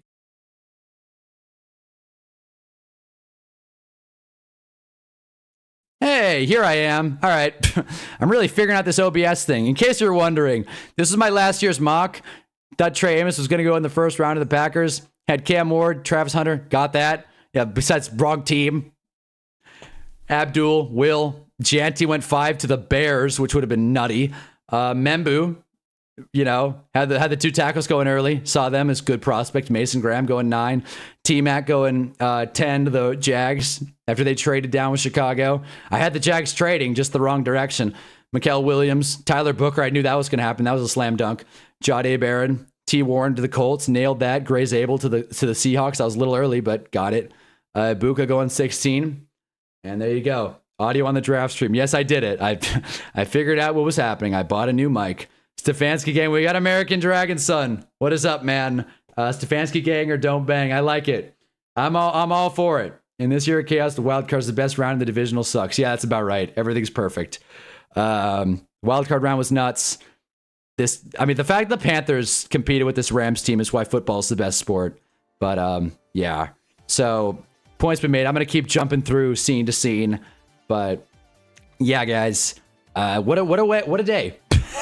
What a day of football talk.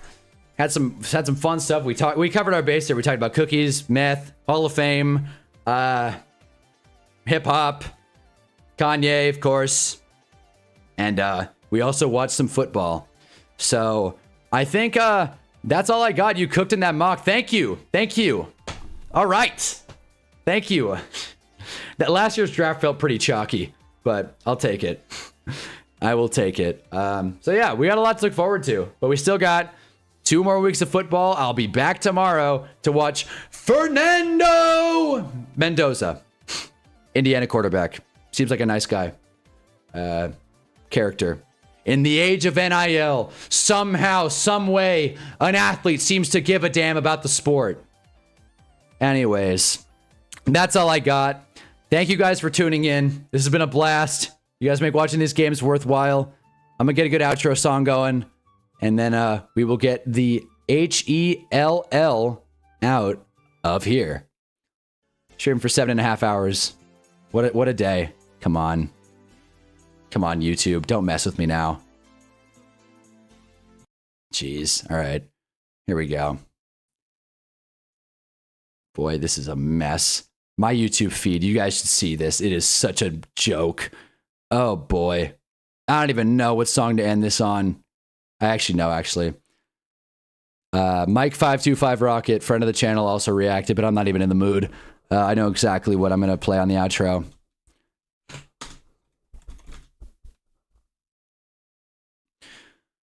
All right. Well, see you guys around. Hunnaball.